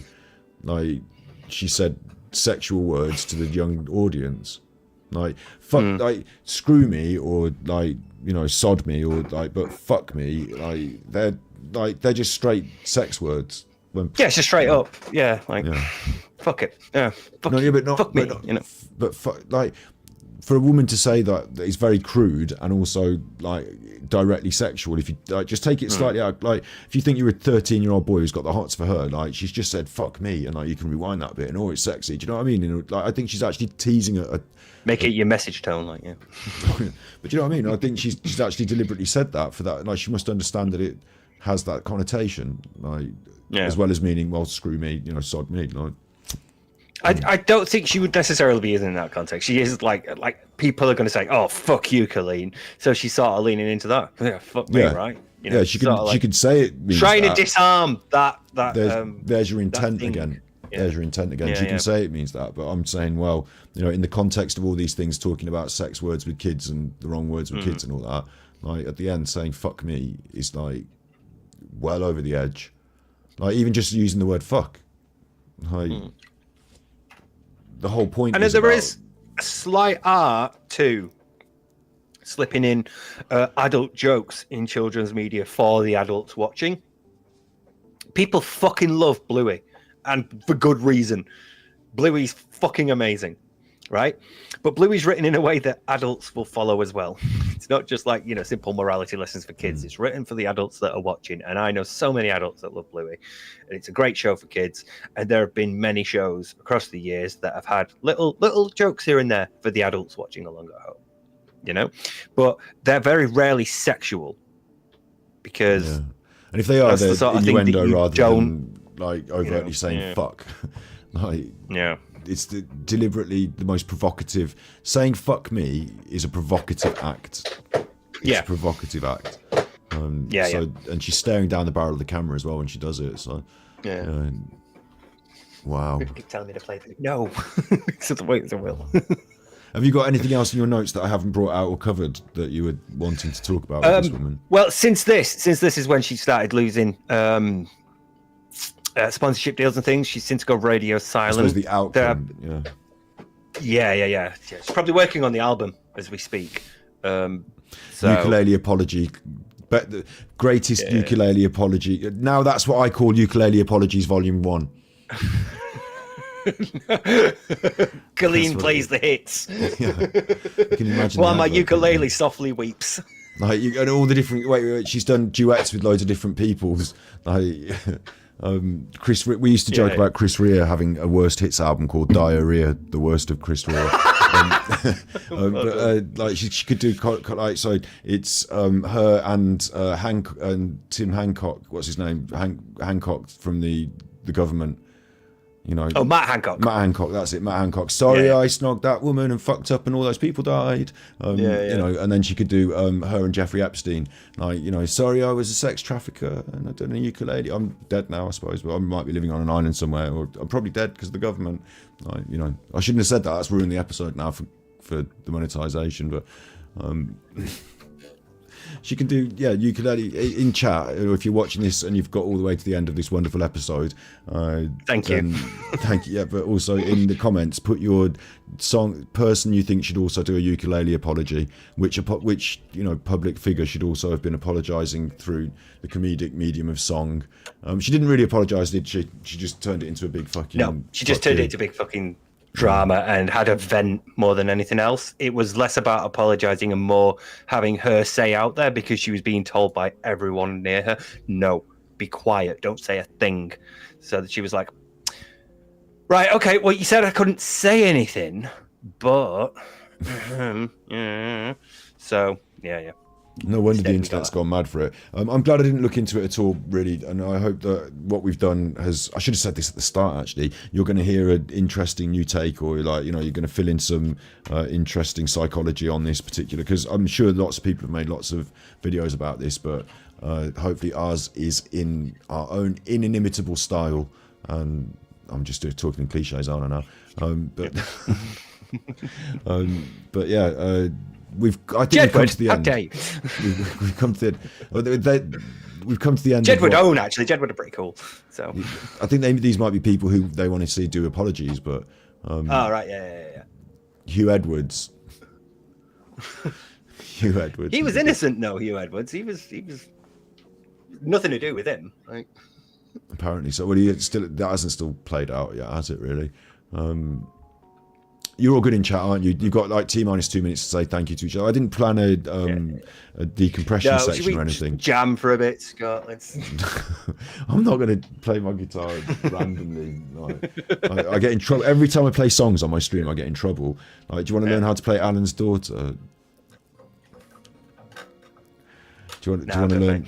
Listen, wait. I can't believe I'm going to say this, but I'm going to have to say it. The song is just called Alan's Daughter, all right? So don't anyone get cross about this. But Steve, would you like to learn how to do Alan's Daughter? Yeah. Yes. Yeah. Okay. All you have to do is give her 50p. Hey. Yeah, that's awful. That's bad. I'm not poking fun at Alan's Daughter. I'm not and they're going to say, oh, it's sexual harassment against Alan's daughter. It's just a pun joke based on stuff that's been going on. So calm the fuck down. Right. Every time I play the guitar, see, you got the guitar out and now I've got in trouble. You see how that worked? It's not my fault. I'm not even going to talk about it on the main channel. Exactly, Drama and Armour. Not on the main channel. This is the wind down bit at the end. So thank you all very much for being here. Steve, have you got anything you want to... Should I just end the stream? Yeah, well, it's a bit frustrating because like watching her play and then do these bits where she's like, hey, I'd also just like to talk to you about this while she's carrying a rhythm is really fucking difficult. Like as somebody who's like a lead singer while playing, it's really fucking difficult to keep your rhythm and your like an actual conversational flow. So every time I'd be like writing songs, I'd be like, yeah, that's a riff. How am I going to fit lyrics into that? Because it has to go with like where my hand is and what I'm playing. So when she's like there going, yeah, I'd just like to tell you about this and, keep it in tune because this was actually for adults, even though it's like aimed at kids. And it was really fucking annoying. It's like, you shouldn't be good at that. I fucking hate you for that. Yeah, she did. She has reasonably talented. Like singing is a great charm that I don't necessarily feel. I'd love to be able to sing. So it's a shame that she's turned it into this vile, narcissistic gaslighting. But each their own. I'll plug my bass in next time so that you can actually. Is gaslighting better by song? Don't worry. We don't have to start banging out the death metal bass right now. Is gaslighting better by song? There's a question. I did the polling chat that I put is, do you accept her apology? Do you accept her apology? No, okay. They didn't accept the apology. 6% do, but most of us don't. So. My final question then is, do you prefer your gaslighting in song, or would you like to have it brutally drummed into you through rant? Yeah. I suppose song's better, isn't it? I played that earlier, Helen. It's one of my favourite bass riffs, The Chain. It's classic. So, yeah. Yeah. Maybe in future, all gaslighting can be done in song form, and the world can be a little bit brighter. If all narcissists were forced to perpetuate their abuse in musical form, then we might get more like actual decent songs. So we could do like our own King of the Ring. Actually, saying that, wasn't "I'll Be Watching You" by Sting and the Police? Wasn't that actually about someone being creepy? It's and about watching? stalker, yeah, which is really, so you see it in like weddings and things, and people be, oh, it's really romantic. Oh, every breath you take. Yeah, it's like, no, it's about stalker. It's about being stalked. Yeah. So on that note, yeah, you all be good, my little podcast. This woman's. I hope it's been an interesting episode into the interesting world of what goes on YouTube. And the ukulele apology has now been, for a period of nearly 4 hours, forensically analysed. So I think we've done good there. Thank you very much for being here, Steve. If you've got any final words.